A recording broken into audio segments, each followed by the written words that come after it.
ನಮಸ್ಕಾರ. ಶ್ರೀಮತಿ ಗೀತಮ್ಮ ಭಟ್ಟ ಮತ್ತು Shri H C ಕಪಿನಿಪತಿ Bhatta ದತ್ತಿ ಉಪನ್ಯಾಸದ ಕಾರ್ಯಕ್ರಮ ನೈಷಧೀಯ ಚರಿತೆಯನ್ನು ಕುರಿತು ಡಾಕ್ಟರ್ ಎಸ್ ರಂಗನಾಥ್ ಅವರು ಇವತ್ತು ಮಾತನಾಡಲಿಕ್ಕಿದ್ದಾರೆ. ಅವರಿಗೆ ಪ್ರಾಯೋಜಕರ ಪರವಾಗಿ, ಸಂಸ್ಥೆಯ ಪರವಾಗಿ, ತಮ್ಮೆಲ್ಲರ ಪರವಾಗಿ ಹೃತ್ಪೂರ್ವಕ ಸ್ವಾಗತವನ್ನು ಕೋರ್ತಾ ಇದ್ದೇನೆ. ಇವತ್ತಿನ ದತ್ತಿ ಶ್ರೀಮತಿ ಗೀತಮ್ಮ ಮತ್ತು ಶ್ರೀ ಎಚ್ ಸಿ ಕಪಿನಿಪತಿ ಭಟ್ರ ಹೆಸರಿನಲ್ಲಿ ಅವರ ಮಕ್ಕಳು ಏರ್ಪಡಿಸಿರ್ತಕ್ಕಂಥದ್ದು.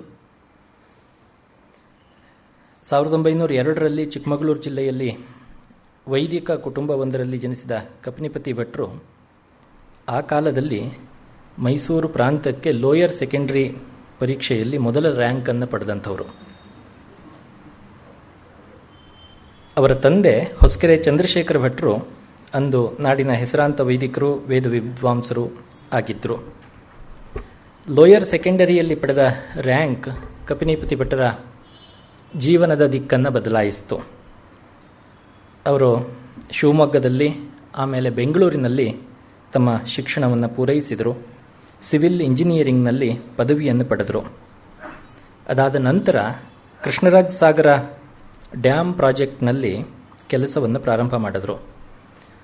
ಸರ್ ಎಂ ವಿಶ್ವೇಶ್ವರಯ್ಯನವರ ಸಲಹೆಯ ಮೇರೆಗೆ ಮೈಸೂರು ಸಂಸ್ಥಾನದಲ್ಲೇ ಅವರು ತಮ್ಮ ವೃತ್ತಿ ಜೀವನವನ್ನು ಮುಂದುವರೆಸಿದರು.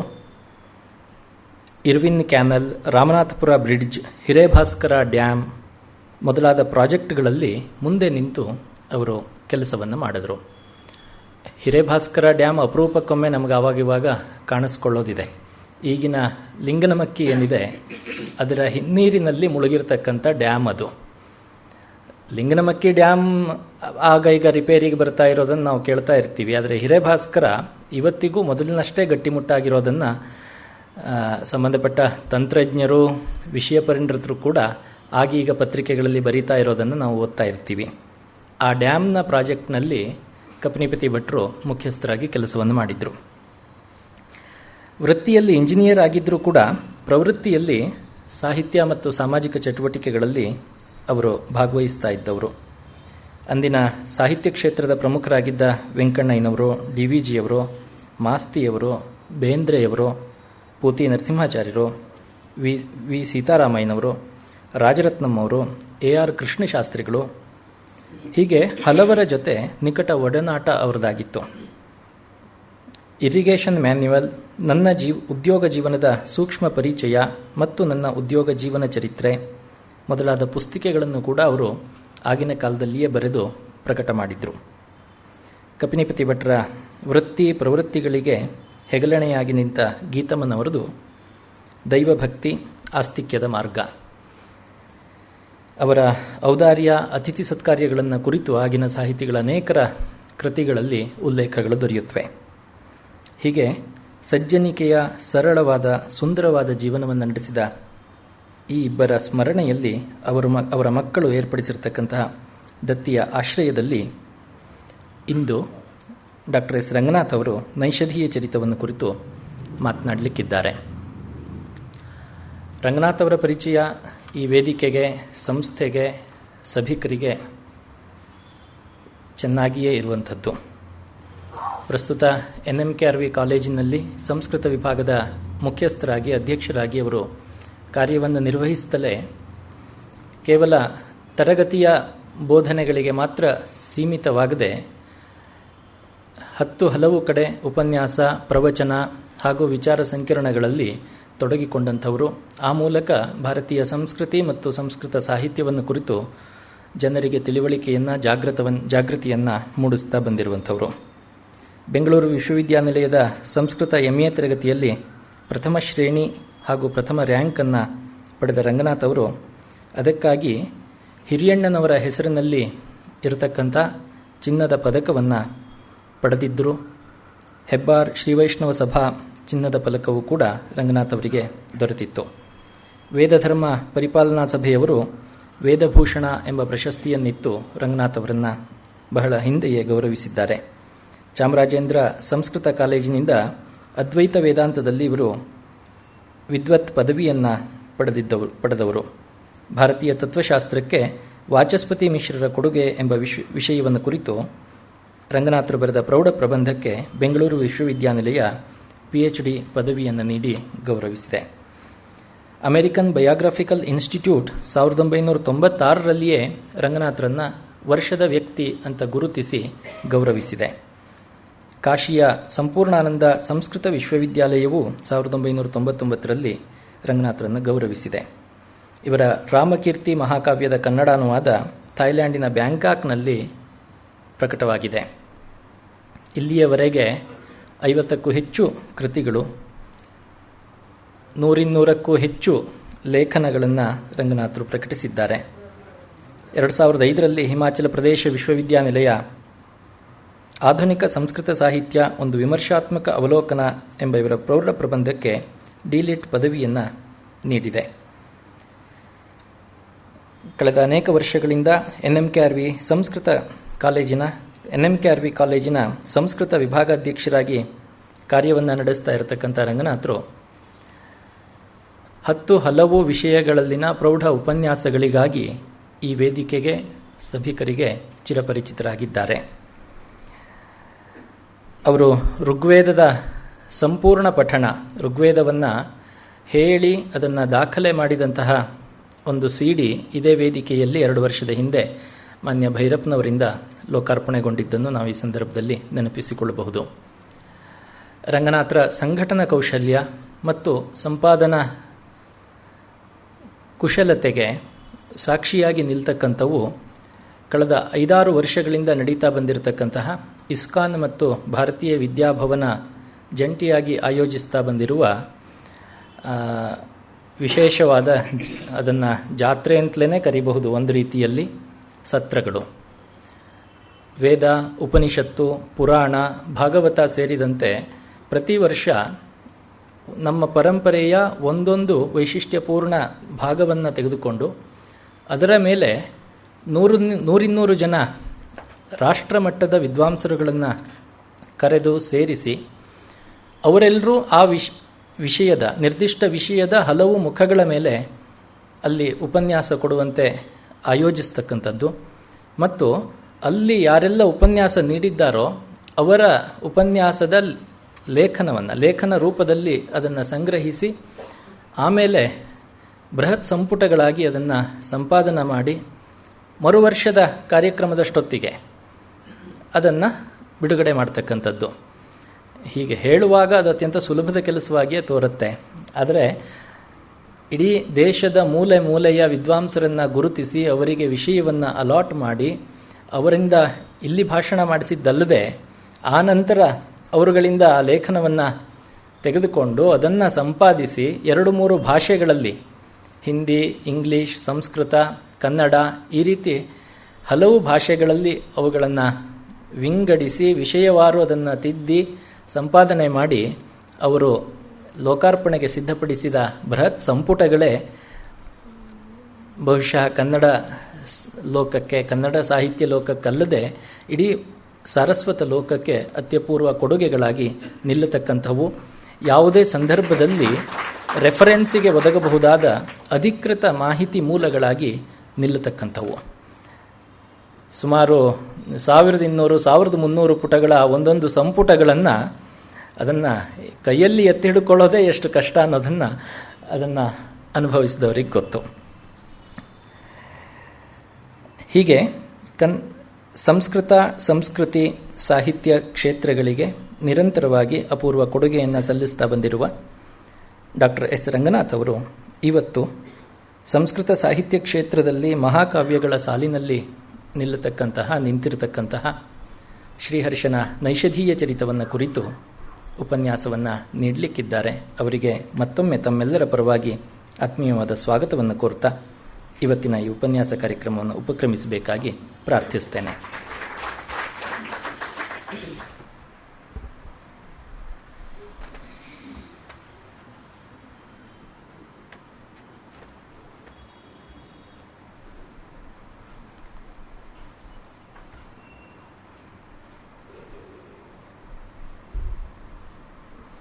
ಮೌಲೌ ಮಂದಾಕಿನಿ ಯಸ್ಯ ಮಾಲತೀ ಮಾಲಿಕಾನಿಭಃ ಮೌನಿ ಮಾನಸ ಹಂಸೋಯಂ ಮೌಢ್ಯಂ ಹರತು ನಃ ಶಿವಃ. ಗೋಖಲೆ ಸಾರ್ವಜನಿಕ ಸಂಸ್ಥೆಯ ಕರ್ಮಯೋಗಿಯಾಗಿ, ಸನ್ಮಿತ್ರರಾಗಿ, ಅತ್ಯಂತ ಅಚ್ಚುಕಟ್ಟಾಗಿ ಕೆಲಸವನ್ನು ನಿರ್ವಹಿಸ್ತಾ ಇರತಕ್ಕಂತಹ ಶ್ರೀ ಬಿ ಎಸ್ ರಾಮು ಅವರೇ, ನನ್ನನ್ನು ಅತ್ಯಂತ ಆತ್ಮೀಯವಾಗಿ ಪರಿಚಯ ಮಾಡಿಕೊಟ್ಟಂತಹ ವಿಘ್ನೇಶ್ ಭಟ್ ಅವರೇ, ಪತ್ತಿ ಪಾಂಡುರಂಗ ಅವರೇ, ಬಿ ಆರ್ ಪ್ರಭಾಕರ್ ಅವರೇ, ಇಲ್ಲಿ ನೆರೆದಿರ್ತಕ್ಕಂತಹ ಎಲ್ಲ ಹಿರಿಯರೇ ಮತ್ತು ಆತ್ಮೀಯ ಸ್ನೇಹಿತರೆ, ಇದಂ ಪ್ರಥಮವಾಗಿ ಈ ದತ್ತಿಯನ್ನು ಆಯೋಜಿಸಿರತಕ್ಕಂತಹ ಮಹನೀಯರಿಗೆ ನನ್ನ ಪ್ರಣಾಮಗಳನ್ನು ಸಮರ್ಪಿಸಿ, ಶ್ರೀಹರ್ಷನಿಂದ ಪ್ರಣೀತವಾದಂತಹ ನೈಷಧ ಕಾವ್ಯವನ್ನು ಕುರಿತು ಯಥಾಮತಿ ಯಥಾಶಕ್ತಿ ಕೆಲವು ವಿಷಯಗಳನ್ನು ತಮ್ಮೊಡನೆ ಹಂಚ್ಕೊಳ್ತಕ್ಕಂತಹ ದುಸ್ಸಾಹಸಕ್ಕೆ ನಾನು ಕೈ ಹಾಕ್ತಾ ಇದ್ದೀನಿ. ಕಾವ್ಯ ಎಂಬತಕ್ಕಂಥದ್ದು ಕವೇಹೆ ಕರ್ಮ ಕಾವ್ಯಂ ಎಂಬತಕ್ಕಂತಹ ಮೂಲಭೂತ ವ್ಯಾಖ್ಯಾನದಿಂದ ನಾವು ತೆಗೆದುಕೊಳ್ಳೋದಾದರೆ, ಕವಿಯ ಲೇಖನಿಯಿಂದ ಹೊರಹೊಮ್ಮಿರತಕ್ಕಂಥ ಎಲ್ಲವೂ ಕೂಡ ಕಾವ್ಯ ಎಂಬತಕ್ಕಂಥ ಶೀರ್ಷಿಕೆಗೆ ಅನ್ವರ್ಥವಾಗತ್ತೆ. ನಾನ್ ಋಷಿ ಕುರುತೆ ಕಾವ್ಯಂ ಋಷಿಕ್ಕಿಲ ದರ್ಶನಾತ್. ಇದು ನಮ್ಮ ಪರಂಪರೆಯಲ್ಲಿ ಇರತಕ್ಕಂಥದ್ದು. ಋಷಿ ಅಲ್ಲದೆ ಇರತಕ್ಕಂಥವನು ಕವಿ ಆಗೋಕ್ಕೆ ಸಾಧ್ಯ ಇಲ್ಲ, ಕವಿ ಅಲ್ಲದೆ ಇರತಕ್ಕಂಥವನು ಋಷಿ ಆಗೋದಕ್ಕೆ ಸಾಧ್ಯ ಇಲ್ಲ ಅಂತ. ಆ ದೃಷ್ಟಿಯಿಂದನೇ ಕವಿರ್ ಮನೀಷಿ ಎಂಬುದಾಗಿ ಈಶಾವಾಸ್ಯ ಉಪನಿಷತ್ತಲ್ಲಿ ಒಂದು ಮಂತ್ರ ಬರುತ್ತೆ. ಕವಿರ್ ಮನೀಷಿ ಪರಿಭೂ ಸ್ವಯಂಭೂ ಯಾಥಾ ತತ್ಯತೋರ್ತಾನ್ ವೆದದ ಶಾಶ್ವತೀಭ್ಯ ಸಮಾಭ್ಯ ಅಂತ. ಒಂದು ಮುಖ್ಯವಾಗಿರ್ತಕ್ಕಂಥ ಕಾವ್ಯದಲ್ಲಿ ಒಳ್ಳೆಯ ರಸ ಇರಬೇಕು, ರಸಕ್ಕೆ ಅನುಗುಣವಾಗಿರ್ತಕ್ಕಂಥ ಭಾವ ಇರಬೇಕು, ಭಾವಕ್ಕೆ ಅನುಗುಣವಾಗಿರ್ತಕ್ಕಂತಹ ಅಲಂಕಾರಗಳಿರಬೇಕು, ಅಲಂಕಾರಕ್ಕೆ ಪೋಷಕವಾಗಿರ್ತಕ್ಕಂಥ ವೃತ್ತ ಇರಬೇಕು, ವೃತ್ತಕ್ಕೆ ಅನುಗುಣವಾಗಿರ್ತಕ್ಕಂಥ ಅರ್ಥಗಾಂಭೀರ್ಯ ಇರಬೇಕು. ಇಷ್ಟು ಒಂದು ಕಡೆ ಇದ್ದರೆ ಅದು ನಿಜವಾದ ಅರ್ಥದಲ್ಲಿ ಸತ್ಕಾವ್ಯ ಎಂಬತಕ್ಕಂಥ ಶೀರ್ಷಿಕೆಗೆ ಪಾತ್ರವಾಗುತ್ತೆ. ಕಾವ್ಯವನ್ನು ಪ್ರಧಾನವಾಗಿ ನಮ್ಮ ಪರಂಪರೆಯಲ್ಲಿ ದೃಶ್ಯ ಮತ್ತು ಶ್ರವ್ಯ ಎಂಬುದಾಗಿ ವಿಂಗಡಣೆ ಮಾಡತಕ್ಕಂತಹ ಪರಿಪಾಟಿ ಇದೆ. ದೃಶ್ಯ ಕಾವ್ಯ ಅಂದರೆ ನಾಟಕಗಳು. ಯಾವುದನ್ನು ನೋಡಿ ಕೇಳಿ ಆನಂದಿಸೋದಕ್ಕೆ ಸಾಧ್ಯವಾಗುತ್ತೋ ಅದು ದೃಶ್ಯ ಕಾವ್ಯ. ಶ್ರವ್ಯ ಕಾವ್ಯ ಅಂದರೆ ಕೇವಲ ಕಿವಿಯಿಂದ ಕೇಳಕ್ಕೆ ಮಾತ್ರ ಸಾಧ್ಯವಾಗಿರ್ತಕ್ಕಂಥದ್ದು ಶ್ರವ್ಯ ಕಾವ್ಯ. ಉದಾಹರಣೆಗೆ ಶ್ರವ್ಯ ಕಾವ್ಯವನ್ನು ರೇಡಿಯೋ ಅಂತ ಇಟ್ಕೊಳ್ಳೋದಾದರೆ, ದೃಶ್ಯ ಕಾವ್ಯ ಅನ್ನೋದು ಟಿ ವಿ. ಸಾಮಾನ್ಯವಾಗಿ ಒಂದು ಪರಿಪಾಟಿಯಲ್ಲಿ ನಾವು ಅರ್ಥ ಮಾಡಿಕೊಳ್ಳೋದಾದರೆ, ಮತ್ತೆ ಈ ಶ್ರವ್ಯ ಕಾವ್ಯ ಹೇಗೆ ವಿಭಜಿತವಾಗತ್ತೆ ಅಂತ ಹೇಳಿದರೆ, ಮಹಾಕಾವ್ಯ, ಖಂಡಕಾವ್ಯ ಮತ್ತು ಮುಕ್ತಕ ಎಂಬುದಾಗಿ 3 ರೀತಿಯಲ್ಲಿ ವಿಭಜಿತವಾಗುತ್ತೆ. ಮಹಾಕಾವ್ಯ ಅಂದರೆ ಅದಕ್ಕೆ ತನ್ನದೇ ಆಗಿರತಕ್ಕಂತಹ ಕೆಲವು ಲಕ್ಷಣಗಳಿರಬೇಕು. ವಿಶ್ವನಾಥ ಸಾಹಿತ್ಯ ದರ್ಪಣ ಗ್ರಂಥದ ಪ್ರಥಮ ಪರಿಚ್ಛೇದದಲ್ಲಿ ಸರ್ಗಬಂಧೋ ಮಹಾಕಾವ್ಯಂ ತತ್ರೈಕೋ ನಾಯಕಸ್ವರಃ ಸದ್ವಂಶ ಕ್ಷತ್ರಿಯೋ ವಾಪಿ ಧೀರೋದಾತ್ತ ಗುಣಾನ್ವಿತ, ಈ ರೀತಿಯಾಗಿ 10 ಲಕ್ಷಣಗಳನ್ನು ಹೇಳ್ತಾನೆ. ಆ ಲಕ್ಷಣಗಳೆಲ್ಲ ಇದ್ದರೆ ಅದು ಮಹಾಕಾವ್ಯ ಅಂತ ಅನ್ನಿಸ್ಕೊಳ್ಳುತ್ತೆ. ಆ ಲಕ್ಷಣದಲ್ಲಿ ಕೆಲವು ಇಲ್ಲದೆ ಹೋದರೆ ಆವಾಗ ಅದು ಖಂಡಕಾವ್ಯ ಆಗತ್ತೆ ಅಂತ. ಈ ದೃಷ್ಟಿಯಿಂದ ನಾವು ನೋಡಿದಾಗ ನಮ್ಮಲ್ಲಿ ಅನೇಕ ಮಹಾಕಾವ್ಯಗಳು ಮಹಾಕವಿಗಳ ಲೇಖನಿಯಿಂದ ಹೊರಬಂದಿರತಕ್ಕಂಥದ್ದು ವಿದಿತ ವೇದ್ಯಾಂತರವೇ ಆಗಿದೆ. ಈ ಮಹಾಕಾವ್ಯಗಳನ್ನು 3 ರೀತಿ ನಾವು ವಿಭಜನೆ ಮಾಡಬಹುದು. ಪ್ರಾಚೀನ ಮಹಾಕಾವ್ಯಗಳು, ಪಂಚಮಹಾಕಾವ್ಯಗಳು ಮತ್ತು ಆಧುನಿಕ ಮಹಾಕಾವ್ಯಗಳು ಅಂತ. ಪ್ರಾಚೀನ ಮಹಾಕಾವ್ಯಗಳು ಅಂತ ಯಾವುದನ್ನು ಇಟ್ಕೊಳ್ತೀವಿ ಅಂತ ಹೇಳಿದ್ರೆ, ಪಂಚಕಾವ್ಯಗಳಿಂದ ಹಿಂದೆ ಬಂದಿದ್ದು ಅಂತ ಅಷ್ಟೇ ಹೊರತು ಬೇರೆ ಇನ್ನೇನು ಅದಕ್ಕೆ ವಿಶೇಷವಾದ ಸಂದರ್ಭ ಇಲ್ಲ.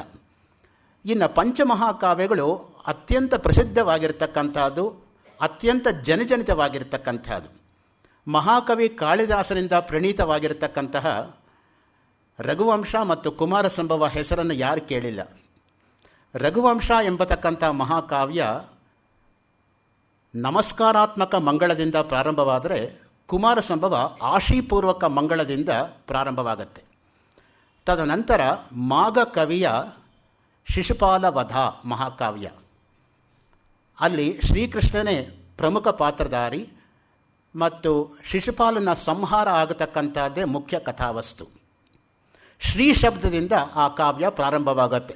ಶ್ರೀಯಪ್ಪತಿ ಶ್ರೀಮತಿ ಶಾಸಿತಂ ಜಗಜ್ಜಗನ್ನಿವಾಸೋ ವಸುದೇವ ಸದ್ಮನಿ ವಸಂತದರ್ಶಾವತರಂತಮಂಬರಾತ್ ಹಿರಣ್ಯ ಗರ್ಭಾಂಗಭುವಂ ಮುನಿಂ ಹರಿಹಿ ಗತಂ ತಿರಶ್ಚೀನಮನೂರು ಸಾರತೆ ಪ್ರಸಿದ್ಧ ಮೂರ್ಧ್ವಜ್ವಲನಂ ಹವಿರ್ಭುಜಃ ಪತತ್ಯದೋಧಾಮ ವಿಸಾರಿ ಸರ್ವತಃ ಕಿಮೇತದಿತ್ಯಾಕುಲಮೀಕ್ಷಿತಂ ಜನೈಃ ಚಯಸ್ತ್ವಿಷಾಮಿತ್ಯವಧಾರಿತಂ ಪುರಾ ತತಃ ಶರೀರೀತಿ ವಿಭಾವಿತಾಕೃತಿಂ ವಿಭುರ್ವಿಭುಕ್ತಾ ವಯಮಂ ಪುಮಾನಿತಿ ಕ್ರಮಾದ್ ಅಮುಂ ನಾರದ ಇತಿ ಅಬೋಧಿ ಸಹ. ಮೊದಲ 3 ಶ್ಲೋಕದಲ್ಲಿ ನಾರದ ಹ್ಯಾಕ್ ಕಂಡ ಅನ್ನೋದರ ವರ್ಣನೆ ಮಾಡಿಕೊಂಡು ಶಿಶುಪಾಲವದ ಪ್ರಾರಂಭವಾಗುತ್ತೆ.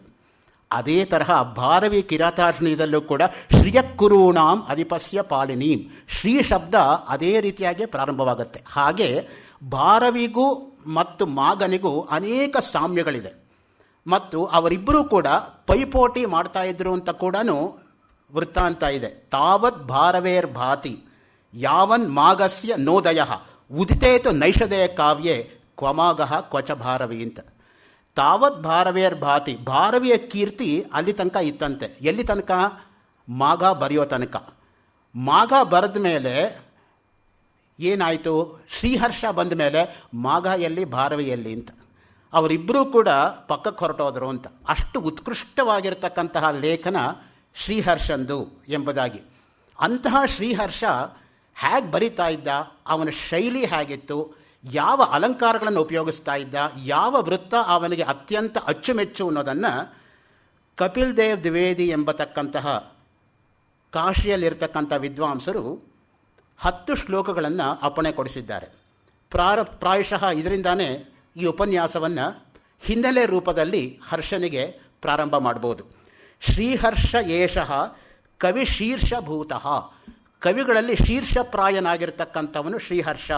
ಕಾವ್ಯಾತ್ಮಕೆ ವ್ಯೋಮ್ನಿ ರವಿಪ್ರಕಾಶ, ಕಾವ್ಯ ಎಂಬತಕ್ಕಂತಹ ಆಕಾಶದಲ್ಲಿ ಬೆಳಗ್ತಾ ಇರತಕ್ಕಂಥ ಸೂರ್ಯ ಯಾರು ಅಂದರೆ ಅವನೇ ಶ್ರೀಹರ್ಷ. ಪ್ರಣೀಯಸ ನೈಷಧ ವೃತ್ತಮೇವ ಖ್ಯಾತಿಂ ಯಯೋ ಸರ್ವಜನಾಭಿರಾಮಾಂ, ಅವನು ತನ್ನ ನೈಷಧ ಕಾವ್ಯದಿಂದ ಜನಮನಸ್ಸುಗಳಲ್ಲಿ ಅಚ್ಚಳಿದೇ ಇರತಕ್ಕಂಥ ಪರಿಣಾಮವನ್ನು ಬೀರಿದ. ಶ್ರೀಹೀರ ಏವಾಸ್ಯ ಪಿತಾ ವಿಪಶ್ಚಿತ್, ಅತ್ಯಂತ ಶ್ರೇಷ್ಠವಾಗಿರ್ತಕ್ಕಂತಹ ಜ್ಞಾನಿಯಾದಂತಹ ಶ್ರೀಹೀರ ಎಂಬತಕ್ಕಂಥವನು ಶ್ರೀಹರ್ಷನ ತಂದೆ. ಮಾಮಲ್ಲದೇವಿ ಜನನೀ ಬಭೂವ, ಅವನ ತಾಯಿ ಹೆಸರು ಮಾಮಲ್ಲದೇವಿ. ಸ ಕಾನ್ಯಕುಬ್ಜೇಶ ಜಯೇಂದ್ರ ಚಂದ್ರ ರಾಜಾಶ್ರಯಂತಂ ಪ್ರದದೌ ಹಿತಾಯ, ಕನ್ಯಕುಬ್ಜವಾಸಿಯಾದಂತಹ ಜಯಚಂದ್ರನ ಆಸ್ಥಾನದಲ್ಲಿ ಇವನು ಆಸ್ಥಾನ ವಿದ್ವಾಂಸನಾಗಿದ್ದ. ಗ್ರಂಥಾನ್ ದಶೈವ ಪ್ರಣಿನಾಯ ವಿದ್ವಾನ್, 10 ಗ್ರಂಥಗಳು ಇವನ ಲೇಖನಿಯಿಂದ ಹೊರಹೊಮ್ಮಿತು. ಲೇಭೆ ಜನಿಂ 12ನೇ ಶತಾಬ್ದೆ, 12ನೇ ಶತಮಾನದಲ್ಲಿ. ನೋಡಿ, ಅದರಿಂದ ಕಾಲದ ಬಗ್ಗೆ ಅಷ್ಟು ಹೆಚ್ಚು ಗೊಂದಲ ಇಲ್ಲ. ನಮ್ಮಲ್ಲಿ ಏನಾಗುತ್ತೆ ಅಂದರೆ ಸಾಮಾನ್ಯವಾಗಿ ಕಾಲದ ಬಗ್ಗೆನೇ ಗೊಂದಲ. ಉದಾಹರಣೆಗೆ ಕಾಳಿದಾಸನನ್ನು ಕ್ರಿಸ್ತ ಪೂರ್ವ 1ನೇ ಶತಮಾನದ ಹಿಡಿದು ಕ್ರಿಸ್ತಶಕ 10ನೇ ಶತಮಾನ ತನಕ ಎಳೆದಾಡಿದ್ದಾರೆ ವಿದ್ವಾಂಸರು. ಎಷ್ಟು ಜನದ ಕೈಗೆ ಸಿಯಾಕೊಂಡು ಅವನ ಗತಿ ಏನಾಗಬೇಕು ಕಾಳಿದಾಸಂದು? ಅಷ್ಟು ಜನ ಎಳೆದಾಡಿದರೆ ಕ್ರಿಸ್ತಪೂರ್ವದಿಂದ ಕ್ರಿಸ್ತ ಶಕ ತನಕ ಎಲ್ರಿಗೂ ತಮ್ಮ ಜೊತೆ ಇದ್ದ ಅಂತ ಹೇಳ್ಕೋಬೇಕು ಅಂತ ಆಸೆ. ಅದಕ್ಕೆ ಕೆಲವರು ಅಭಿನವ ಕಾಳಿದಾಸ ಅನ್ನೋ ಹೆಸರಲ್ಲಿ ಬರೆಯೋಕೆ ಕೂಡ ಶುರು ಮಾಡಿಬಿಟ್ಟಿದ್ದಾರೆ. ಯಾಕೆಂದರೆ ಕಾಳಿದಾಸನ ಹೆಸರಿದ್ದರೆ ಸಾಕು ಅಂತ. ಅದಕ್ಕೆ ಆಮೇಲೆ ಬರ್ತೀನಿ ನಾನು. ನೈಷಧ ಕಾವ್ಯ ಹೇಳುವಾಗ ಹೇಗಿತ್ತು ಅಂತ, ನಳನ ಒಂದು ಪ್ರಾಮುಖ್ಯತೆ ಹೇಳುವಾಗ ಹಂಸ ಹೇಳತ್ತೆ, ಆ ಮಾತನ್ನು ಆಮೇಲೆ ಬರ್ತೀನಿ. ಯೋಗಿ ಕವಿಶ್ಚ ಬಹುಶಾಸ್ತ್ರ ವಿಘ್ನ, ನೋಡಿ ಅವನು ಯೋಗಿಯೂ ಆಗಿದ್ದ, ಕವಿಯೂ ಆಗಿದ್ದ, ಅನೇಕ ಶಾಸ್ತ್ರಗಳಲ್ಲಿ ನೈಪುಣ್ಯತೆಯನ್ನು ಕೂಡ ಪಡ್ಕೊಂಡಿದ್ದ. ಏಕಸ್ಮಿನ್ ಜನ್ಮನಿ ಏಕಮೇವ ಶಾಸ್ತ್ರಂ, ನಮ್ಮಲ್ಲಿರ್ತಕ್ಕಂಥ ಮಾತು. ಒಂದು ಜನ್ಮದಲ್ಲಿ ಒಂದು ಶಾಸ್ತ್ರವನ್ನು ಅರಗಿಸ್ಕೊಳ್ಳೋದೇ ಕಷ್ಟ. ಹಾಗಿರುವಾಗ ಅನೇಕ ಶಾಸ್ತ್ರದಲ್ಲಿ ಅವನಿಗೆ ಪಾಂಡಿತ್ಯ ಇತ್ತು ಅಂದರೆ ಎಂಥ ಅಸಾಮಾನ್ಯವಾಗಿರ್ತಕ್ಕಂಥ ಪ್ರತಿಭೆ ನೋಡಿ. ಸಾಮಾನ್ಯವಾಗಿ ಕವಿಗಳಾಗಿರೋರು ಶಾಸ್ತ್ರವೇತ್ತರಾಗಿರೋಲ್ಲ, ಶಾಸ್ತ್ರ ಗೊತ್ತಿರೋರಿಗೆ ಕವಿತ್ವ ಶಕ್ತಿ ಇರೋದಿಲ್ಲ. ಎರಡು ಒಬ್ಬರಲ್ಲೇ ಇರ್ತಕ್ಕಂಥದ್ದು ಅತ್ಯಂತ ದುರ್ಲಭ ಮತ್ತು ವಿರಳ. ಕಾವ್ಯೇಷು ಕೋಮಲಧಿಯ ವಯಮೇವ ನಾನ್ಯೇ, ಶಾಸ್ತ್ರೇಷು ಕರ್ಕಶಧಿಯ ವಯಮೇವ ನಾನ್ಯೇ ಅಂತ ಒಂದು ಕಡೆ ಒಂದು ಮಾತು ಬರುತ್ತೆ. ಅದಕ್ಕೆ ಅನುಗುಣವಾಗಿ ನಿಲ್ಲತಕ್ಕಂತಹ ಶ್ರೇಷ್ಠ ಪ್ರೌಢ ಕವಿ ಅಂತ ಹೇಳಿದರೆ, ಪಂಡಿತ ಕವಿ ಅಂತ ಹೇಳಿದರೆ ಶ್ರೀಹರ್ಷ. ಸ ನೈಷಧೀಯೇ ನಳವೃತ್ತಮೇವ ಪ್ರಸ್ತೌತಿ 22 ಸರ್ಗಕೇಶು. ಎಷ್ಟು ಸಿಂಪಲ್ ಆಗಿದೆ ನೋಡಿ ಆ ಶ್ಲೋಕಗಳು. 22 ಸರ್ಗಕೇಶು, 22 ಸರ್ಗಗಳಲ್ಲಿ ನಳವೃತ್ತಾಂತವನ್ನು ನೈಷಧ ಕಾವ್ಯದಲ್ಲಿ ಶ್ರೀಹರ್ಷ ಪ್ರತಿಪಾದನೆ ಮಾಡಿದ್ದಾನೆ. ನಳೇನ ಸ್ನೇಹ ದಮಯಂತಿ ಕಾಯಾ, ನಳ ಮತ್ತು ದಮಯಂತಿಯರ ಸ್ನೇಹ ವೃತ್ತಾಂತ. ಸ್ವಯಂವರತ್ವೇನ ವಿವಾಹ ಸಿದ್ಧಿ, ಆ ವಿವಾಹದಲ್ಲಿ ಹೇಗೆ ಸ್ವಯಂವರ ಪ್ರಸಂಗ ಬಂತು ಅದಕ್ಕೆ ಆಮೇಲೆ ಬರ್ತೀನಿ. ಅಲ್ಲಿ ಪಂಚನಳಿಯ ಪ್ರಸಂಗ ಬರುತ್ತೆ ಮತ್ತು ಶ್ಲೇಷಾಲಂಕಾರ ಬರುತ್ತೆ. ಇಂದ್ರನ ಪರವಾಗಿ, ಯಮನ ಪರವಾಗಿ, ಕುಬೇರನ ಪರವಾಗಿ, ಅಗ್ನಿ ಪರವಾಗಿ, ನಳನ ಪರವಾಗಿ, ಅದು ಆಮೇಲೆ ಬರ್ತೀನಿ. ಶೃಂಗಾರ ಏವಾಸ್ಯ ರಸ ಪ್ರಧಾನ. ಈ ಗ್ರಂಥದಲ್ಲಿ ಪ್ರಧಾನವಾಗಿರತಕ್ಕಂಥ ರಸ ಯಾವುದಪ್ಪ ಅಂದರೆ ಶೃಂಗಾರ. ಶೃಂಗ ಅಂದರೆ ಮೇಲ್ಮಟ್ಟ ಅಂತಾಗತ್ತೆ. ಒಂದು ಶೀರ್ಷ ಅನ್ನೋ ತರಹ ನಾವು ತೆಗೆದುಕೊಂಡ್ರೆ ತಲೆ ಅಂತಾಗತ್ತೆ, ಉತ್ತಮಾಂಗ ಅಂತಾಗತ್ತೆ. ಅದಕ್ಕೆ ಶೃಂಗಾರಕ್ಕೆ ರಸರಾಜ ಎಂಬತಕ್ಕಂಥ ಹೆಸರು ಕೂಡ ಇದೆ. ಕಾರುಣ್ಯ ವೀರಾಧಿಕಂ ಅಂಗಭೂತಂ, ಅದಕ್ಕೆ ಪೋಷಕವಾಗಿರ್ತಕ್ಕಂಥ ರಸಗಳು ಯಾವುದಪ್ಪ ಅಂದರೆ ಕರುಣರಸ, ವೀರರಸ, ಇದೆಲ್ಲವೂ ಕೂಡ ಅದಕ್ಕೆ ಅಂಗಭೂತವಾಗಿದೆ. ವಿಯೋಗ ಸಂಭೋಗ ರಸಸ್ಯ ಪಾಕ. ನೋಡಿ, ಶೃಂಗಾರದಲ್ಲಿ ಇಲ್ಲ ಸಂಭೋಗ ಶೃಂಗಾರ, ಇಲ್ಲ ವಿಪ್ರಲಂಬ ಶೃಂಗಾರ ಅಂತ ಎರಡು ರೀತಿಯಾಗಿರುತ್ತೆ. ಗಂಡ ಹೆಂಡತಿ ಒಟ್ಟಿಗೆ ಇದ್ದರೆ ಅದು ಸಂಭೋಗ ಶೃಂಗಾರ. ಗಂಡ ಹೆಂಡತಿ ಒಟ್ಟಿಗೆ ಇಲ್ಲದೆ ವಿಯೋಗ ಇದ್ದರೆ ಆವಾಗ ಅದು ವಿಪ್ರಲಂಬ ಶೃಂಗಾರ. ಒಂದು ಉದಾಹರಣೆ ಕೊಡ್ಬೋದು ಅಂದರೆ, ಕಾಳಿದಾಸನ 2 ಖಂಡಕಾವ್ಯ ನಾವು ಮನಸ್ಸಿಗೆ ತಂದುಕೊಂಡ್ರೆ, ಋತು ಸಂಹಾರ ಸಂಭೋಗ ಶೃಂಗಾರವಾದರೆ ಮೇಘದೂತ ವಿಪ್ರಲಂಬ ಶೃಂಗಾರ. ಅದಕ್ಕೆ ಆ ಮೋಡದ ಮುಖಾಂತರ ಅವನ ಸಂದೇಶವನ್ನು ಕಳಿಸ್ತಾನೆ. ಆ ದೃಷ್ಟಿಯಿಂದನೇ ಆ ಮೋಡ ಯಾವ್ಯಾವ ಕಡೆ ಹೋಗಿದೆ ಅನ್ನೋದನ್ನು ಇವತ್ತಿಗೂ ಕೂಡ ವೈಜ್ಞಾನಿಕವಾಗಿ ಚಿತ್ರಣ ಮಾಡಿದ್ದಾರೆ. ನೀವು ಉಜ್ಜಯಿನಿಯಿಂದ ಪ್ರಾರಂಭ ಮಾಡಿದರೆ ಉಜ್ಜಯಿನಿಯಿಂದ ಭೋಪಾಲು, ಭೋಪಾಲಿಂದ ಮುಂದಕ್ಕೆ ಬಂದರೆ ವಿದಿಶಾ, ವಿದಿಶಾಯಿಂದ ರೇವಾ, ರೇವಾಯಿಂದ ಸಾಗರು, ಸಾಗರಿಂದ Bilaspur. Bilaspur express platform number 1 ಬೆಳಗ್ಗೆ 8:10 ಭೋಪಾಲ್ ಸ್ಟೇಷನಲ್ಲಿ ಕೂತ್ಕೊಂಡ್ರೆ 11:11 ರೇವಾ ತಲುಪ್ತೀರ. 12:15 ನೀವು ಮುಂದೆ ಬಂದರೆ ವಿದಿಶಾ ಬರ್ತೀರ. 1:11 ಸಾಗರ್ ತಲುಪ್ತೀರ. 4 ಗಂಟೆಗೆ ಬಿಲಾಸ್ಪುರ್ ರೀಚ್ ಆಗುತ್ತೆ. ಅದೇ ಮಾರ್ಗನೇ ಮೋಡ ಹೋಗಿರೋದು. ಇವತ್ತಿಗೂ ಕೂಡ ನೀವು ಆ ಟ್ರೈನಲ್ಲಿ ಹೋಗಿ ಆ ವಿಷಯಗಳನ್ನೆಲ್ಲ ಅನುಭವಿಸ್ಬೋದು. ನಾನು ಅದಕ್ಕೆ ಕ್ಲಾಸ್ ರೂಮಲ್ಲಿ ಮಕ್ಕಳಿಗೆ ಹೇಳೋದುಂಟು, ನನಗೇನಾದ್ರು ಕಂಪ್ಲೀಟಾಗಿ ಸ್ವಾತಂತ್ರ್ಯ ಕೊಟ್ಬಿಟ್ರೆ ಮೇಘದೂತವನ್ನು ಆ ಟ್ರೈನಲ್ಲಿ ಕೂಡಿಸ್ಕೊಂಡು ಹೋಗಿ ಮಕ್ಕಳಿಗೆ ಪಾಠ ಮಾಡ್ತೀನಿ ಅಂತ. ಸಜೀವವಾಗಿ ಆ ಸ್ಟೇಷನ್ ಮುಂದೆ ಆ ಶ್ಲೋಕ ಹೇಳಿದರೆ ಹೇಗಿರುತ್ತೆ ನೋಡಿ. ಏನು ಮಾಡೋದು, ನಮಗದು ಸ್ವಾತಂತ್ರ್ಯ ಇಲ್ಲ. ವಿಯೋಗ ಸಂಭೋಗ. ಸೊ ವಿಯೋಗ ಪತಿಪತ್ನಿಯರ ವಿಯೋಗದಿಂದ ಉಂಟಾಗೋದು. ಒಂದು ಮೇಘದೂತದ ಆಧಾರದ ಮೇಲೆ 526 ಕಾವ್ಯಗಳು ಕಳೆದ 70 ವರ್ಷದಲ್ಲಿ ಸಮಗ್ರ ಭಾರತದಲ್ಲಿ ಬಂದಿದೆ ಅಂದರೆ ನಿಮಗೆ ಅಚ್ಚರಿ ಆಗದೇ ಇರೋದು. ಒಂದು ಮೇಘದೂತ ಕಾವ್ಯದಿಂದ ಎಷ್ಟು ದೂತಕಾವ್ಯಗಳು ಬಂದಿದೆ ಅಂದರೆ, ದೂತಕಾವ್ಯ ಪರಂಪರೆಗೆ ಆದಿಯಾಗಿರ್ತಕ್ಕಂಥದ್ದೇ ಕಾಳಿದಾಸನ ಮೇಘದೂತ. ಅದನ್ನು ಇಟ್ಕೊಂಡು ಎಷ್ಟು ದೂತಕಾವ್ಯಗಳು ಬಂದಿದೆ. ಅನ್ಯೇ ರಸಾಸಂತಿ ವಿಕೀರ್ಣ ರೂಪಾ. ಇನ್ನು ಮಿಕ್ಕ ರಸಗಳೆಲ್ಲವೂ ಕೂಡ ಅಲ್ಲೊಂದು ಇಲ್ಲೊಂದು ವಿಕೀರ್ಣವಾಗಿ ಕಂಡುಬರುತ್ತೆ. ವೀರೋ ರಸ ಕ್ವಾಪಿಚ ಹಾಸ್ಯಮೇವ. ಕೆಲವು ಕಡೆ ವೀರರಸ, ಕೆಲವು ಕಡೆ ಹಾಸ್ಯರಸ. ಕ್ವಚಿಚ್ಚ ಕಾರುಣ್ಯ ರಸ ಪ್ರವಾಹ. ಕರುಣವನ್ನು ಬಿಟ್ಟಿಲ್ಲ. ಕರುಣರಸಕ್ಕೆ ಯಾರು ಫೇಮಸ್ಸು ಅಂದರೆ ಭವಭೂತಿ. ಭವಭೂತಿ ಆ ಕರುಣರಸವನ್ನು ಎಷ್ಟು ಚೆನ್ನಾಗಿ ಹಿಡಿದಿಡ್ತಾನೆ ಅಂದರೆ, ಅಪಿ ಗ್ರಾವಾರೋದಿತಿ ಅಪಿ ದಲತಿ ವಜ್ರಸ್ಯ ಹೃದಯಂ. ಸೀತೆ ನಡ್ಕೊಂಡು ಹೋಗ್ತಾ ಇದ್ದಾಗ ಮಠ ಮಧ್ಯಾಹ್ನದಲ್ಲಿ ಬರೀ ಕಾಲ್ನಲ್ಲಿ ಉಗುರು ಸುಡ್ತಕ್ಕಂಥ ಬಿಸಿಲಿನಲ್ಲಿ ವನದೇವತೆಗಳು ತಮ್ಮಂತಾವೇ ಬೈಕೊಂಡ್ರಂತೆ. ಅಯ್ಯೋ, ನಮಗೆ ಕಣ್ಣಿಗೆ ಹುಬ್ಬು ರೆಪ್ಪೆ ಇದ್ದರೆ ಕಣ್ಣು ಮುಚ್ಕೊಂಡು ಸೀತೆಯ ಚಿಂತಾಜನಕ ಸ್ಥಿತಿಯನ್ನು ನೋಡದೇ ಇರ್ಬೋದಾಗಿತ್ತಲ್ಲ, ನಾವು ಕಣ್ ತೆಕ್ಕೊಂಡು ನೋಡಲೇಬೇಕಾಯ್ತಲ್ಲ ಅಂತ ತಮ್ಮಂತಾವು ಬೈಕೊಂಡ್ರು ಅಂತ ಭೋಜರಾಜ ಚಂಪೂ ರಾಮಾಯಣದ ಅಯೋಧ್ಯಾಕಾಂಡದ 41ನೇ ಶ್ಲೋಕದಲ್ಲಿ ಪ್ರತಿಪಾದನೆ ಮಾಡ್ತಾನೆ. ಘರ್ಮೇ ನಿದಾಗ ಕಿರಣಸ್ಯ ಕರೈ ಕಠೋರೈ ಕಾಂತಾರ ಮಧ್ಯ ಪದವೀಷು ನಖಂ ಪಚಾಸು ತ್ವಾಂ ವೀಕ್ಷ್ಯ ಸಂಸ್ತುಲ ಪದಾಂ ವನದೇವತಾಭಿ ನಿಂದಿಶ್ಯತೆ ನಿಯತಮೇವ ನಿಮೇಶ ಹಾನಿ. ಸೊ ಆ ದೃಷ್ಟಿಯಿಂದ ಇಲ್ಲಿ ನೋಡಿ, ಸ ರೂಪಕೋತ್ಪ್ರೇಕ್ಷಣ ಶ್ಲೇಷ ಮಿಶ್ರಂ. ಇನ್ನು ಅಲಂಕಾರಗಳಿಗೆ ಬಂದರೆ ರೂಪಕಾಲಂಕಾರ, ಉತ್ಪ್ರೇಕ್ಷಾಲಂಕಾರ, ಶ್ಲೇಷಾಲಂಕಾರ. ಅವನಿಗೆ ಅತ್ಯಂತ ಪ್ರಿಯವಾಗಿರೋದು ಯಾವುದು ಅಂದರೆ ಶ್ಲೇಷಾಲಂಕಾರ. ಶ್ಲೇಷದಲ್ಲಿ 2 ರೀತಿ, ಶಬ್ದಶ್ಲೇಷ, ಅರ್ಥಶ್ಲೇಷ ಅಂತ. ಶ್ಲೇಷ ಅರ್ಥ ಆಗದೆ ಹೋದರೆ ಅದೇ ಕ್ಲೇಶಾಲಂಕಾರವೂ ಆಗತ್ತೆ. ಅದಕ್ಕೆ ಆಮೇಲೆ ಬರ್ತೀನಿ. ಅಲಂಕೃತಿ ಸಾಧು ಪ್ರಯೋಗ ಮಾಪ್ತ. ಒಳ್ಳೆಯ ಪ್ರಯೋಗಗಳು, ನಿಜವಾದ ಅರ್ಥದಲ್ಲಿ ವ್ಯಾಕರಣ ಪ್ರಯೋಗ, ನ್ಯಾಯ ಪ್ರಯೋಗ, ಮೀಮಾಂಸಾ ಪ್ರಯೋಗ, ಧರ್ಮಶಾಸ್ತ್ರ ಪ್ರಯೋಗ, ಸಾಂಖ್ಯ ಪ್ರಯೋಗ, ಯೋಗ ಪ್ರಯೋಗ, ಜೈನ ಪ್ರಯೋಗ, ಮಾಧ್ಯಮಿಕವಾಗಿರ್ತಕ್ಕಂಥ ಬೌದ್ಧ ಪ್ರಯೋಗ ಎಲ್ಲವನ್ನೂ ಕಾಣ್ತೀರಾ ನೀವು. 21ನೇ ಸರ್ಗ ಒಂದು ತೆಗೆದುಕೊಂಡ್ಬಿಟ್ರೆ ಯಾವ ಶಾಸ್ತ್ರಕ್ಕೆ ರೆಫರೆನ್ಸ್ ಇಲ್ಲ ಅನ್ನೋದು ನಾವು ಹುಡುಕಬೇಕು, ಯಾವುದಕ್ಕೆ ಇದೆ ಅಂತಲ್ಲ. ಮಹಾಭಾರತದ ಬಗ್ಗೆ ಒಂದು ಮಾತಿದೆ, ಯಾವುದು ಮಹಾಭಾರತದಲ್ಲಿ ಇದೆಯೋ ಅದು ಬೇರೆ ಕಡೆ ಇದೆ, ಯಾವುದು ಭಾರತದಲ್ಲೇ ಇಲ್ವೋ ಅದಿನ್ನೆಲ್ಲೂ ಇಲ್ಲ ಅಂತ.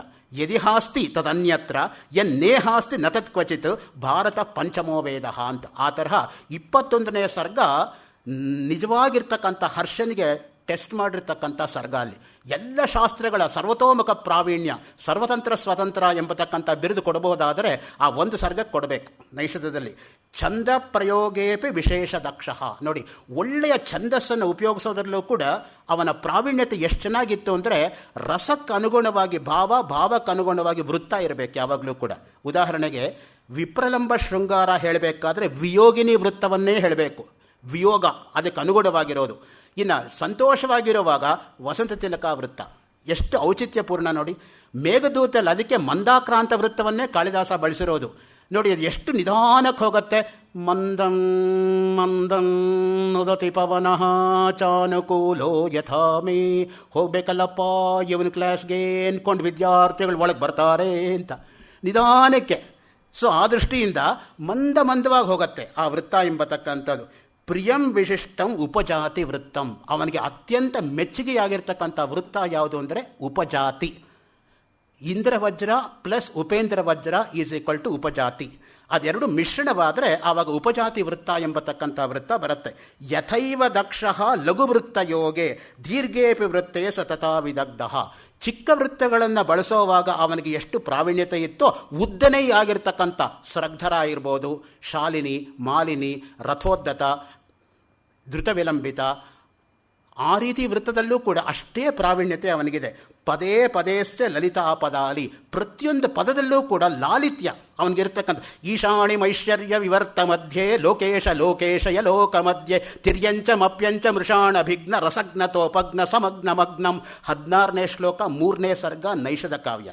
ಅಲ್ಲಿ ಬರ್ತಕ್ಕಂಥ ಪದಾವಳಿ ನೋಡಿ ಹೇಗೆ ಬರುತ್ತೆ ಅಂತ. ಈಶಾಣಿ ಮೈಶ್ವರ್ಯ ವಿವರ್ತ ಮಧ್ಯೆ ಲೋಕೇಶ ಲೋಕೇಶ ಯಲೋಕ ಮಧ್ಯೆ ತಿರ್ಯಂಚ ಮಪ್ಯಂಚ ಮೃಷಾಣಭಿಘ್ನ ರಸಗ್ನ ತೋಪಗ್ನ ಸಮಗ್ನ ಮಗ್ನಂ. ಪ್ರಾಸ ಅನ್ನೋದು ಆ ರೀತಿ ಬರಬೇಕು. ಇವರು ಪ್ರಾಸವನ್ನು ಹುಡ್ಕೊಂಡು ಹೋಗಲ್ಲ, ಪ್ರಾಸವೇ ಇವ್ರನ್ನ ಹುಡ್ಕೊಂಡು ಬರುತ್ತೆ.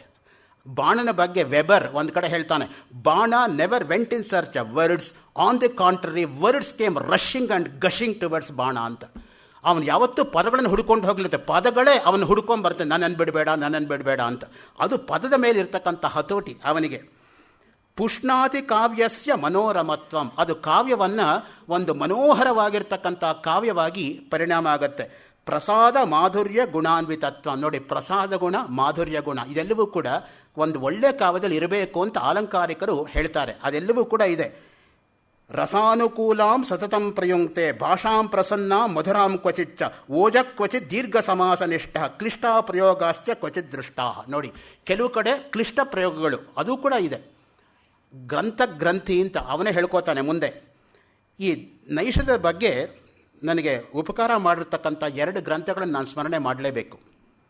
ಮೊದಲನೇದು ಸಂಸ್ಕೃತದಲ್ಲಿ ಬರೆದಿರ್ತಕ್ಕಂಥ PhD ಥೀಸಿಸ್, ಶ್ರೀಹರ್ಷ ನೈಷಧಂ ದರ್ಶನ ಪರಾಮರ್ಶ ಅಂತ ಮುಲ್ಲಪೂಡಿ ಜಯಸೀತಾರಾಮ ಶಾಸ್ತ್ರಿ ಎಂಬತಕ್ಕಂಥವರು ರೇಪಳ್ಳಿ ಎಂಬತಕ್ಕಂತಹ ಆಂಧ್ರದಲ್ಲಿರ್ತಕ್ಕಂಥ ಗುಂಟೂರು ಡಿಸ್ಟ್ರಿಕ್ಟಲ್ಲಿರ್ತಕ್ಕಂಥ ಶಂಕರ ಪಾಠಶಾಲೆಯಲ್ಲಿ ಅವರು ಬರೆದಿರ್ತಕ್ಕಂಥ PhD ಥೀಸಿಸ್ಸು 1987ನೇ ಇಸ್ವಿನಲ್ಲಿ ಗುಂಟೂರಿಂದ ಪಬ್ಲಿಷ್ ಆಗಿದೆ. ಇದು ಮೊದಲನೇದಕ್ಕೆ ನಾನು ಉಪಕೃತ. ಎರಡನೇದು ಫಿಲಸಾಫಿಕಲ್ ರಿಫ್ಲೆಕ್ಷನ್ಸ್ ಈ ನೈಷಧೀಯ ಚರಿತ, 2ನೇ ಥೀಸಿಸ್ಸು ಇಂಗ್ಲೀಷಲ್ಲಿರೋದು. ಹರೇ ಕೃಷ್ಣ ಮೆಹರ್, ಪುಂತಿ ಪುಸ್ತಕ್ ಭಂಡಾರ್, ಕಲ್ಕತ್ತಾ 1989. ಈ 2 ಗ್ರಂಥಗಳು ನನಗೆ ತುಂಬ ಸಹಕಾರಿಯಾಗಿದೆ ಇವತ್ತು ನಾನು ಮಾಡ್ತಾ ಇರತಕ್ಕಂಥ ಭಾಷಣಕ್ಕೆ. ಅದಕ್ಕೆ ಆ 2 ಗ್ರಂಥಗಳನ್ನು ಕೂಡ ನನ್ನ ಸ್ಮರಣೆಯನ್ನು ಅರ್ಪಿಸ್ತಕ್ಕಂಥದ್ದು ನನ್ನ ಆದ್ಯ ಕರ್ತವ್ಯ ಪ್ರಾರಂಭದಲ್ಲಿ. ಇನ್ನು ನೈಷಧಕ್ಕೆ ಮೂಲ ಆಧಾರ ಯಾವುದು ಗೊತ್ತಾ? ಮಹಾಭಾರತವೇ ಆಧಾರ. ಯಾಕೆ ನಳೋಪಾಖ್ಯಾನ ಬರುತ್ತೆ ನೋಡಿ. ಮಹಾಭಾರತ ಎಷ್ಟು ಕಾವ್ಯಗಳಿಗೆ ಉಪಜೀವ್ಯವಾಗಿರ್ತಕ್ಕಂಥ ಕಾವ್ಯ ಅಂದರೆ ನಾವು ಹೇಳೋಕ್ಕೆ ಬರೋದಿಲ್ಲ. ಯಾಕೆಂದರೆ ಇಲ್ಲ ರಾಮಾಯಣ, ಇಲ್ಲ ಮಹಾಭಾರತ, ಇಲ್ಲ ಭಾಗವತ, ಆ 3 ಕೂಡ ನಮ್ಮ ಸಂಸ್ಕೃತಿಯ ಪ್ರತೀಕವಾಗಿರ್ತಕ್ಕಂಥ ಗ್ರಂಥಗಳು. ಯಾವ ಕವಿಗೆ ಯಾವ ಸಂದರ್ಭದಲ್ಲಿ ಯಾವ ಉಪಾಖ್ಯಾನ ಹೇಗೆ ಇನ್ಸ್ಪೈರ್ ಆಗತ್ತೆ ಅಂತ ನಾವು ಹೇಳಕ್ಕೆ ಬರೋದಿಲ್ಲ. ಅದರಿಂದನೇ ಎಷ್ಟು ಸಲ ಓದಿದ್ರು ರಾಮಾಯಣ ಮಹಾಭಾರತ ನಿತ್ಯ ನೂತನ ಚಿರ ನವೀನ, ಅದನ್ನು ನಾವು ಮರೆಯೋ ಹಾಗೆ ಇಲ್ಲ. ಹೊಸ ಹೊಸ ಆಯಾಮಗಳನ್ನು ಅದು ಕಲ್ಪಿಸ್ಕೊಡ್ತಾ ಹೋಗುತ್ತೆ. ನೋಡಿ, ವ್ಯಾಸ ಮಹಾಭಾರತದ ನಳೋಪಾಖ್ಯಾನದಿಂದ ಪ್ರಭಾವಿತವಾಗಿರೋದು ಮಾತ್ರವಲ್ಲದೆ ತನ್ನ ನಂತರ ಬಂದಂತಹ ಅನೇಕ ಕವಿಗಳ ಮೇಲೆ ಅಚ್ಚಳಿದೇ ಇರತಕ್ಕಂಥ ಪ್ರಭಾವ ಬೀರಿದೆ. ನೋಡಿ, ಇದು ಮಹಾಭಾರತದಿಂದ ಪಡ್ಕೊಂಡಿರೋದಲ್ಲ, ಮಿಕ್ಕ ಕವಿಗಳ ಮೇಲೂ ಪ್ರಭಾವ ಬೀರಿದೆ. ಉದಾಹರಣೆಗೆ ಕಾಳಿದಾಸನದು ಎನ್ನತಕ್ಕಂತಹ ನಳೋದಯ, ವಾಮನ ಭಟ್ಟ ಬಾಣನ ನಳ ಅಭ್ಯುದಯ, ಚಕ್ರಕವಿಯ ದಮಯಂತಿ ಪರಿಣಯ, ಹರದತ್ತನ ರಾಘವ ನೈಷಧೀಯ, ವಂದಾರು ಭಟ್ಟನ ಉತ್ತರ ನೈಷಧ, ವಿದ್ಯಾಧರನ ಪ್ರತಿನೈಷಧ, ತ್ರಿವಿಕ್ರಮ ಭಟ್ಟನ ನಳ ಚಂಪು, ನೀಲಕಂಠನ ನಳ ಚರಿತ, ವೆಂಕಟರಂಗನಾಥನ ಮಂಜುಳ ನೈಷಧ, ಮಂಡಿಕಳ್ ರಾಮಶಾಸ್ತ್ರಿಗಳ ಮಹಾನಾಟಕ ಭೈಮಿ ಪರಿಣಯ, ಜೀವಬುಧನ ನಳಾನಂದ, ರಾಮಚಂದ್ರನ ನಳವಿಲಾಸ, ಕಾಳೀಪದ ತರ್ಕಾಚಾರ್ಯರ ನಳದಮಯಂತೀಯಂ, ಸುದರ್ಶನಾಚಾರ್ಯರ ಅನರ್ಘ ನಳಚಾರಿತ್ರ್ಯಂ ಮತ್ತು ರಾಮಾವತಾರ ಶರ್ಮಾ ಅವರ ಧೀರ ನೈಷಧಂ. ಇದೆಲ್ಲವೂ ಕೂಡ ನೈಷಧ ಕಾವ್ಯದಿಂದ ಪ್ರಭಾವಿತವಾಗಿ ಬಂದಿರತಕ್ಕಂತಹ ಆಧುನಿಕ ಕಾವ್ಯಗಳು. ಅದು ನಿಜವಾಗಿರ್ತಕ್ಕಂತಹ ಶ್ರೀಹರ್ಷನ ಕೊಡುಗೆ ಏನು ಅಂದರೆ, ತನ್ನ ನಂತರ ಬಂದಿರತಕ್ಕಂಥ ಎಷ್ಟು ಜನ ಕವಿಗಳ ಮೇಲೆ ಎಷ್ಟು ರೀತಿಯಾಗಿ ಪ್ರಭಾವ ಬೀರಿದ್ದಾನೆ ಅನ್ನೋದು ಅಲ್ಲಿ ನಮಗೆ ಅರ್ಥ ಆಗತ್ತೆ. ಇವನ ಕಾಲದ ಬಗ್ಗೆ ಬಂದರೆ ನೋಡಿ, ಭೋಜ ಸರಸ್ವತಿ ಕಂಠಾಭರಣದಲ್ಲಿ ನೈಷಧ ಶ್ಲೋಕವನ್ನು ಉದ್ಧೃತಗೊಳಿಸ್ತಾನೆ. ತಾವು ಪ್ರತಿನಿತ್ಯ ಗೋಖಲೆ ಇನ್ಸ್ಟಿಟ್ಯೂಟ್ಗೆ ಬರೋದರಿಂದ ಪ್ರಾಯಶಃ ಹೋದ ವರ್ಷನೋ ಭೋಜನ ಸರಸ್ವತಿ ಕಂಠಾಭರಣದ ಬಗ್ಗೆ ವಿದ್ವಾನ್ ಎಚ್ ವಿ ನಾಗರಾಜರಾಯರು ಭಾಷಣ ಮಾಡಿದ್ರು. ಅದು ಅಚ್ಚಾಗಿದೆ ಅಂತ ನಾನು ಅಂದ್ಕೊಂಡಿದ್ದೀನಿ, ಯಾಕೆಂದರೆ I have very poor memory, ಹಾಗೆ ಅಂತ ನನ್ನ ಭಾವನೆ. ನಾನು ತಪ್ಪಾಗಿದ್ದರೆ ಕ್ಷಮಿಸಿ. ವಾಚಸ್ಪತಿ ಮಿಶ್ರರು ಹರ್ಷನ ಖಂಡ ಖಾದ್ಯದ ಖಂಡನೆ ಮಾಡಿದ್ದಾರೆ. ನೋಡಿ, ಖಂಡನ ಖಾದ್ಯಕ್ಕೆ ಖಂಡನ, ಅದು ಖಂಡನ ಮಂಡನ, ಈ ರೀತಿಯಾಗಿ ನಮ್ಮ ಪರಂಪರೆಯಲ್ಲಿ ಬೆಳ್ಕೊಂಡು ಹೋಗ್ತಾ ಹೋಗುತ್ತೆ ವಾದ ವಿವಾದಗಳು. ದುಸ್ತರ್ಕ ಮಾಡಬಾರ್ದು ಯಾವಾಗಲೂ ಕೂಡ. ಶ್ರುತಿಗೆ ಅನುಗುಣವಾಗಿದ್ದರೆ ಆ ತರ್ಕ ನಿಲ್ಲತ್ತೆ, ಇಲ್ಲದೆ ಹೋದರೆ ಬಿದೋಗತ್ತೆ. ಶಂಕರಾಚಾರ್ಯರು ಅದಕ್ಕೆ ಹೇಳ್ತಾರೆ, ದುಸ್ತರ್ಕ ಸುವಿರಮ್ಯತಾಂ ಶ್ರುತಿಮತಸ್ತರ್ಕೋನು ಸಂಧೀಯತಾಂ. ಉಪದೇಶ ಪಂಚಕದಲ್ಲಿ ಬರ್ತಕ್ಕಂಥ ಮಾತು. ಶ್ರುತಿಗೆ ಅನುಗುಣವಾಗಿದ್ದರೆ ತರ್ಕ ಇಟ್ಕೋಬೇಕೇ ಹೊರತು ಸುಮ್ಮನೆ ತರ್ಕ ಮಾಡೋ ದೃಷ್ಟಿಯಿಂದ ನೀವು ತರ್ಕ ಮಾಡಬಾರ್ದು. ತಾರ್ಕಿಕರು ಏನು ಮಾಡ್ತಾರೆ ಗೊತ್ತಾ, ದೊನ್ನೆಯಿಂದ ತುಪ್ಪ ಇದೆಯೋ, ತುಪ್ಪದಿಂದ ದೊನ್ನೆ ಇದೆಯೋ, ದೊಡ್ಡ ಆರ್ಗ್ಯುಮೆಂಟ್ ಅದರ ಮೇಲೆ. ಬಗ್ಗಸ್ ನೋಡಿದ್ರೆ ಗೊತ್ತಾಗಲ್ವಾ ಯಾವುದರಿಂದ ಯಾವುದಿದೆ ಅಂತ.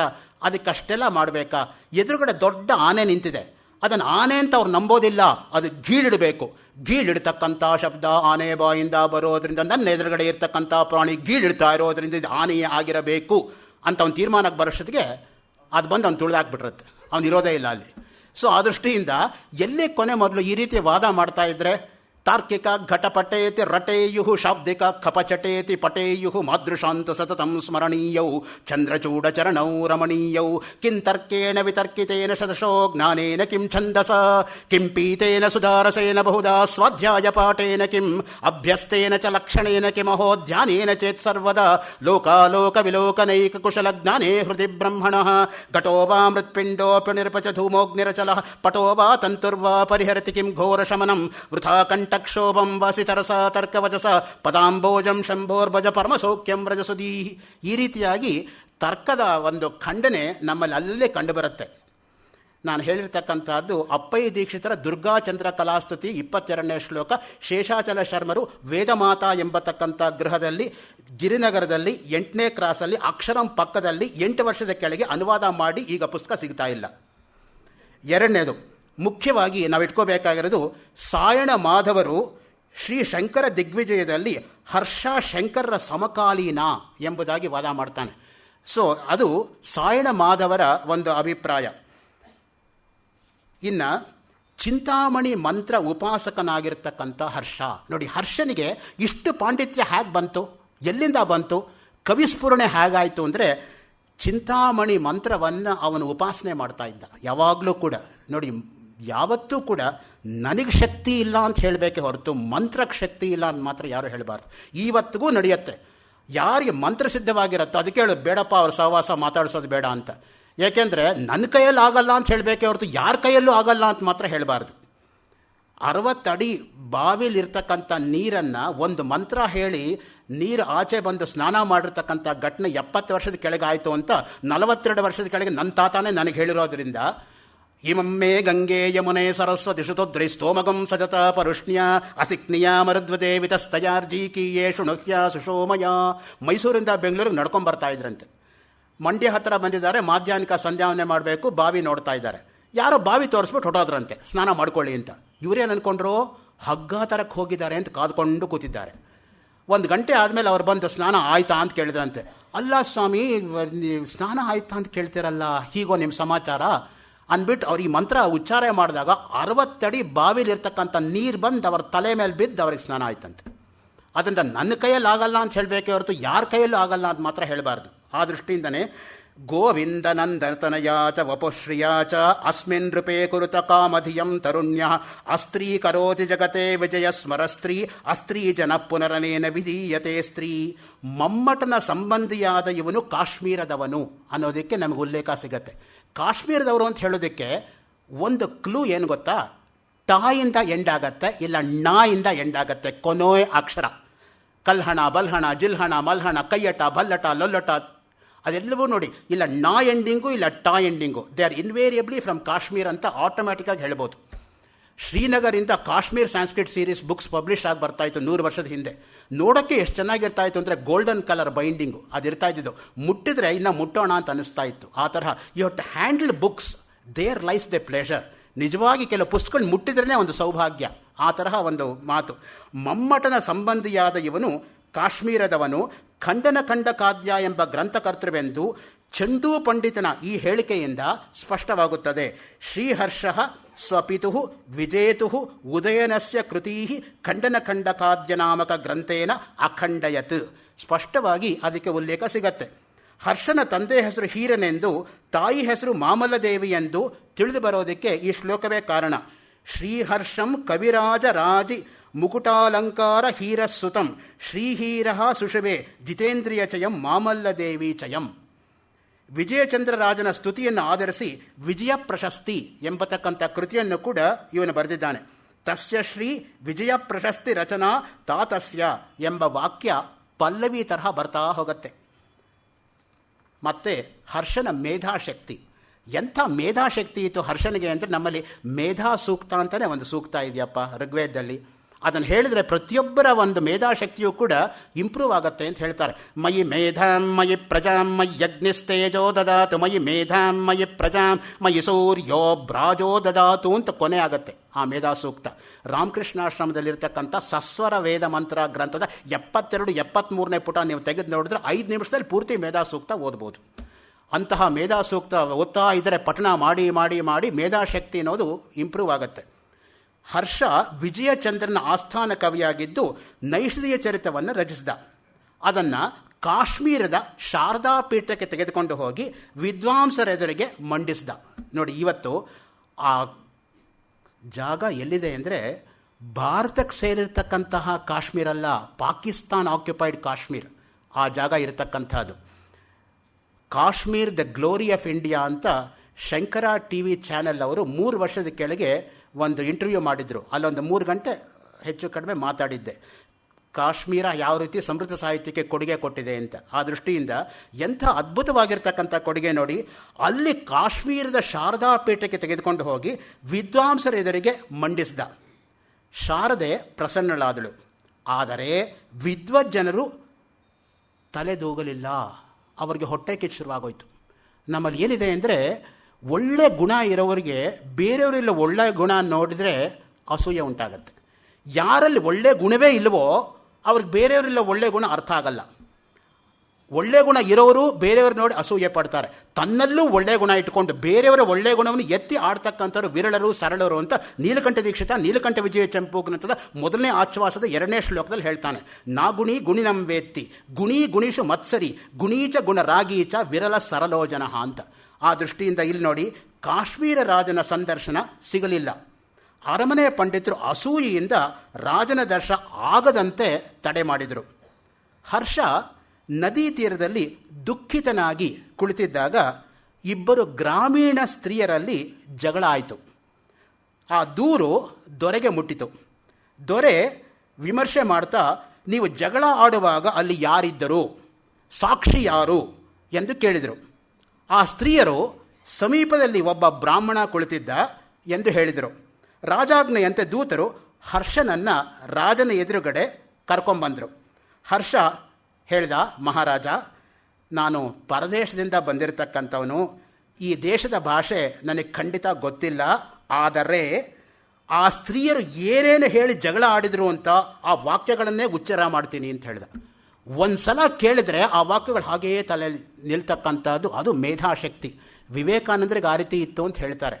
ಒಂದು ಸಲ ಕ್ಲಾಸಲ್ಲಿ ನರೇಂದ್ರ ಕೂತಿದ್ದಾಗ ಅರ್ಧ ಗಂಟೆ ಮೇಷ್ಟ್ರು ಪಾಠ ಮಾಡಿ, ಏನಪ್ಪ ಒಂದು ವಾಕ್ಯ ಅದು ತಲೆ ಒಳಗೆ ಹೋಯ್ತಾ ಅಂತ ಕೇಳಿದಾಗ ಒಂದು ವಾಕ್ಯ ಬಿಡದೆ ಅರ್ಧ ಗಂಟೆ ಲೆಕ್ಚರ್ ವಾಪಸ್ ಒಪ್ಸಿದ್ರಂತೆ. ಸೊ ಅದು ವಿವೇಕಾನಂದರಿಗಿದ್ದಂತಹ ಸ್ಮರಣಶಕ್ತಿ. Sound mind in a sound body ಅಂದರೆ ವಿವೇಕಾನಂದರನ್ನೇ ನಾವು ಹೆಸರಿಸಬೇಕಾಗತ್ತೆ. ಆ ವಾಕ್ಯಗಳನ್ನೇ ಉಚ್ಚರಿಸಬಲ್ಲೆ ಎಂದು ಹೇಳಿ ಕ್ರಮವಾಗಿ ಆ ವಾಕ್ಯಗಳನ್ನು ಉಚ್ಚರಿಸಿದ. ರಾಜ ಅವನ ಮೇಧಾಶಕ್ತಿಗೆ ಚಕಿತನಾಗಿ ಪೂರ್ವಾಪರಗಳನ್ನು ವಿಚಾರಿಸಿ ಅವನಿಗೆ ಸನ್ಮಾನ ಮಾಡಿದ. ಅನಂತರ ವಿಜಯಚಂದ್ರನ ಮಗನಾಗಿರ್ತಕ್ಕಂಥ ಜಯಚಂದ್ರ ರಾಜನಾದ. ಅವನ ಹರ್ಷನಿಗೆ ನರಭಾರತಿ ಎಂಬ ಬಿರುದನ್ನು ಕೊಟ್ಟ. ನೋಡಿ, ಭಾರತಿ ಅನ್ನೋದು ಸರಸ್ವತಿಗಿರ್ತಕ್ಕಂತಹ ಒಂದು ಪರ್ಯಾಯ ಪದ. ನರಭಾರತಿ ಅಂದರೆ ಒಂದೇ, ಪುರುಷ ಸರಸ್ವತಿ ಅಂದರೆ ಒಂದೇ. ಅದು ಅತ್ಯಂತ ಶ್ರೇಷ್ಠವಾಗಿರ್ತಕ್ಕಂಥದ್ದು. ವಾಣಿ ಬಾಣೋ ಬಭೂವ ಅಂತ ಒಂದು ಮಾತಿದೆ ಬಾಣನ ಬಗ್ಗೆ. ಸ್ತ್ರೀ ರೂಪ ವೇಷಧಾರಿಯಾಗಿರ್ತಕ್ಕಂಥ ಸರಸ್ವತಿಯೇ ಪುರುಷ ರೂಪನಾಗಿ ಬಾಣನಾಯಿತು ಅಂತಲೂ ಕೂಡ ಒಂದು ಮಾತಿದೆ. ವಾಣಿ ಬಾಣೋ ಬಭೂವೇತಿ ಅಂತ. ನೈಷಧ ಪ್ರಸನ್ನ ರಮಣೀಯವೂ ಹೌದು, ಗಂಭೀರ ಭೀಷಣವೂ ಹೌದು. ಕೆಲವೆಡೆ ಪದಲಾಲಿತ್ಯ, ಛಂದಸ್ಸಿನ ಓಟ, ಅರ್ಥಮಾಧುರ್ಯ, ಭಾವಪುಷ್ಟಿ, ಚಮತ್ಕಾರಿಯಾದ ಸಂಭಾಷಣೆ ಮನಮುಟ್ಟುವಂತಿದೆ. ಕೆಲವು ಕಡೆ ಶಬ್ದ ಕರ್ಕಶತೆ, ದುರೂಹವಾದ ಕಲ್ಪನೆ, ಅರ್ಥಕ್ಲಿಷ್ಟತೆ, ಶ್ಲೇಷ ವಿಜೃಂಭಣೆಗಳು ಪಂಡಿತರಲ್ಲದ ಓದುಗರನ್ನು ವಿಮುಖಗೊಳಿಸುತ್ತದೆ. ಅವ್ರಿಗೆ ಅರ್ಥವೇ ಆಗೋದಿಲ್ಲ. ಅದಕ್ಕೆ ಈ ಕಾವ್ಯದಲ್ಲಿ ಗ್ರಂಥವನ್ನು ಬೇಕೆಂದೇ ನಾನು ಇರಿಸಿದ್ದೇನೆ, ಗುರುಸೇವೆ ಮಾಡಿಯೇ ವಿದ್ವಾಂಸರು ಈ ಗ್ರಂಥವನ್ನು ಅರ್ಥ ಮಾಡಿಕೊಳ್ಳುವಂತೆ ಆಗಲಿ ಅಂತ ಹರ್ಷ ಶಪಥ ಮಾಡ್ತಾನೆ. ಗುರುಮುಖೇನಾನೇ ಅಧ್ಯಯನ ಮಾಡಬೇಕು ಅಂತ. ಅದು ನಮ್ಮಲ್ಲಿರೋದು. ಅಧ್ಯಯನ ಅಂದ್ರೇನು? ಯಾವುದು ಗುರುಮುಖೇನ ಬರುತ್ತೋ ಅದಕ್ಕೆ ಅಧ್ಯಯನ ಅಂತ ಹೇಳೋದು. ಅಧೀತಿ ಬೋಧ ಆಚರಣ ಪ್ರಸಾರಣೈ ಆ ಮಾತನ್ನು ಉಪಯೋಗಿಸ್ತಾನೆ 21ನೇ ಸರ್ಗದಲ್ಲಿ ಹರ್ಷ. ಕೆಲವು ಅಧೀತಿ ಇರ್ತಾರೆ, ಚೆನ್ನಾಗಿ ಓದ್ಕೊಂಡಿರ್ತಾರೆ, ಆದರೆ ಬೇರೆಯವ್ರಿಗೆ ಹೇಳೋ ಕಲೆ ಇರಲ್ಲ. ಕೆಲವ್ರಿಗೆ ಬೇರೆಯವ್ರಿಗೆ ಹೇಳೋ ಕಲೆ ಚೆನ್ನಾಗಿರುತ್ತೆ, ವಿಷಯವೇ ಗೊತ್ತಿರಲ್ಲ. ಅವರಿಬ್ಬರು ಉಪಯೋಗಕ್ಕೆ ಬರಲ್ಲ. ಎರಡೂ ಗೊತ್ತಿದ್ರೂ ಕೂಡ ಅನುಷ್ಠಾನ ಇರಲ್ಲ, ಅನುಭವ ಇರಲ್ಲ. ನೋಡಿ, ಯಾರಲ್ಲಿ ಮೂರೂ ಇರುತ್ತೋ ಅಂಥವರಿಗೆ ಆಚಾರ್ಯ ಅನ್ನೋ ಶೀರ್ಷಿಕೆ ನಾವು ಕೊಟ್ಟಿರೋದು. ಆಚಿನೋತಿ ಶಾಸ್ತ್ರಾರ್ಥಾನ್ ಆಚಾರೇ ಸ್ಥಾಪಯತ್ಯಪಿ ಸ್ವಯಂ ಆಚರತೆ ಯಸ್ತು ಸತು ಆಚಾರ್ಯ ಇತಿ ಶ್ರುತಃ. ಕೊನೆಯದು ಅತ್ಯಂತ ಕ್ಲಿಷ್ಟವಾಗಿರೋದು. ಬೇರೆಯವ್ರಿಗೆ ಉಪದೇಶ ಮಾಡೋದ್ರಲ್ಲಿ ಪ್ರತಿಯೊಬ್ಬರೂ ನಿಸ್ಸೀಮರೇ. ಸ್ವಂತ ಅದನ್ನು ಆಚರಣೆಗೆ ತರುವಾಗ ಋಷಿಮುನಿಗಳಿಗೂ ಕಷ್ಟ ಆಗತ್ತೆ ಅಂತ. ಪರೋಪದೇಶ ಸಮಯೇ ಸರ್ವೇಪಿ ಚ ಪಂಡಿತಾ, ಸ್ವಯಂ ಆಚರಣ ಸಮಯೇ ಮುನಯೋಪಿ ಅಪಂಡಿತಾ. ಅದಕ್ಕೆ ಮಾತು ಬಂದಿರತಕ್ಕಂಥದ್ದು. India has no dearth of philosophers but hardly we find practitioners, Radhakrishnan. So ಆ ದೃಷ್ಟಿಯಿಂದ ಗುರುಸೇವೆ ಮಾಡಿ ವಿದ್ವಾಂಸರಾಗಿರ್ತಕ್ಕಂಥವರು ಪರಿಷ್ಕೃತ ಮತಿಯಿಂದ ಮಾತ್ರ ಇದನ್ನು ಓದಿ ಆನಂದಿಸುವಂತಾಗಲಿ, ಇದು ಅವನು ಮಾಡ್ತಕ್ಕಂಥ ಪ್ರಮಾಣ. ಹರ್ಷ ಹೇಗೆ ಬರಿತಾನೆ ಅದಕ್ಕೆ ಇವನ ಗ್ರಂಥಗಳು ನೋಡಿ ಎಷ್ಟು ವ್ಯಾಪಕವಾಗಿ ಇವನ ಪಾಂಡಿತ್ಯ ಇತ್ತು ಅನ್ನೋದಕ್ಕೆ ಸ್ಥೈರ್ಯ ವಿಚಾರ ಪ್ರಕರಣ, ಬೌದ್ಧರ ಕ್ಷಣಿಕವಾದವನ್ನು ಖಂಡನೆ ಮಾಡ್ತಕ್ಕಂಥ ಗ್ರಂಥ. ಬೌದ್ಧರಲ್ಲಿ ಸರ್ವಂ ಕ್ಷಣಿಕಂ ಕ್ಷಣಿಕಂ, ಶೂನ್ಯಂ ಶೂನ್ಯಂ, ಸ್ವಲಕ್ಷಣಂ ಸ್ವಲಕ್ಷಣಂ ಇತ್ಯಾದಿಯಾಗಿ ಒಬ್ಬನೇ ಹೇಳ್ತಕ್ಕಂಥ ಬುದ್ಧ ಆದರೂ ಕೂಡ 4 ರೀತಿ ಅದು ವಿಭಾಗ ಆಗೋಯ್ತು.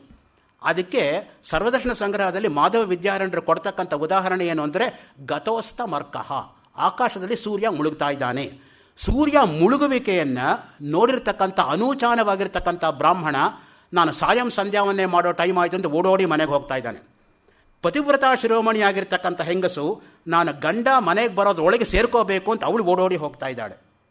ಒಬ್ಬ ಕಳ್ಳ ಬೇಗ ಕತ್ತಲೆ ಆದರೆ ಸಾಕು 4 ಜನ ತಲೆ ಹೊಡೆದು ದೋಚೋಣ ಅಂತ ಯೋಚನೆ ಮಾಡ್ತಾ ಇದ್ದಾನೆ. ಒಬ್ಬಳು ವೇಶ್ಯ ಸ್ತ್ರೀ ಇನ್ನೊಂದು ತರಹ ಯೋಚನೆ ಮಾಡ್ತಾ ಇದ್ದಾಳೆ. ಮುಳುಗತಕ್ಕಂಥ ಸೂರ್ಯ ಒಬ್ಬನೇ ಆದರೂ ಕೂಡ ನೋಡ್ತಕ್ಕಂಥವರ ಚಾತುರ್ವೇದ್ಯದಿಂದ ಹೇಳ್ತಕ್ಕಂಥ ಬುದ್ಧ ಒಬ್ಬನೇ ಆದರೂ ಕೂಡ 4 ಅದು ವಿಭಜಿತವಾಗೋಯಿತು. ಮಾಧ್ಯಮಿಕ, ಯೋಗಾಚಾರ, ಸೌತ್ರಾಂತಿಕ, ವೈಭಾಷಿಕ ಅಂತ. ಹಾಗೆ ಇಲ್ಲಿ 2ನೇ ನೋಡಿ, ವಿಜಯಚಂದ್ರ ಪ್ರಶಸ್ತಿ. ತನ್ನ ರಾಜ ವಿಜಯಚಂದ್ರನನ್ನು ಕುರಿತಾದಂತಹ ಪ್ರಶಂಸಾಕೃತಿ ಇದು. ಮೂರನೇದು ಖಂಡನ ಖಂಡ ಕಾದ್ಯ, ಪ್ರಸಿದ್ಧ ವೇದಾಂತ ಗ್ರಂಥ. ನೈಯಾಯಿಕರ ತರ್ಕಶೈಲಿಯನ್ನು ಅನುಸರಿಸಿ ನ್ಯಾಯ ಸಿದ್ಧಾಂತ ಖಂಡನೆ ಮಾಡಿ ಅದ್ವೈತ ಸಿದ್ಧಾಂತದ ಮಂಡನೆ ಈ ಗ್ರಂಥದಲ್ಲಿ ಇದೆ. ನೆಲಮಾವು ಅಂತಿದೆ. ನೆಲಮಾವುನಲ್ಲಿ ಸೂರಿ ರಾಮಚಂದ್ರ ಶಾಸ್ತ್ರಿ ಅಂತ ಆ ಮಹನೀಯರು ಖಂಡನ ಖಂಡ ಕಾದ್ಯವನ್ನು ಸಂಪೂರ್ಣವಾಗಿ ಕನ್ನಡಕ್ಕೆ ಅನುವಾದ ಮಾಡಿದ್ದಾರೆ. ಆ ದೃಷ್ಟಿಯಿಂದ ಅಯ್ಯೋ ಈ ಗ್ರಂಥ ನಮಗೆ ಓದೋಕ್ಕಾಗಲ್ವಲ್ಲ ಅಂತ ಯಾರೂ ವ್ಯಸನ ಪಡ್ಕೋಬೇಕಾಗಿಲ್ಲ.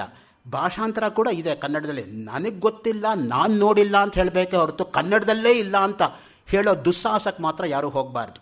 ನನ್ನ ಮಿತಿ ಇಷ್ಟು, I can only go this far and no further. ಆ ಲಿಮಿಟೇಷನ್ನು ನಮಗೆ ಗೊತ್ತಾಗಬೇಕು ನೋಡಿ. ನಾಲ್ಕನೇದು ಗೌಡೋರ್ವಿ ಶುಕ್ರ ಪ್ರಶಸ್ತಿ, ಗೌಡ ದೇಶದ ರಾಜನ ಪ್ರಶಸ್ತಿ ಕಾವ್ಯ. ಉದಾಹರಣೆಗೆ ಯಾವುದರ ಆಧಾರ ಗೊತ್ತಾ? ಬಾಣನ ಹರ್ಷಚರಿತ. ಬಾಣನ ಹರ್ಷಚರಿತ ಪೂರ್ತಿ ಹರ್ಷನ ಪ್ರಶಸ್ತಿ ಅದರಲ್ಲಿರ್ತಕ್ಕಂಥದ್ದು. ಅದಕ್ಕೆ ಹೇಳ್ತಾರೆ ಒಬ್ಬರು ವಿದ್ವಾಂಸರು, ಬಾಣ is credited with both biography and autobiography. Harshacharita biography ಆದರೆ ಕಾದಂಬರಿ ಆಟೋಬಯೋಗ್ರಫಿ. ಅದಕ್ಕೆ ಒಂದು ಮಾತಿದೆ, geography is about maps, biography is about chops ಅಂತ. ಸೊ ಹಾಗೆ ಆ ಎರಡರಲ್ಲಿ ಇರ್ತಕ್ಕಂಥ ಸಾಮ್ಯ ಹೇಗಿರುತ್ತೆ ನೋಡಿ. ಇನ್ನು ಐದನೇದು ಅರ್ಣವ ವರ್ಣನ, ಸಮುದ್ರದ ವರ್ಣನೆ. ಈ ಸಮುದ್ರದ ವರ್ಣನೆ ಇಟ್ಕೊಂಡು ಯಾರಿಗೆ ಇನ್ಸ್ಪೈರ್ ಆಗಿದೆ ಗೊತ್ತಾ? ವಾಗೀಶ್ ಶಾಸ್ತ್ರಿ ಅಂತಿದ್ದಾರೆ ಕಾಶಿನಲ್ಲಿ ವಿದ್ವಾಂಸರು, ಭಗೀರಥ್ ಪ್ರಸಾದ್ ತ್ರಿಪಾಠಿ ಅಂತ ಅವ್ರ ನಿಜವಾಗಿರ್ತಕ್ಕಂಥ ಹೆಸರು. 3/11 ಶಿವಾಲ ವಾರಣಾಸಿ 221004 ಅವರು ರೆಸಿಡೆನ್ಷಿಯಲ್ ಅಡ್ರೆಸ್ಸು. ಅವರು ಹೋದ ವರ್ಷ ಈ ಅರ್ಣವ ವರ್ಣನ ಇನ್ಸ್ಪೈರ್ ಆಗಿಬಿಟ್ಟು ಅವರು ಬ್ರೆಜಿಲ್ಗೆ ಹೋದಾಗ ಅಲ್ಲಿ ಸಮುದ್ರದ ಎದುರುಗಡೆ ಕೂತ್ಕೊಂಡು ಬ್ರೆಜಿಲ್ ವರ್ಣನೆಯನ್ನು ಸಮುದ್ರಕ್ಕೆ ಅನ್ವಯ ಮಾಡಿ ಒಂದು ಕಾವ್ಯ ಬರೆದಿದ್ದಾರೆ. ಈಗ ಅದು ಸಬ್ಮಿಟ್ ಆಗಿದೆ ಸಾಹಿತ್ಯ ಅಕಾಡೆಮಿ ಅವಾರ್ಡ್ಗೆ. ಬರುತ್ತೋ ಇಲ್ವೋ ಗೊತ್ತಿಲ್ಲ award. Anyway the work has been submitted. ಅರ್ಣವ ವರ್ಣನ.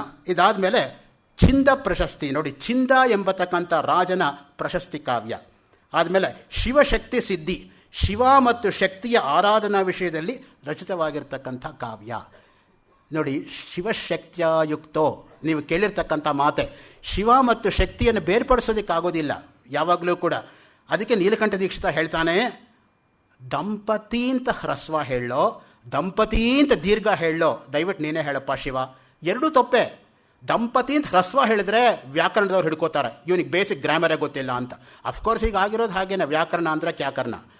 ಇನ್ನು ದಂಪತಿ ಅಂತ ದೀರ್ಘ ಹೇಳೋಣ ಅಂದರೆ ಇಬ್ಬರು ಕಾಣ್ತಾ ಇಲ್ಲ, ಇರೋದೇ ಒಬ್ಬ, ಅವನು ಅರ್ಧನಾರೀಶ್ವರ. ಯಾವ ತಪ್ಪು ಮಾಡಿ ನಿನ್ನನ್ನು ನಾನು ಸ್ತುತಿ ಮಾಡಲಿ, ನೀನೇ ಹೇಳಪ್ಪ ಅಂತ ಅವನು ಹೇಳ್ತೀನಿ. ಎರಡೂ ತಪ್ಪು ನನಗೆ ಗೊತ್ತಿದೆ, ಆದರೆ ಯಾವುದು ಮೈನರ್ ಮಿಸ್ಟೇಕು ಯಾವುದು ಮೇಜರ್ ಮಿಸ್ಟೇಕು ಅಂತ I am unable to decide. You please clarify ಅಂತ ಭಗವಂತನೇ ಕೇಳ್ಕೊತಾನೆ ನೀಲಕಂಠ ದೀಕ್ಷಿತ. ಇನ್ನು ನವಸಾಹಸಾಂಕ ಚರಿತ ಚಂಪು ನೋಡಿ, ಚಂಪು ಗ್ರಂಥವನ್ನು ಕೂಡ ಬರೆದಿದ್ದಾನೆ ಹರ್ಷ. ನವಸಾಹಸಾಂಕನ ಚರಿತ್ರೆಯನ್ನು ಚಂಪೂ ರೂಪದಲ್ಲಿ ರಚಿಸಿದ್ದು ಸ್ಪಷ್ಟವಾಗುತ್ತೆ. 22ನೇ ಸರ್ಗ 15ನೇ ಶ್ಲೋಕ ನೈಷಧ ಕಾವ್ಯದಲ್ಲಿ ಇದಕ್ಕೆ ರೆಫರೆನ್ಸ್ ಇದೆ. ಒಟ್ಟು 22 ಸರ್ಗಗಳು 2830 ಶ್ಲೋಕದಲ್ಲಿ ನಿಷಧ ದೇಶದ ರಾಜನಾದ ನಳನ ಚರಿತ್ರೆಯ ವರ್ಣನೆ ಇಲ್ಲಿದೆ. ಹಿಂದೆ ನಮ್ಮಲ್ಲಿ ಅಂತ್ಯಾಕ್ಷರಿ ಅಂತ ಈ ಜಿ ಟಿ ವಿನಲ್ಲಿ ಹಿಂದಿ ಮೂವೀಸ್ ಅಂತ್ಯಾಕ್ಷರಿ ಎಲ್ಲ ಬರೋಕ್ಕೆ ಭಾಳ ಹಿಂದೆಯೇ ಸಂಸ್ಕೃತ ಕಾವ್ಯಗಳಲ್ಲಿ ಅಂತ್ಯಾಕ್ಷರಿ ಮಾಡ್ತಕ್ಕಂಥ ಒಂದು ಇದು ಇತ್ತು ಪರಿಪಾಟಿ. ಅವಾಗೇನು ಅದ್ರಲ್ಲಿ ಸ್ಪರ್ಧೆ ಅಂತ ಹೇಳಿದ್ರೆ ಅನುಷ್ಟು ಶ್ಲೋಕ ನೀವು ಹೇಳೋ ಹಾಗಿಲ್ಲ, ಸ್ತೋತ್ರಗಳಲ್ಲಿ ಹೇಳೋ ಹಾಗಿಲ್ಲ, ಬರೀ ಮಹಾಕಾವ್ಯದಿಂದನೇ ನೀವು ಶ್ಲೋಕ ಹೇಳಬೇಕು. ಅದು ಅಲ್ಲಿದ್ದಿದ್ದು. ನನಗಿವತ್ತಿಗೂ ಜ್ಞಾಪಕ ಇದೆ. 76ನೇ ಇಸ್ವಿನಲ್ಲಿ ಚಾಮರಾಜೇಂದ್ರ ಸಮೃದ್ಧ ಕಾಲೇಜಿಂದ ನಾವು ಡೆಲ್ಲಿಗೆ ಹೋದಾಗ ನ್ಯಾಷನಲ್ ಲೆವೆಲ್ ಅಂತ್ಯಾಕ್ಷರಿ ಕಾಂಪಿಟೇಷನ್ಗೆ ಒಂದೊಂದು ಅಕ್ಷರಕ್ಕೆ 300 ಶ್ಲೋಕ ನನಗೆ ಬರ್ತಾ ಇತ್ತು. ಈಗ ಮರ್ತೋಗಿದೆ, ವಯಸ್ಸಾಗೋಯ್ತು. 100ಕ್ಕೇನು ಮೋಸ ಇಲ್ಲ ಈಗಲೂ. ಸೊ ಅದರಿಂದ ಪುಸ್ತಕ ಬರೆದಿಟ್ಟಿದ್ದೀನಿ, ಒಂದೊಂದು ಅಕ್ಷರಕ್ಕೆ 300 ಶ್ಲೋಕ. 299 ಸಲ ತಕಾರಕ್ಕೆ ನಿಲ್ಲಿಸ್ತೀಯ, ಆಯಿತು 300ನೇದು ಹೇಳ್ಬಿಟ್ಟು ನಾನು ಗೆಲ್ತೀನಿ ಅನ್ನೋ ಒಂದು ಹಠ ಇತ್ತು ಆಗ. ಏನೋ ಅದೊಂದು ಕಾಲ ಇರಲಿ.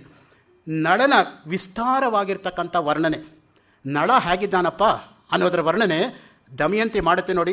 ಅಕುಂಚಿತಾಭ್ಯಾಂ ಅತಪಕ್ಷತಿಭ್ಯಾಂ ನಭೋ ವಿಭಾಗ ತರಸಾವತೀರ್ಯ ನಿವೇಶ ದೇಶ ತತದೂತ ಪಕ್ಷ ಪಪಾತ ಭೂಮಾ ಉಪವೈಮಿ ಹಂಸಃ ಆಕಸ್ಮಿಕ ಪಕ್ಷಪುಟಾಹತಾಯ ಕ್ಷಿತೇಸ್ತದಾಯಸ್ವನ ಉಚ್ಚಚಾರ ದ್ರಗನ್ಯ ವಿನ್ಯಸ್ತದೃಶಸ್ಯ ತಸ್ಯಾಃ ಸಂಭ್ರಾಂತಮಂತಃಕರಣಂಚಕಾರ ನೇತ್ರಾಣಿ ವೈದರ್ಭಸುತಾ ಸಕೀನಾ ವಿಮುಕ್ತ ತತ್ತದ್ವಿಷಯಗ್ರಹಾಣಿ ಪ್ರಾಪುಸ್ತಮೇಕಂ ನಿರಪಾಖ್ಯರೂಪಂ ಬ್ರಹ್ಮೇವ ಚೇತಾಂಸಿ ಯತವ್ರತಾನಾಂ ಹಂಸಂತನೌ ಸನ್ನಿಹಿತಂಚರಂತಂ ಮುನೇರ್ಮನೋವೃತ್ತಿರಿವ ಸ್ವಿಕಾಯಾಂ ಗ್ರಹೀತು ಕಾಮಾದರಿನಾಶಯೇನ ಯತ್ನಾದಸೌ ನಿಶ್ಚರತಾಂಜಗಾಹಿ ತಾಮಿಂಗಿತೈರಪ್ಯನುಮಾಯ ಮಾಯಾ ಮಯಿನ್ನ ಧೈರ್ಯ ದ್ವಿದುತ್ಪಪಾತ ತತ್ಪಾಣಿಮಾತ್ಮೋ ಪರಿಪಾತು ಕಂತು ಮೋಘಂ ವಿತೇನೆ ಪ್ರೀತಿಲಾಘವೇನ ಧಾರ್ಯಕ್ಕತಂಕಾರಮಹಂ ಭವತ್ಯ ವಿಯದ್ವಿಹಾರಿ ವಸುದೈಕಗತ್ಯ ಅಹೋ ಶಿಶುತ್ವಂ ತವ ಖಂಡಿತನ್ನ ಸ್ಮರಸ್ಯ ಸಖ್ಯ ವಯಸಾಪ್ಯನೇನ ಕ್ರಿಯೇತ ಚೇತ್ಸಾದ ವಿಭಕ್ತಿ ಚಿಂತಾ ವ್ಯಕ್ತಿಸ್ತದಾ ಸಾ ಪ್ರಥಮಾ ವಿಧೇಯ ಯಾಸ್ವೌಜಸಾಂ ಸಾಧಯಿತುಂ ವಿಲಾಸೈಃ ತಾವತ್ ಕ್ಷಮಾ ನಾಮ ಪದಂ ಬಹಸ್ಯಾತ್ ಯದಿ ತ್ರಿಲೋಕೀ ಗಣನಾ ಪರಾ ಸ್ಯಾತ್ ತಸ್ಯಾಃ ಸಮಾಪ್ತಿರ್ಯದಿ ನಾಯುಷ ಸ್ಯಾತ್ ಪಾರೇ ಪರಾರ್ಧಂ ಗಣಿತಂ ಯದಿ ಸ್ಯಾತ್ ಗಣೇಯ ನಿಶೇಷ ಗುಣೋಪಿ ಸಸ್ಯಾತ್ ಬಂದಾಯ ದಿವ್ಯೇನ ಕಿರಸ್ತಿ ಕಶ್ಚಿತ್ ಪಾಶಾದಿರಾಸಾದಿತ ಪೌರುಷಸ್ಯ ಏಕಂ ವಿನಾ ಮಾದೃಶ ತನ್ನರಸ್ಯ ಸ್ವರ್ಭೋಗ ಭಾಗ್ಯಂ ವಿರಲೋದಯಸ್ಯ. ಈ ರೀತಿ ಹೋಗುತ್ತೆ 137 ಶ್ಲೋಕ 3ನೇ ಸರ್ಗ ಪೂರ್ತಿ. ನಮಗೆ ಪಾಠಶಾಲೆಯಲ್ಲಿ ಪಾಠ ಮಾಡುವಾಗ ಆ ಶ್ಲೋಕ ಒಪ್ಪಿಸದೆ ಹೋದರೆ ಮರುದಿವಸ ಪಾಠ ಮಾಡ್ತಾ ಇರಲಿಲ್ಲ. ಅದರಿಂದ ಕಷ್ಟಪಟ್ಕೊಂಡು ಗಟ್ಟು ಮಾಡಿಕೊಂಡು ಆ ಕ್ಲಾಸ್ಗೆ ಹೋಗಿ ಬೈಕೊಂಡು ಹೋಗ್ತಾ ಇದ್ವಿ. ಅಯ್ಯೋ ಗಟ್ಟು ಮಾಡಬೇಕಲ್ಲ, ಆಗ್ತಾ ಇಲ್ವಲ್ಲ ಅಂತ. ಆಗ ಬೈಕೊಂಡಿದ್ದು ಈಗ ಎಷ್ಟು ಹಿತವಾಗಿ ಕಾಣ್ತಾ ಇದೆ ಅಂದರೆ, ಅವ್ರು ಆ ರೀತಿ ಓದಿಸದೆ ಹೋಗಿದ್ರೆ ಖಂಡಿತ ನಾವು ಬಾಯ್ಪಾಠ ಮಾಡ್ತಾ ಇರಲಿಲ್ಲ. ಅದಕ್ಕೆ ಪುಸ್ತಕಸ್ಥ ನಸ ವಿದ್ಯಾ ಮಸ್ತಕಸ್ಥ ಅತಿ ಯಾ ವಿದ್ಯಾ ಅಂತ ನಮ್ಮಲ್ಲಿರೋದು. ಬುಕ್ಕಲ್ಲಿರೋದಲ್ಲ ವಿದ್ಯೆ, ತಲೆಯಲ್ಲಿ ಏನಿದೆಯೋ ಅದು ನಿಜವಾಗಿರ್ತಕ್ಕಂಥ ವಿದ್ಯೆ ಅನ್ನೋ ಅರ್ಥದಲ್ಲಿ. ಮತ್ತು ದಮಯಂತಿಯ ಪೂರ್ವಾನುರಾಗ, ದಮಯಂತಿ ಸ್ವಯಂವರ, ಇಂದ್ರ, ವರುಣ, ಅಗ್ನಿ, ಯಮ, ನಳನ ವೇಷದಿಂದ ಸ್ವಯಂವರಕ್ಕೆ ಬರೋದು, ನಳ ದಮಯಂತಿಯರ ವಿವಾಹ, ಸ್ವರ್ಗದಲ್ಲಿ ದೇವತೆಗಳಿಗೂ ಕಲಿಗೂ ವಾಗ್ಯುದ್ಧ. ನೋಡಿ, ಕಲಿ ಯಾವ ರೀತಿಯಾಗಿ ಮನುಷ್ಯರ ಬುದ್ಧಿಯನ್ನು ಕೆಡಿಸಿಬಿಡ್ತಾನೆ ಅನ್ನೋದಕ್ಕೆ ಭೈಮಿ ಪರಿಣಯ ಅಂತ ಮಂಡಿಕಲ್ ರಾಮಶಾಸ್ತ್ರಿಗಳು ಬರೆದಿರ್ತಕ್ಕಂತಹ 10 ಅಂಕಗಳಿರ್ತಕ್ಕಂಥ ಮಹಾನಾಟಕದ 9ನೇ ಅಂಕ ಪೂರ್ತಿ ಕಲಿ ವರ್ಣನೆ ಇದೆ. ಕಲಿ ವಿಡಂಬನಾ ಎಂಬತಕ್ಕಂಥ ಗ್ರಂಥ ಅಫ್ಕೋರ್ಸ್ ತುಂಬ ಫೇಮಸ್ಸು ನಮ್ಮಲ್ಲಿರ್ತಕ್ಕಂಥದ್ದು. ಅಲ್ಲಿ ಹೇಳ್ತಾರೆ, ಗುರೋರಧೀನೇ ನ ಭವಂತಿ ಶಿಷ್ಯ, ಪಿತ್ರೋರಧೀನೇ ನ ಭವಂತಿ ಪುತ್ರ. ಗುರುಗಳ ಅಧೀನದಲ್ಲಿ ಶಿಷ್ಯರು ಇರೋದಿಲ್ಲ, ಶಿಷ್ಯರ ಅಧೀನದಲ್ಲಿ ಗುರುಗಳಿರ್ತಾರೆ. ಇವತ್ತದು ವಿಡಂಬನೆ ಅಲ್ಲ, ಇವತ್ತು ನಿಜ ಅದು. ಇವತ್ತು ಕ್ಲಾಸ್ ಬೇಡ ಸರ್ ಅಂದರೆ ಬೇಡ ಅಷ್ಟೇ. ಬಂದು ಕೂತ್ಕೊಳ್ಳಿ, ನಾನು ತಗೋತೀನಿ ಅಂತ ಹೇಳೋ ಹಾಗಿಲ್ಲ. ನಾವು ವಿದ್ಯಾರ್ಥಿಗಳ ಅಧೀನದಲ್ಲಿದ್ವಿ ಹೊರತು ವಿದ್ಯಾರ್ಥಿಗಳು ನಮ್ಮ ಅಧೀನದಲ್ಲಿಲ್ಲ. ತಂದೆ ತಾಯಿಗಳ ಅಧೀನದಲ್ಲಿ ಮಕ್ಕಳಿಲ್ಲ, ಮಕ್ಕಳ ಅಧೀನದಲ್ಲಿ ತಂದೆ ತಾಯಿಗಳಿದ್ದಾರೆ. ಎಷ್ಟು ಅದು ವಿಡಂಬನೆ ಅಲ್ಲ, ಇವತ್ತದು ನಿಜ ಆಗಿಬಿಟ್ಟಿದೆ. ಆ ತರಹ ದೇವತೆಗಳು ಕಲಿಯ ಜಯಂತಿ ನಾಸ್ತಿಕವಾದವನ್ನು ಖಂಡನೆ ಮಾಡ್ತಕ್ಕಂಥದ್ದು. ನಳ ದಮಯಂತಿಯರ ಪ್ರಥಮ ಸಮಾಗಮದ ರಾತ್ರಿಯಿಂದ ಗ್ರಂಥ ಸಮಾಪ್ತಿ. ಮತ್ತು ಇನ್ನು ಪಾಂಡಿತ್ಯದಾಗ ಬಂದರೆ ನೋಡಿ, ವೈಯಾಕರಣರನ್ನು ಕುರಿತು ಹರ್ಷ ಎಂಥ ಹಾಸ್ಯ ಮಾಡ್ತಾನೆ ಅಂದರೆ, ಅಂಥ ಉದ್ದಾಮ ಕವಿಯಾಗಿರ್ತಕ್ಕಂಥ ಆ ಮಟ್ಟದಲ್ಲಿರ್ತಕ್ಕಂಥ ಸ್ಕಾಲರ್ಶಿಪ್ ಇರೋನು ಈ ಮಟ್ಟಕ್ಕೆ ಇಳಿದು ಹಾಸ್ಯ ಗೇಲಿಯಲ್ಲೂ ಕೂಡ ತನ್ನನ್ನು ತಾನು ತೊಡಗಿಸ್ಕೊಳ್ಳಬಲ್ಲನೇ ಎಂಬತಕ್ಕಂಥ ನಿಜಕ್ಕೂ ಕೂಡ ಕುತೂಹಲಕರವಾಗಿರ್ತಕ್ಕಂಥ ವಿಷಯ. ಬಟ್ ಅದರಲ್ಲೂ ಕೂಡ he has attain total mastery. ಅದನ್ನು ನಾವು ಮರೆಯೋ ಹಾಗಿಲ್ಲ. ಭಂಕ್ತುಂ ಪ್ರಭುಂ ವ್ಯಾಕರಣಸ್ಯ ದರ್ಪಂ ಪದ ಪ್ರಯೋಗ ಧ್ವನಿ ಲೋಕಸಸ್ಯ ಶಶೌ ಯದಸ್ಯಾಸ್ತಿ ಶಶಿ ತತೋಪಿ ಏವಂ ಮೃಗೋಪ್ಯಾಸ್ತಿ ಮೃಗೀತಿ ನೋಕ್ತಃ. ಅಲ್ಲಿ ಹೇಳ್ತಾನೆ ನೋಡಿ, 22ನೇ ಸರ್ಗ 84ನೇ ಶ್ಲೋಕ. ಲೋಕ ಹಾಗೂ ವ್ಯಾಕರಣಗಳ ನಡುವೆ ಪದ ಪ್ರಯೋಗದ ವಿಷಯದಲ್ಲಿ ವಿವಾದ ನಡೆಯುತ್ತದೆ. ತಾನು ಸಿದ್ಧ ಮಾಡುವ ಶಬ್ದಗಳನ್ನೇ ಲೋಕ ಪ್ರಯೋಗಿಸಬೇಕು ಅಂತ ವೈಯಾಕರಣಿಗಳ ದುರಹಂಕಾರ. ಆದರೆ ಆ ವಿಷಯದಲ್ಲಿ ವ್ಯಾಕರಣಕ್ಕಿಂತಲೂ ಹೆಚ್ಚಾಗಿ ಲೋಕಕ್ಕೆ ಪ್ರಾಮಾಣ್ಯ ಅಧಿಕ. ಪ್ರಯೋಗದ ವಿಷಯದಲ್ಲಿ ವ್ಯಾಕರಣಕ್ಕಿರ್ತಕ್ಕಂಥ ಅಹಂಕಾರ ತೊಡೆದು ಹಾಕಲು ಲೋಕ ಸಮರ್ಥವಾಗಿದ್ದರಿಂದ ಮೃಗ ಧರಿಸಿದ್ದರೂ ವ್ಯಾಕರಣಕ್ಕೆ ಸುಸಂಗತವಾಗಿದ್ದರೂ ಶಶಿ ಎಂಬ ಪದಕ್ಕೆ ಸದೃಶವಾಗಿ ಚಂದ್ರನನ್ನು ಮೃಗಿ ಎಂದು ಕರೆಯುವುದಿಲ್ಲ. ನೋಡಿ, ಶಶಿ ಅಂತ ಹೇಳಿದ್ರೆ ಆಕಾಶದಲ್ಲಿ ನಾವು ನೋಡ್ತಕ್ಕಂಥ ಒಂದು ಕಡೆ ನೀವು ನೋಡಿದರೆ ಜಿಂಕೆ ಕಾಣುತ್ತೆ, ಇನ್ನೊಂದು ಕಡೆ ನೋಡಿದ್ರೆ ಮೊಲ ಕಾಣುತ್ತೆ, ಅದೇ ಚಂದ್ರನಲ್ಲಿ. ಅದನ್ನಿಟ್ಕೊಂಡು, ಆ ಕಲ್ಪನೆನಿಟ್ಕೊಂಡು ಅವನು ಬರೆದಿರ್ತಕ್ಕಂತಹ ಈ ಶ್ಲೋಕ. ಆದ್ದರಿಂದ ಪದಪ್ರಯೋಗದ ವಿಷಯದಲ್ಲಿ ಲೋಕಕ್ಕೆ ಅಧಿಕ ಪ್ರಾಮಾಣ್ಯ. ವೈಯಾಕರಣಿಗರು ಮೃಗೌ ಅಸ್ಯ ಅಸ್ತೀತಿ ಎಂಬುದಾಗಿ ವಿಗ್ರಹ ಬಿಡಿಸಿ ಮೃಗಿ ಎಂಬ ಶಬ್ದದ ವ್ಯುತ್ಪತ್ತಿ ತೋರಿಸಿದರೂ ಸಹ ಅದನ್ನು ನಿರ್ಲಕ್ಷಿಸಿ ತನ್ನ ಪ್ರಯೋಗವೇ ಸರಿಯಾದದ್ದೆಂದು ಲೋಕ ಮೃಗಿ ಎಂಬ ಶಬ್ದವನ್ನು ಚಂದ್ರ ಎಂಬ ಅರ್ಥದಲ್ಲಿ ಉಪಯೋಗಿಸಲು ಅವಕಾಶ ನೀಡುವುದಿಲ್ಲ. ಈ ವಿಷಯದಲ್ಲಿ ಹರ್ಷ ವೈಯಾಕರಣನ ಕಟುವಾಗಿ ಹಾಸ್ಯ ಮಾಡಿದ್ದಾನೆ. ಕಲಿಯ ಮೂಲಕ ಹರ್ಷ ಪಾಣಿನಿ ಸೂತ್ರ ಒಂದಕ್ಕೆ ವಿಚಿತ್ರವಾದ ಅರ್ಥ ಕೊಡ್ತಾನೆ. ಈಗ ನೋಡಿ, 7ನೇ ಸರ್ಗ 70ನೇ ಶ್ಲೋಕ. ಉಭಯೀ ಪ್ರಕೃತಿ ಕಾಮೆ ಸಜ್ಜೇದಿತಿ ಮುನೇರ್ ಮನಃ ಅಪವರ್ಗೇ ತೃತೀಯ ಇತಿ ಭಣತಃ ಪಾಣಿನೇರಪಿ. ಸ್ತ್ರೀ ಮತ್ತು ಪುರುಷರು ಸ್ವಾಭಾವಿಕವಾಗಿ ಕಾಮದಲ್ಲಿ ಆಸಕ್ತರಾಗಿದ್ದಾರೆ. ಮೋಕ್ಷ ಕೇವಲ ನಪುಂಸಕರಿಗೆ ಮಾತ್ರವೇ. ಯಾಕೆ? ಅಪವರ್ಗೇ ತೃತೀಯ ಎಂಬ ಸೂತ್ರ ರಚಿಸಿ ಪಾಣಿನಿ ಈ ವಿಷಯವನ್ನು ಒಪ್ಕೊಂಡಿದ್ದಾನೆ ಅಂತ ಹೇಳ್ತಾನೆ. ಸೊ ಹೀಗೆ ಮಾಡ್ತಕ್ಕಂಥ ಗೇಲಿ ನೋಡಿ, ಅದು ಮಾಡಬೇಕಾದ್ರೆ ವಿಷಯ ಗೊತ್ತಿಲ್ಲದೆ ನಾವು ಮಾಡೋಕ್ಕಾಗಲ್ಲ. ಯಾವುದಾದ್ರೂ ಒಂದು ಧರ್ಮವನ್ನು ನಾವು ಖಂಡನೆ ಮಾಡಬೇಕಾದ್ರೆ ಆ ಧರ್ಮ ಚೆನ್ನಾಗಿ ಓದ್ಕೋಬೇಕು. ಓದ್ಕೊಳ್ದೆ ನಾವು ಖಂಡನೆ ಮಾಡೋಕ್ಕಾಗಲ್ಲ. ಈಗ ಚಾರ್ವಾಕರ ಖಂಡನೆ ಮಾಡಬೇಕಾದ್ರೆ ಚಾರ್ವಾಕ ದರ್ಶನ ಏನು ಹೇಳುತ್ತೆ ನಾವು ನೋಡ್ಕೋಬೇಕಲ್ಲ. ಕಾಳಿದಾಸ ಒಂದು ಸರ್ಗದಲ್ಲಿ ಇಂದುಮತಿ ಸ್ವಯಂವರ ಮಾಡಿದರೆ ಹರ್ಷ 4 ಸರ್ಗಗಳಲ್ಲಿ ದಮಯಂತಿ ಸ್ವಯಂವರ ಮಾಡಿಸ್ತಾನೆ. ನೋಡಿ, 4 ಸರ್ಗ ಬೇಕು ಅವನಿಗೆ ದಮಯಂತಿ ಸ್ವಯಂವರ ಮಾಡೋದಕ್ಕೆ. ಇನ್ನು ಮುಖ್ಯವಾಗಿ ನಾವು ಬರೋದಾದರೆ ವರ್ಣನಾ ನೈಪುಣ್ಯ ಎಷ್ಟು ಚೆನ್ನಾಗಿ ಮಾಡ್ತಾನೆ ಅಂದರೆ, ಅವನು ಕಾಲರೂಪಿಯಾದ ಕಿರಾತ ಅರಳಿರ್ತಕ್ಕಂತಹ ಕಮಲವನ್ನು ಇಟ್ಟುಕೊಳ್ಳುವ ದಿವಸರೂಪಿಯಾದ ಸೊಂಡಿಲಿನ ಮೇಲೆ ಕೆಂಪು ಬಿಂದುಗಳನ್ನು ಧರಿಸಿರ್ತಕ್ಕಂಥ ಆನೆಯನ್ನು ಸಂಹರಿಸುತ್ತಾನೆ. ಆ ಕಾರಣದಿಂದ ಸಂಧ್ಯಾಕಾಲದ ರೂಪದಲ್ಲಿ ಅದರ ರುಚಿರ ರಕ್ತಧಾರೆ ತೋರುತ್ತಿದೆ. ಅದರ ಮಸ್ತಕದ ಮೇಲೆ ಹರಡಿರ್ತಕ್ಕಂತಹ ಮುತ್ತುಗಳೇ ಗಗನಮಂಡಲದಲ್ಲಿ ಹರಡಿರ್ತಕ್ಕಂಥ ನಕ್ಷತ್ರಗಳು. ಎಂತಹ ಕಲ್ಪನೆ!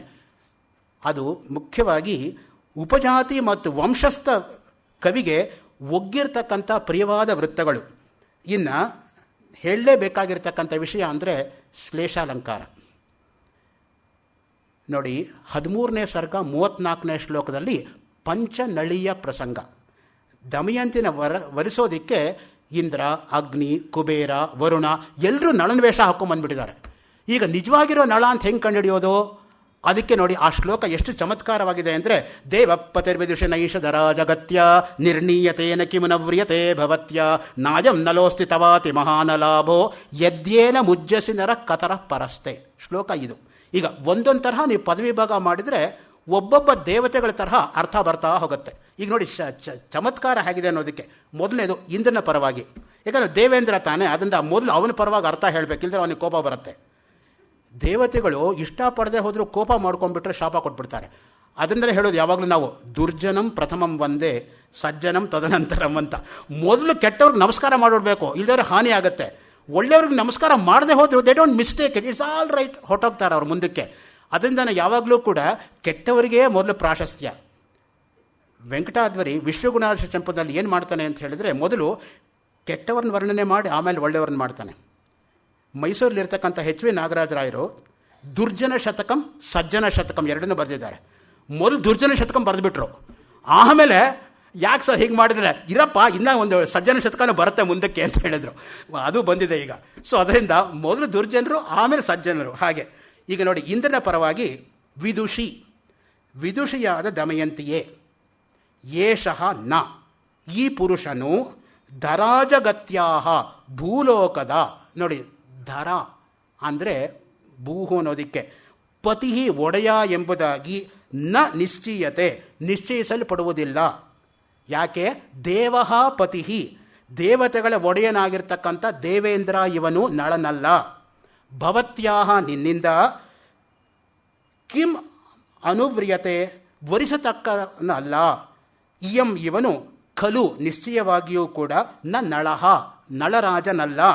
ಅತಿಮಹಾಹ ಅತ್ಯಂತ ತೇಜಸ್ವಿಯಾದ ಈತ ತವ ನಿನಗೆ ನಲಾಭಃ ನಳನಂತೆ ತೋರುತ್ತಾನೆ. ಯಾವುದು ತೋರುತ್ತೋ ಅದಿರೋದಲ್ಲ, ಯಾವುದು ಇರುತ್ತೋ ಅದು ಯಾವಾಗಲೂ ಇರುತ್ತೆ. ಅದಕ್ಕೆ ಹೇಳೋದು ಅಪಿಯರೆನ್ಸಸ್ ಆರ್ ಆಲ್ವೇಸ್ ಡಿಸೆಪ್ಟಿವ್ ಅಂತ. ಹೀ ಈಸ್ ಲೈಕ್ ದಟ್ ಅಂದರೆ ಒಳ್ಳೆ ಮಾತು. ಹಿ ಅಪಿಯರ್ಸ್ ಲೈಕ್ ದಟ್ ಅಂದರೆ next minute he appears totally differently ಅನ್ನೋ ಸೆನ್ಸ್ ಬರುತ್ತೆ. He is a chameleon, he is a turncoat ಅನ್ನೋ ತರಹ. ಈ ಪ್ರಪಂಚ ಹೇಗೆ ಅಂದರೆ ನಡನೆ ಮುಂದೆ ಬರುತ್ತೆ. ಅದನ್ನ ಪ್ರಾಯಶಃ ಹೇಳೋಕ್ಕೆ ಟೈಮ್ ಆಗೋಲ್ಲ, ಅದನ್ನು ಈಗಲೇ ಹೇಳಿಬಿಡ್ತೀನಿ, ಅದನ್ನು ತುರುಕ್ಬಿಡ್ತೀನಿ.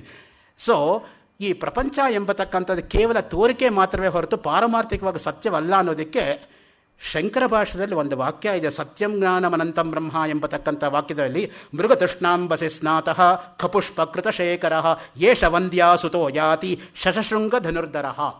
ನೋಡಿ, ಈ ಬಂಜೆಯ ಮಗ, ಅಂಡರ್ಲೈನ್ ಮಾಡ್ಕೊಳ್ಳಿ, ಬಂಜೆಯ ಮಗ ಮರುಮರೀಚಿಕೆ ನೀರಿನಲ್ಲಿ ಸ್ನಾನ ಮಾಡಿಕೊಂಡು ಗಗನ ಕುಸುಮವನ್ನೇ ಹೂವಾಗಿ ಮುಡ್ಕೊಂಡು ಮೊಲದ ಕೋಡನ್ನೇ ಆಯುಧವನ್ನಾಗಿ ಇಟ್ಕೊಂಡು ಯುದ್ಧಕ್ಕೆ ಬರ್ತಾ ಇದ್ದೇನೆ ಅನ್ನೋ ಮಾತು ಎಷ್ಟು ಸತ್ಯವೋ ಈ ಪ್ರಪಂಚವೂ ಅಷ್ಟೇ ಸತ್ಯ. ಬರೀ ಸುಳ್ಳಲ್ಲ, ಸುಳ್ಳು ಟು ದ ಪವರ್ ಆಫ್ 4 ಅದು. ಸೊ ಎಲ್ಲವೂ ಸುಳ್ಳೆ. ಮೊದಲೆತ್ಕೋತಾ ಬಂಜೆಗೆ ಮಗ ಇಲ್ಲ, ಎರಡನೇದು ಗಗನ ಕುಸುಮವೇ ಇಲ್ಲ, ಮೂರನೇದು ಮೊಲಕ್ಕೆ ಕೋಡು ಅನ್ನೋದೇ ಇಲ್ಲ. ಈ ರೀತಿಯಾಗಿ ನಾವು ಹೇಳ್ತಾ ಹೋದರೆ ಒಂದೇ ಎರಡೇ ಎಲ್ಲವೂ ಕೂಡ ಸುಳ್ಳೆ. ಇನ್ನು ಅಗ್ನಿ ಪರವಾಗಿ ನೋಡಿ ಈ ಅರ್ಥ ಹೇಗೆ ಬರುತ್ತೆ ಅಂತ. ಏಷಃ ಈತನು ಧರ ವಾಹನವಾದ ಅಜ ಮೇಕೆಯ ಗತ್ಯ ಗತಿಯಿಂದ ಕೂಡಿದ ದೇವ ಅಗ್ನಿಯು. ಇದು ಅಗ್ನಿ ಪರವಾಗಿ ಅರ್ಥ ಎರಡನೇದು. ಮೂರನೇದು ಯಮನ ಪರವಾಗಿರೋ ಅರ್ಥ. ಯಮ ಅಂದರೆ ನಮಗೆ ಜ್ಞಾಪಕ ಬರೋರು ಯಾರು ಗೊತ್ತಾ? ವೈದ್ಯರು. ನಮ್ಮಲ್ಲೊಂದು ಸುಭಾಷಿತ ಇದೆ, ವೈದ್ಯರಾಜ ನಮಸ್ತುಭ್ಯಂ ಯಮರಾಜ ಸಹೋದರ ಯಮಸ್ತು ಹರತೆ ಪ್ರಾಣಾನ್ ವೈದ್ಯ ಪ್ರಾಣಾನ್ ಧನಾನಿ ಚ ಅಂತ. ಸೊ ಅವನು ಬರೀ ಪ್ರಾಣ ಕಿತ್ಕೊಂಡು ಹೋದ್ರೆ ಯಮ ಇವ್ರ ಪ್ರಾಣ ದುಡ್ಡು ಹೊಡ್ಕೊಂಡು ಹೋಗ್ತಾರೆ ನೋಡಿ. ಅದರಿಂದಾನೇ doctors are deadlier than Yama the god of death ಅಂತ.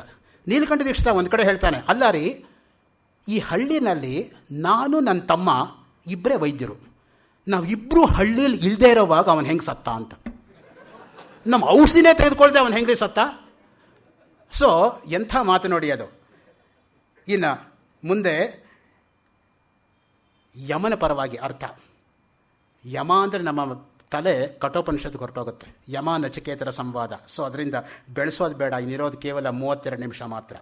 ಯಮನ ಪರವಾಗಿ ಧರ ಭೂಮಿಯನ್ನು ಅಜ ಕೊಂಬಿನಿಂದಲೂ ಗೊರಸಿನಿಂದಲೂ ಕಿತ್ತೆಸೆಯತಕ್ಕಂತಹ ರೀತಿಯಲ್ಲಿ ಗತ್ಯ ಗಮನದಿಂದ ಕೂಡಿದ ದೇವ ಯಮದೇವನು ಅತಿಮಹಾ ಅತ್ಯಂತ ಪೂಜೆಯನ್ನು ಪಡತಕ್ಕಂತಹ ಅನಲಾಭ ಅಗ್ನಿಗೆ ಸಮಾನನಾದವನು. ಇನ್ನು ವರುಣನ ಪರವಾಗಿ ಯಮಪಾಶ ವರುಣಪಾಶ ಅನ್ನೋದು ನಮ್ಮಲ್ಲಿ ತುಂಬ ಫೇಮಸ್. ಯಾವಾಗಲೂ ಕೂಡ ಪಾಶಗಳಲ್ಲಿ ಎರಡು, ಒಂದು ಯಮಪಾಶ ಇನ್ನೊಂದು ವರುಣಪಾಶ ಅಂತ. ಧರಾಜ ಭೂಮಿಯಲ್ಲಿ ಜನಿಸಿದ ಪ್ರಾಣಿಗಳ ಗತ್ಯ ಜೀವನದ ಜಲದ ಪತಿಹಿ ಒಡೆಯನಾದ ಧರಹ ಜಗತ್ಪೋಷಕನಾದ ಅಜ ವಿಷ್ಣುವಿಗೆ. ನೋಡಿ, ಜ ಅಂದರೆ ಹುಟ್ಟೋದು, ಅಜ ಅಂದರೆ ಹುಟ್ಟಿಲ್ಲದೆ ಇರೋನು. ವಿಷ್ಣುವನ್ನು ಅರ್ಥ ಬರ್ತಕ್ಕಂಥ ಶಬ್ದ ಇಟ್ಕೊಂಡೆ ರಘುವಂಶದಲ್ಲಿ ಅಜ ಮಹಾರಾಜನ ವರ್ಣನೆ ಮಾಡ್ತಾನೆ ನೋಡಿ. ಕಾಳಿದಾಸ ಶೃಂಗಾರ ಕವಿ, ನಿಸರ್ಗ ಕವಿ, ಪ್ರತಿಯೊಬ್ಬರು ಮಾತಾಡ್ತಾರೆ. ಕಾಳಿದಾಸ ವೈದಿಕ ಕವಿ, ವೇದಾಂತ ಕವಿಯೂ ಹೌದು ಅನ್ನೋ ವಿಷಯವೇ ಬಿಟ್ಟು ಹೋಗ್ತಾ ಇದೆ ನೋಡಿ. ಅದು ತುಂಬ ಅನ್ಯಾಯ ನಾವು ಕಾಳಿದಾಸನಿಗೆ ಮಾಡ್ತಾ ಇರೋದು. 8ನೇ ಸರ್ಗ ನೀವು ಕುಮಾರಸಂಭವ ತೆಗೆದು ನೋಡಿದ್ರೆ ಯಾವ ಶ್ಲೋಕ ವೈದಿಕ ಪರವಾಗಿ ಅಲ್ಲ ಅಂತ ನಮಗೆ ಡೌಟ್ ಬರುತ್ತೆ. ಅಲ್ಲಿ ಉಜ್ಜಯಿನಿನಲ್ಲಿ ಕಾಳಿದಾಸ ಸಮಾರೋಹದಲ್ಲಿ 1985ನೇ ಇಸ್ವಿನಲ್ಲಿ ಒಂದು ಪೇಪರ್ ಕೊಟ್ಟಿದ್ದರು, Kalidasa as a Vedantic poet with reference to 8th canto Kumarasambhava ಅಂತ. ನಾನು ಗಣೇಶ್ ಇಬ್ಬರು ಅವಾಗ ಹೋಗಿದ್ವಿ ಅಂತ ನನ್ನ ನೆನಪು.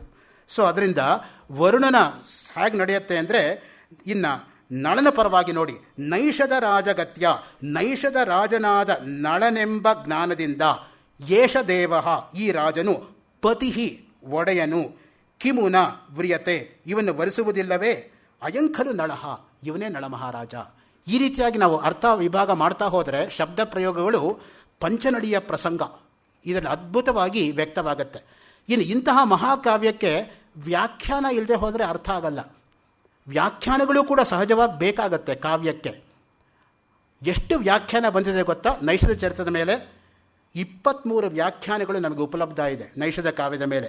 ಶಿವದತ್ತ ಶರ್ಮಾ ಅವರು ತಮ್ಮ ಪ್ರಸ್ತಾವನೆಯಲ್ಲಿ ಈ ರೀತಿಯಾಗಿ ಹೇಳ್ತಾರೆ: ಆನಂದ ರಾಜಾನಕ ವ್ಯಾಖ್ಯಾನ, ಈಶಾನದೇವ ವ್ಯಾಖ್ಯಾನ, ಉದಯನಾಚಾರ್ಯ ವ್ಯಾಖ್ಯಾನ, ಗೋಪಿನಾಥ ವ್ಯಾಖ್ಯಾನ, ಚಂಡೂ ಪಂಡಿತ ವ್ಯಾಖ್ಯಾನ, ಚರಿತ್ರವರ್ಧನ ವ್ಯಾಖ್ಯಾನ, ಜಿನರಾಜ ವ್ಯಾಖ್ಯಾನ, ನರಹರಿ ವ್ಯಾಖ್ಯಾನ, ನಾರಾಯಣ ವ್ಯಾಖ್ಯಾನ, ಭಗೀರಥ ವ್ಯಾಖ್ಯಾನ, ಭರತಸೇನ ವ್ಯಾಖ್ಯಾನ, ಭವದತ್ತ ವ್ಯಾಖ್ಯಾನ, ಮಥುರಾನಾಥ ಶುಕ್ಲ ವ್ಯಾಖ್ಯಾನ, ಮಲ್ಲಿನಾಥ ವ್ಯಾಖ್ಯಾನ, ಮಹಾದೇವ ವಿದ್ಯಾವಾಗೀಶ ವ್ಯಾಖ್ಯಾನ, ರಾಮಚಂದ್ರಶೇಷ ವ್ಯಾಖ್ಯಾನ, ವಂಶೀವದನ ಶರ್ಮಾ ವ್ಯಾಖ್ಯಾನ, ವಿದ್ಯಾಧರ ವ್ಯಾಖ್ಯಾನ, ವಿದ್ಯಾರಣ್ಯ ಯೋಗಿ ವ್ಯಾಖ್ಯಾನ, ವಿಶ್ವೇಶ್ವರಾಚಾರ್ಯ ವ್ಯಾಖ್ಯಾನ, ಶ್ರೀದತ್ತ ಶ್ರೀನಾಥ ಸದಾನಂದ ವ್ಯಾಖ್ಯಾನ. ಇಷ್ಟನ್ನೂ ಕೂಡ ಅರುಣೋದಯ ಜಾನಿ ಎಂಬತಕ್ಕಂತಹ ಬರೋಡಾ ವಿಶ್ವವಿದ್ಯಾಲಯದಲ್ಲಿ ಇದ್ದ ಪ್ರಾಕ್ತನ ಪ್ರಾಧ್ಯಾಪಕರು a critical study of Shriharsha Naishadhi Charita ಎಂಬತಕ್ಕಂಥ ಗ್ರಂಥದ 50ನೇ ಪುಟದ 3ನೇ ಸಾಲಿನಲ್ಲಿ ಈ ವಿಷಯವನ್ನು ಪ್ರಸ್ತಾಪ ಮಾಡ್ತಾರೆ. So that is according to Arunodaya Jani's investigations on commentaries on Naishadha Kavya. ಇನ್ನು ದರ್ಶನಕ್ಕೆ ಬಂದರೆ ಮೊಟ್ಟ ಮೊದಲನೇದು ಚಾರ್ವಾಕ ದರ್ಶನ. ನಾನು ಆಗಲೇ ಹೇಳಿದಾಗೆ ದುರ್ಜನರಿಗೆ ಮೊದಲು ನಮಸ್ಕಾರ ಮಾಡಿಬಿಡ್ಬೇಕು. ದುರ್ಜನರಲ್ಲಿ ಅಗ್ರಗಣ್ಯ ಯಾರು ಅಂದರೆ ಚಾರ್ವಾಕ. ಚಾರ್ವಾಕ ಅಂದರೆ ಏನು ಗೊತ್ತಾ? ಚಾರು ವಾಕ್, ಚೆನ್ನಾಗಿ ಮಾತಾಡೋನು ಅಷ್ಟೇ. ಚಾರು ಅಂದರೆ ತೆಲುಗು ಚಾರು ಅಲ್ಲ, ಚಾರು ವಾಕ್, ಮಾತಾಡೋದು ಮಾತ್ರ ಚೆನ್ನಾಗಿ ಮಾತಾಡ್ತಾನೆ ಅಷ್ಟೇ ಹೊರತು ಲೋಕಾಯತಿಕ ಅಂತಲೂ ಒಂದು ಹೆಸರು ಅವನಿಗೆ. ಲೋಕೆ ಅಯತಂ ಪ್ರಸೃತಂ ಇತಿ ಲೋಕಾಯತಿಕಾ. ಯಾವ ಧರ್ಮ ಚೆನ್ನಾಗಿ ಲೋಕದಲ್ಲಿ ಹರಡಿದೆಯೋ ಅದಕ್ಕೆ ಲೋಕಾಯತ ಧರ್ಮ ಅಂತ. ಬಾರ್ಹಸ್ಪತ್ಯ ದರ್ಶನ ಅಂತಲೂ ಇದಕ್ಕೊಂದು ಹೆಸರಿದೆ. ಬೃಹಸ್ಪತಿ ಅದಕ್ಕೆ ಪ್ರಧಾನವಾಗಿರ್ತಕ್ಕಂಥ ಆಚಾರ್ಯ ಅಂತ. ಕಮ್ಯುನಿಸ್ಟ್ ಆಗಿದ್ದಂಥ ದೇವಿ ಪ್ರಸಾದ್ ಚಟ್ಟೋಪಾಧ್ಯಾಯ ಅವರು ಲೋಕಾಯತ ಅಂತ ಒಂದು ಪುಸ್ತಕ ಬರೆದಿದ್ದಾರೆ. ಅದನ್ನು ಜಿ ರಾಮಕೃಷ್ಣ ಅವರು ಕನ್ನಡಕ್ಕೆ ಅನುವಾದ ಮಾಡಿದ್ದಾರೆ. ದಮಯಂತಿ ಸ್ವಯಂವರ ಪ್ರಸಂಗದಲ್ಲಿ ಚಾರ್ವಾಕ ಮತ ಪ್ರವರ್ತಿತವಾಗಿರ್ತಕ್ಕಂಥ ಬೃಹಸ್ಪತಿಯ ನಾಲಿಗೆಯೇ ಸರಸ್ವತಿಯ ಮುಕುಟ ಎಂದು ವಿವರಿಸ್ತಾನೆ ನೋಡಿ. ಪ್ರಶಂಸಿ ಸಂಸತ್ ಗುರುನಾಪಿ ಚಾರ್ವಿ ಚಾರ್ವಾಕ ಸರ್ವವಿದೂಷಕೇನ ಆಸ್ಥಾನಕ ಸಸನಾಂ ಮದೀಯ ಜಾನಾಮಿ ವಾಚಂ ಅಧಿದೇವತಾಯ. 10ನೇ ಸರ್ಗ 58ನೇ ಶ್ಲೋಕ. ಚಾರ್ವಾಕರ ಪ್ರಕಾರ ಪುನರ್ಜನ್ಮ ಇಲ್ಲ, ಅವರು ಜನ್ಮಾಂತರವನ್ನು ಒಪ್ಪೋದಿಲ್ಲ. ಅವರು ದೇಹವು ಭಸ್ಮವಾದ ಬಳಿಕ ಮತ್ತೆ ಬರೋದಿಲ್ಲ. ಭಸ್ಮೀಭೂತಸ್ಯ ದೇಹಸ್ಯ ಪುನರಾಗಮನಂ ಕುತಃ. ಇದೇ ಮಾತನ್ನೇ ನೋಡಿ ಹರ್ಷ 17ನೇ ಸರ್ಗ 69ನೇ ಶ್ಲೋಕದಲ್ಲಿ ಹೇಗೆ ತಾರ್ತಾನೆ ಅಂತ. ಭಸ್ಮೀಭೂಯಸ್ಯ ಭೂತಸ್ಯ ಪುನರಾಗಮನಂ ಕುತಃ. ದೇಹಸ್ಯ ಅನ್ನೋದಕ್ಕೆ ಭೂತಸ್ಯ ಅನ್ನೋ ಪ್ರಯೋಗ ಮಾಡ್ತಾನೆ ಅವನು. ಇನ್ನು ಬೌದ್ಧ ದರ್ಶನಕ್ಕೆ ಬರೋದಾದರೆ, ನಿಸರ್ಗದತ್ತ ಪಾಂಡಿತ್ಯದಿಂದ ಬೋಧಿಸತ್ವ ಈ ಲೋಕದಲ್ಲಿ ಹುಟ್ಟಿ ಪ್ರಪಂಚದ ಅಸ್ಥಿರತೆಯನ್ನು ಪ್ರತಿಪಾದನೆ ಮಾಡ್ದ ಅಂತ ಹೇಳ್ತಾನೆ. ಕೇನಾಪಿ ಬೋಧಿಸತ್ವೇನ ಜಾತಂ ಸತ್ವೇನ ಹೇತುನ ಯದ್ ವೇದಧರ್ಮ ಭೇದಾಯ ಜಗದೇ ಜಗದಸ್ಪತಿಂ. ನೋಡಿ, ಬುದ್ಧನ ಬಗ್ಗೆ ನಮ್ಮಲ್ಲಿ ಅನೇಕ ಹೊಸ ಹೊಸ ಮಹಾಕಾವ್ಯಗಳು ಕೂಡ ಬಂದಿದೆ. ಬೋಧಿಸತ್ವ ಚರಿತಂ ಅಂತ ಪ್ರಥಮ ಸಂವೃತ ಜ್ಞಾನಪೀಠ ಪುರಸ್ಕೃತರಾದಂತಹ 263 ಡಿಫೆನ್ಸ್ ಕಾಲೋನಿ ಡೆಲ್ಲಿ 11/00/23 ವಾಸವಾಗಿರ್ತಕ್ಕಂತಹ ಪದ್ಮವಿಭೂಷಣ ಪುರಸ್ಕೃತರಾಗಿರ್ತಕ್ಕಂಥವರು ತಮ್ಮ ಮೊಟ್ಟ ಮೊದಲನೇ ಮಹಾಕಾವ್ಯವಾಗಿರ್ತಕ್ಕಂಥ ಬೋಧಿಸತ್ವ ಚರಿತಂ ಎಂಬತಕ್ಕಂಥ ಗ್ರಂಥವನ್ನು 58-25 Jawahar Nagar, new Chandrawal, Delhi eastern book ಲಿಂಕರ್ಸಿಂದ 61ನೇ ಇಸ್ವಿನಲ್ಲಿ ಪ್ರಕಟ ಮಾಡಿದ್ದಾರೆ. ಅದೊಂದು ಮಹಾಕಾವ್ಯ, ಬುದ್ಧನ ಮೇಲೆ ಆಧುನಿಕ ಮಹಾಕಾವ್ಯ ಬಂದಿರೋದು. ಇನ್ನು ಬುದ್ಧ ಮಹಾಭಾಗವತಂ ಅಂದ್ಬಿಟ್ಟು ಸೋಲನ್, ಹಿಮಾಚಲ್ ಪ್ರದೇಶದಲ್ಲಿ ಇರತಕ್ಕಂಥ ಶಾಂತಿ ಭಿಕ್ಷು ಶಾಸ್ತ್ರಿ ಎಂಬತಕ್ಕಂಥ 100 ಸರ್ಗ ಇರತಕ್ಕಂಥ ಮಹಾಕಾವ್ಯ ಬುದ್ಧನ ಮೇಲೆ ಬರೆದಿದ್ದಾರೆ. ಇದೆಲ್ಲವೂ ಕೂಡ ಆಧುನಿಕ ಮಹಾಕಾವ್ಯಗಳು. ಯಾತಕ್ಕೆ ನಾನು ಈ ಮಾತನ್ನು ಹೇಳ್ತಾ ಇದ್ದೀನಿ ಅಂದರೆ, ಸಂವೃತ ಮೃತ ಭಾಷೆ ಅಂತ ಕೆಲವರು ಹೇಳ್ತಾರೆ ನೋಡಿ. ಯಾರು ಸಂವೃತ ಮೃತ ಭಾಷೆ ಅಂತ ಹೇಳ್ತಾರೋ ಅವರು ಮೃತರು. ಸಂವೃತಕ್ಕೆ ಯಾವತ್ತೂ ಕೂಡ ಮೃತಿ ಅನ್ನೋದಿಲ್ಲ. ಸಾಂಖ್ಯ ದರ್ಶನಕ್ಕೆ ಹೇಳೋದಾದರೆ, ಸಾಂಖ್ಯರ ಕಾರ್ಯಕಾರಣ ಭಾವಕ್ಕೆ ನೈಷಧ ಕಾವ್ಯದ 594ರಲ್ಲಿ ಉಲ್ಲೇಖ ಇದೆ. ಮತ್ತು ಯೋಗ, ಬಂಗಾರದ ಹಂಸ ಕುಂಡಿನಪುರ ಭೀಮರಾಜನ ರಾಜಧಾನಿಯ ವರ್ಣನೆ ಮಾಡುವಾಗ ಯೋಗದ ಉತ್ಪ್ರೇಕ್ಷೆ ಮಾಡಲಾಗಿದೆ. ಕ್ಷಣ ನಿರಾವಯವಯ ನಿಶಿ ಶ್ರುತಿ ವಪಾವಲಿ ಯೋಗ ಪದ್ಧತಿಯ ಅನ್ನೋ ಮಾತಿನಿಂದ. ಇನ್ನು ಇದೇ ರೀತಿಯಾಗಿ ನಾವು ನೋಡ್ತಾ ಹೋದರೆ ಇವನ ಶಾಸ್ತ್ರ ಪಾಂಡಿತ್ಯವನ್ನು ರತ್ನತ್ರಯ ಕಾನ್ಸೆಪ್ಟು ಜೈನರಲ್ಲಿ ತುಂಬ ಮುಖ್ಯವಾಗಿರ್ತಕ್ಕಂಥದ್ದು. ಸಮ್ಯಕ್ ಜ್ಞಾನ, ಸಮ್ಯಕ್ ದರ್ಶನ, ಸಮ್ಯಕ್ ಚಾರಿತ್ರ್ಯ. ಅದನ್ನು 9ನೇ ಸರ್ಗ 71ನೇ ಶ್ಲೋಕದಲ್ಲಿ ತರ್ತಾನೆ. ತ್ವಮೇವ ರತ್ನತ್ರಿತಯೇ ಜಿನೇನ ಯಹ ಸ ಧರ್ಮ ಚಿಂತಾಮಣಿ ಮಜ್ಜಿತೋ ದಯಾ. ಇನ್ನು ಅಲ್ಲಿಂದ ಮುಂದಕ್ಕೆ ಬಂದರೆ ಇವನ ನ್ಯಾಯಶಾಸ್ತ್ರದ ಪಾಂಡಿತ್ಯ ನೋಡಿ. 3ನೇ ಸರ್ಗದಲ್ಲಿ ದಮಯಂತಿ ಹತ್ತಿರ ಹಂಸ ನಳನ ಗುಣಗಾನ ಮಾಡುವಾಗ ಒಂದು ಮಾತನ್ನು ಹೇಳುತ್ತೆ. ಪರಾರ್ಧ ಎಂಬತಕ್ಕಂಥ ಸಂಖ್ಯೆ ನೈಯಾಯಿಕರು ಗುರುತು ಮಾಡಿರ್ತಕ್ಕಂಥದ್ದು. 10x10x10 ನೀವು 17 ಸಲ ಗುಣಾಕಾರ ಮಾಡಿದ್ರೆ ಯಾವ ದೊಡ್ಡ ಸಂಖ್ಯೆ ಬರುತ್ತೋ ಅದಕ್ಕೆ ಪರಾರ್ಧ ಅಂತ ಹೆಸರು. ಏಕಂ ದಶಶತಂಚೈವ ಸಹಸ್ರಂ ಅಯುತಂತತ ಲಕ್ಷಂಚ ಪ್ರಯುತಂಚೈವ ಕೋಟಿ ಅರ್ಬುದಮೇವ ಚ ವೃಂದಂ ಖರ್ವೋ ನಿಖರ್ವಶ್ಚ ಶಂಖಃ ಪದ್ಮಶ್ಚ ಸಾಗರಃ ಅಂತ್ಯಂ ಮಧ್ಯಂ ಪರಾರ್ಧಂಚ ದಶಾವೃದ್ಯ ಯಥಾಕ್ರಮಂ ಅಂದ್ಬಿಟ್ಟು ತರ್ಕಸಂಗ್ರಹದ ಮೇಲೆ ವ್ಯಾಖ್ಯಾನ ಕಾರಿಕಾವಳಿ, ಕಾರಿಕಾವಳಿ ಮೇಲೆ ವ್ಯಾಖ್ಯಾನ ಮುಕ್ತಾವಳಿ, ಮುಕ್ತಾವಳಿ ಮೇಲೆ ವ್ಯಾಖ್ಯಾನ ದಿನಕರಿ, ದಿನಕರಿಯ ಮೇಲೆ ವ್ಯಾಖ್ಯಾನ ರಾಮರುದ್ರಿಯ ಗ್ರಂಥದಲ್ಲಿ ಈ ಮಾತು ಬರುತ್ತೆ. ಸೊ ಆ ದೃಷ್ಟಿಯಿಂದ ಸಾಣೂರು ಭೀಮಭಟ್ರು ಪಾಠಶಾಲೆಯಲ್ಲಿ 35 ವರ್ಷದ ಕೆಳಗೆ ಪಾಠ ಮಾಡಿದ್ದು ಇವತ್ತು ನನ್ನ ನೆನಪಲ್ಲಿದೆ. ದಿನಕರಿ ಪಾಠ ಮಾಡ್ತಾ ಅವರು ಈ ಮಾತನ್ನೆಲ್ಲ ಉದ್ಧರಿಸ್ತಾ ಇದ್ದರು. ಆ ಮಹನೀಯರು ಏಕಾಶಿ ದಿವಸ ನಿರ್ಜಲ ಉಪವಾಸ ಮಾಡಿ ಸ್ಪೆಷಲ್ ಕ್ಲಾಸು ನೈಷಧ ಪಾಠ ಮಾಡೋದು. ನಾವು ಹೇಳ್ತಾ ಇದ್ದೀವಿ, ಸರ್ ನಿಮಗೆ ಸುಸ್ತಾಗತ್ತೆ, ನೀವು ಬೆಳಗ್ಗೆಯಿಂದ ಪಾಠ ಮಾಡ್ತಾ ಇದ್ದೀರಾ, ಒಂದು ತೊಟ್ಟು ನೀರು ಕೂಡ ಕೊಡ್ದಿಲ್ಲ ಅಂದರೆ ಕೋಪ ಮಾಡಿಕೊಂಡು ಜ್ಞಾಪಕ ಮಾಡಿದ್ಯೋ ಇಲ್ವೋ ಇವತ್ತು ಏಕಾದಶಿ ಅಂತ. ಈಗ ಶುರುವಾಯಿತು ನೋಡಿ ನನಗೆ ಹಸುವು, ಕೂತ್ಕೋ ಬಾಯಿ ಮುಚ್ಕೊಂಡು, ಇನ್ನು 2 ಗಂಟೆ ನಾನು ಸ್ಪೆಷಲ್ ಕ್ಲಾಸ್ ತೊಗೊಳ್ಳೋದೆ. ಏಕಾದಶಿ ದಿವಸ ಸ್ಪೆಷಲ್ ಕ್ಲಾಸು ನೈಷಧ, ಅದು ಅವರ ನಿಷ್ಠೆ ಅನ್ನೋದು. ಈಗ ನೋಡಿ ನಾವು ತೊಗೊಳ್ಳೋ ಕ್ಲಾಸೇ ತೊಗೊಳ್ಳೋದು ಕಷ್ಟ ನಾವು ಈಗ, ಯಾಕೆ ನಾವೆಲ್ಲ outstanding teachers, rare teachers, class by ourselves ಹೀಗಿರೋವಾಗ ಇನ್ನು ಆ ತರಹ ಗುರುಗಳು ಎಲ್ಲಿ ಹೋದರೂ ಈಗಿರ್ತಕ್ಕಂಥ ನಾವು ಎಲ್ಲಿದ್ದೀವಿ ನೋಡಿ.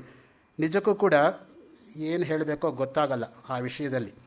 ಅಲ್ಲಿ ಒಂದು ಮಾತು ಬರುತ್ತೆ ನೋಡಿ, ಕ್ರಿಯೇತ ಚೇತ್ಸಾದ ವಿಭಕ್ತಿ ಚಿಂತಾ ವ್ಯಕ್ತಿಸ್ತದಾ ಸಾ ಪ್ರಥಮಾ ವಿಧೇಯ ಯಾಸ್ವೌಜಸಾಂ ಸಾಧಯಿತಂ ವಿಲಾಸೈ ತಾವತ್ ಕ್ಷಮಾ ನಾಮ ಪದಂ ಬಹು ಸ್ಯಾತ್. ವ್ಯಾಕರಣ ಪ್ರೌಢಿಮೆ ಹೇಗಿತ್ತು ಅನ್ನೋದಕ್ಕೆ ಸ್ವೌಜಸ್ ಅನ್ನೋ ಪದ ಪ್ರಯೋಗ ಮಾಡ್ತಾನೆ. ಸು ಪ್ಲಸ್ ಔ ಪ್ಲಸ್ ಜಸ್, ಪ್ರಥಮ ವಿಭಕ್ತಿ ಏಕವಚನ ಸುಪ್ರತ್ಯಯ, ಆಮೇಲೆ ಔ ಪ್ರತ್ಯಯ, ಆಮೇಲೆ ಜಸ್ ಪ್ರತ್ಯಯ. ವ್ಯಾಕರಣದ ರೂಪ ಸು ಔಜಸ್ ಅಮ್ಮೌಷಸ್ ತಾಭ್ಯಾಂಬ್ಯಸ್ ನೇಭ್ಯಾಂಬ್ಯಸ್ ನಸಿಭ್ಯಾಂಬ್ಯಸ್ ನಸ್ಸೋಸಾಂ ನೀವೋ ಸುಪ್. ಇದು 7 ವಿಭಕ್ತಿಗಿರ್ತಕ್ಕಂಥ 21 ಪ್ರತ್ಯಯಗಳು. ಅದನ್ನು ಕಾವ್ಯ ಮುಖಾಂತರವಾಗಿ 3ನೇ ಸರ್ಗದ 21ನೇ ಶ್ಲೋಕದಲ್ಲಿ ಬಳಸ್ತಾನೆ ನೋಡಿ. ಯಾವ ರೀತಿಯಾಗಿ ವಿಭಕ್ತಿಗಳಲ್ಲಿ ಪ್ರಥಮ ವಿಭಕ್ತಿ ಶ್ರೇಷ್ಠವೋ, ರಾಜ ಮಹಾರಾಜಲ್ಲಿ ಪ್ರಥಮವಾಗಿ ಕಂಡು ಬರತಕ್ಕಂಥ ಮಹಾರಾಜ ಯಾರು ಅಂದರೆ ನಳ ಅಂತ. ದಮಯಂತಿ ನಳನ ಗುಣಗಾನ ಮಾಡ್ತಾ ಹೇಳ್ತಕ್ಕಂಥ ಪ್ರಸಂಗ ದಮಯಂತಿ ಮುಂದೆ ಆ ಹಂಸ.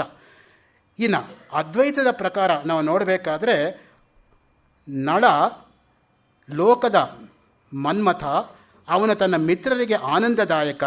ದಮಯಂತಿಯ ಅನೇಕ ಜನ್ಮಗಳ ಪುಣ್ಯ ವಿಶೇಷದಿಂದಲೇ ನಳನ ಸೌಂದರ್ಯ ಉಂಟಾಗಿದೆ. ದಮಯಂತಿಯನ್ನು ಇಂದ್ರನೂ ಸಹ ಪಡೆಯಲಾರ.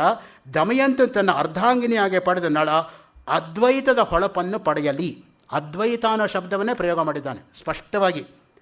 ವೈದರ್ಭಿ ಬಹುಜನ್ಮ ನಿರ್ಮಿತ ತಪಃ ಶಿಲ್ಪೇನ ದೇಹಶ್ರಿಯ ನೇತ್ರಾಭ್ಯಾಂ ಸತತೆ ಯುವಾಯಮವತಿ ವಕ್ಷಃ ಪ್ರಸೂನಾಯುಧಃ ಗೀರ್ವಾಣಾಲಯ ಸಾರ್ವಭೌಮ ಸುಕೃತ ಪ್ರಾಗ್ಭಾಟ ದುಷ್ಪ್ರಜ್ಞಃ ಯೋಗಂ ಭೀಮಜಯಾನುಭೂಯ ಭಜತಾಂ ಅದ್ವೈತ ಮದ್ಯತ್ವಿಷಾಂ. ಸೊ ಅದ್ವೈತ ಶಬ್ದವನ್ನೇ ಸ್ಪಷ್ಟವಾಗಿ ಮಾಡಿದ್ದಾನವನು.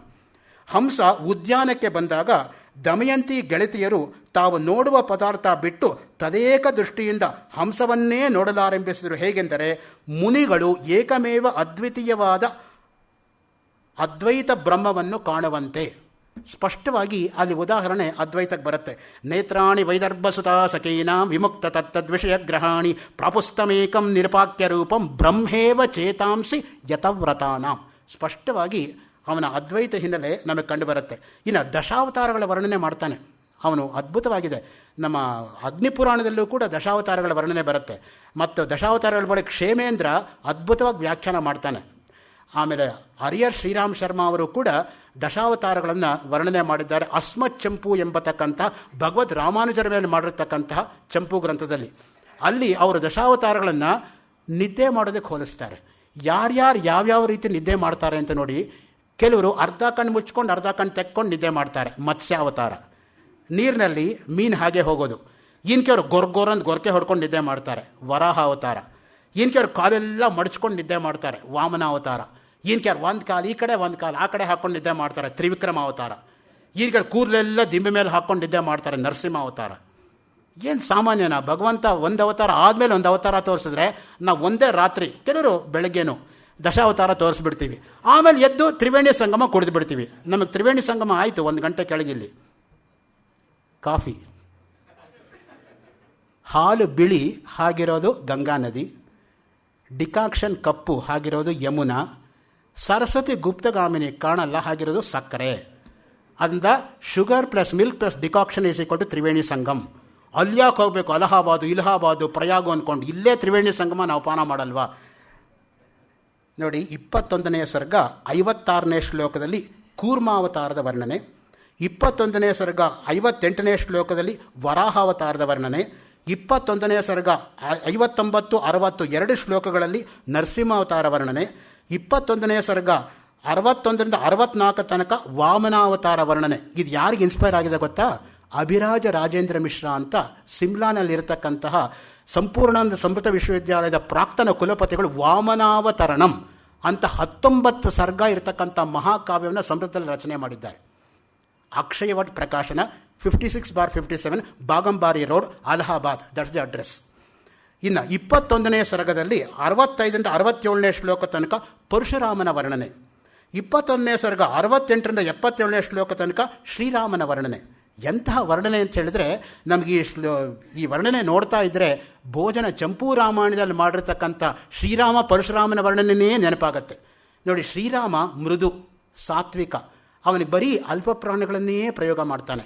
ಪರಶುರಾಮ ಕಠಿಣ ಕರ್ಕಶ, ಅವನಿಗೆ ಬರೀ ಕರ್ಕಶ ಶಬ್ದಗಳನ್ನೇ ಉಪಯೋಗ ಮಾಡ್ತಾನೆ. ಭೋಜ ತಸ್ಮಾ ಸಮಸ್ತ ಕ್ಷತ್ರವರ್ಗ ಪಾಟನ ವರಿಷ್ಠ ಧರಾಪರಶ್ವದ ಭರಣ ಭೀಷಣ ವೇಷ ಭರ್ಗವ ಭಂಗಾತ ಪರಿಚ್ಛಿನ್ನತರ ಶೌರ್ಯಶಾಲಿನಿ ಸೌಜನ್ಯ ಭಾಜನೆ ಜನಾನುರಾಗ ನಿಲಯೇ ನಿರ್ಮತ್ಸರೆ ವತ್ಸಲೆ ವತ್ಸೆ. ಯಾವುದು ಪರಶುರಾಮ ಯಾವ ಶ್ರೀರಾಮ ಅಂತ ಬಾಯ್ಬಿಟ್ಟೆ ಹೇಳಬೇಕಾಗಿಲ್ಲ. Sound echoing the sense. 14th century pre Raphaelitic English ಪೋಯಿಟ್ರಿಯಲ್ಲಿ ಬಂದಂತಹ Dante Gabriel Rossetti, Christina Rossetti ಇದನ್ನೇ ಪ್ರಪೌಂಡ್ ಮಾಡಿದ್ದು. So 9th century Bhoja's influence on 14th century English poets ಅಂತ ಯಾರಾದರೂ ಮಾತಾಡಿದರೆ ಇಂಥ ಪ್ಯಾರಲಲ್ಸ್ ಎಲ್ಲ ತೆಗಿಬೋದು ಆಚೆಗೆ. ಇನ್ನು 21ನೇ ಸರ್ಗ 65 67 ತನಕ ಇರತಕ್ಕಂತಹ ಕೃಷ್ಣ ಬುದ್ಧ ಕಲ್ಕಿ ವರ್ಣನೆ ಅದನ್ನು ಕೂಡ ಬಿಟ್ಟಿಲ್ಲ ಅವನು. ತದನಂತರ ನೋಡಿ ಕಾಮಶಾಸ್ತ್ರವನ್ನು ಕೂಡ ಬಿಟ್ಟಿಲ್ಲ ಹರ್ಷ, ಅದನ್ನೂ ವರ್ಣನೆ ಮಾಡ್ತಾನೆ. 14ನೇ ಸರ್ಗ 44ನೇ ಶ್ಲೋಕದಲ್ಲಿ ಸಂಭೋಗ ಮಾಲಿಂಗನಸ್ಯ ವೇದಾಹ. ಹಾಗೆ 20ನೇ ಸರ್ಗ 64ನೇ ಶ್ಲೋಕದಲ್ಲಿ ಸ್ಮರಶಾಸ್ತ್ರಂ ಅಧೀಯಾನಾಹ ಉಪಯೋಗಿಸ್ತಾನೆ. ಸ್ಮರಶಾಸ್ತ್ರ ಅಂದರೆ ಕಾಮಶಾಸ್ತ್ರ ಅಂತ. ಸ್ಮರ ಅನ್ನೋದು ಮನ್ಮಥನಿಗಿರ್ತಕ್ಕಂಥ ಒಂದು ಪರ್ಯಾಯ ಪದ. ಮದನೋ ಮನ್ಮಥೋ ಮಾರ ಪ್ರದ್ಯುಮ್ನೋ ಮೀನಕೇತನಃ ಕಂದರ್ಪ ದರ್ಪಕ ಅನಂಗ ಕಾಮ ಪಂಚಶರ ಸ್ಮರಃ ಅಲ್ಲಿ ಬರುತ್ತೆ ನೋಡಿ ಸ್ಮರ ಶಬ್ದ ಅನ್ನೋದು. ಮನ್ಮಥನಿಗಿರ್ತಕ್ಕಂಥ 24 ಪರ್ಯಾಯ ಪದಗಳಲ್ಲಿ ಸ್ಮರ ಅನ್ನೋದು ಕೂಡ ಒಂದು.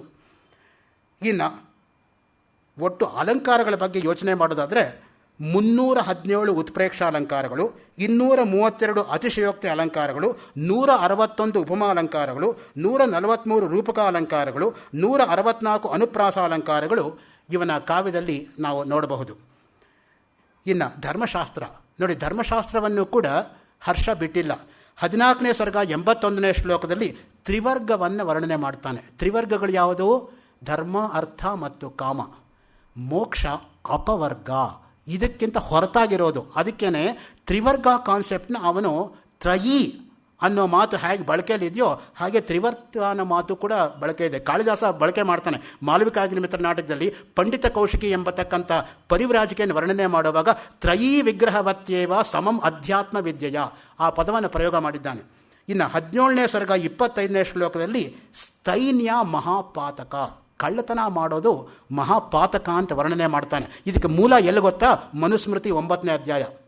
ಬ್ರಹ್ಮ ಚ ಸುರಾಪಶ್ಚ ಸ್ಥೇಯೀ ಚ ಗುರುತಲ್ಪಗ ಏತೇ ಸರ್ವೇ ಪೃಥಗ್ನೇಯ ಮಹಾಪಾತಕಿನೋ ನರಾಹ. ಈ 4 ಜನ ಮಹಾಪಾತಕಿಗಳು ಅಂತ ಮನು ವರ್ಣನೆ ಮಾಡೋದು. ಬ್ರಹ್ಮಜ್ಞಾನ ಇರತಕ್ಕಂಥವನನ್ನು ಕೊಲ್ತಕ್ಕಂಥದ್ದು. ಸುರಾಪಶ್ಚ ಸುರಾಪಾನ ಮಾಡ್ತಕ್ಕಂಥವನು, ಸ್ಥೇಯಿ ಕಳ್ಳತನ ಮಾಡ್ತಕ್ಕಂಥವನು, ಗುರುತಲ್ಪಗ ಗುರುವಿನ ಹಾಸಿಗೆಯನ್ನು ಮಲ್ಕೊಂಡು ನಿದ್ದೆ ಮಾಡೋನು. ಈ 4 ಕೂಡ ಮಹಾಪಾತಕಗಳು ಅಂತ ಮನು 9ನೇ ಸರ್ಗದಲ್ಲಿ 9ನೇ ಅಧ್ಯಾಯದಲ್ಲಿ ಮನುಸ್ಮೃತಿಯಲ್ಲಿ ವರ್ಣನೆ ಮಾಡ್ತಾನೆ. ಇನ್ನು ಪುರಾಣಗಳ ಬಗ್ಗೆ ನೋಡಿ ಇವನ ಕಲ್ಪನೆ ಹೇಗಿದೆ ಅನ್ನೋದಕ್ಕೆ 15ನೇ ಸರ್ಗ 83ನೇ ಶ್ಲೋಕದಲ್ಲಿ ಭವಿಷ್ಯೋತ್ತರ ಪುರಾಣದಲ್ಲಿ ಬರ್ತಕ್ಕಂಥ ಮಾತು ಯಥಾವತ್ತಾಗಿ ಹಾಗೆ ಬರುತ್ತೆ. ಇನ್ನು 2ನೇ ಸರ್ಗ 84ನೇ ಶ್ಲೋಕದಲ್ಲಿ ವಿಷ್ಣು ಪುರಾಣದಲ್ಲಿ ಬರತಕ್ಕಂತಹ ಸ್ವರ್ಗಾದಪಿ ಅತಿ ರಮಣೀಯಾನಿ ಪಾತಾಳಾನಿ ಎಂಬ ಉದ್ಗಾರ ಕಂಡುಬರುತ್ತೆ. ಇನ್ನು ಸಂಗೀತ, ಹರ್ಷನಿಗೆ ಸಂಗೀತ ಜ್ಞಾನವೂ ಕೂಡ ಎಷ್ಟಿತ್ತು ಅನ್ನೋದಕ್ಕೆ ನಮ್ಮ ಭಾರತೀಯರು ಸಂಗೀತವನ್ನು ಕಲೀಲೇಬೇಕಾಗಿಲ್ಲ. ಭಾರತ ಅಂದ್ರೇನು? ಬಾ ಅಂದರೆ ಭಾವ, ರಾ ಅಂದರೆ ರಾಗ, ತಾ ಅಂದರೆ ತಾಳ.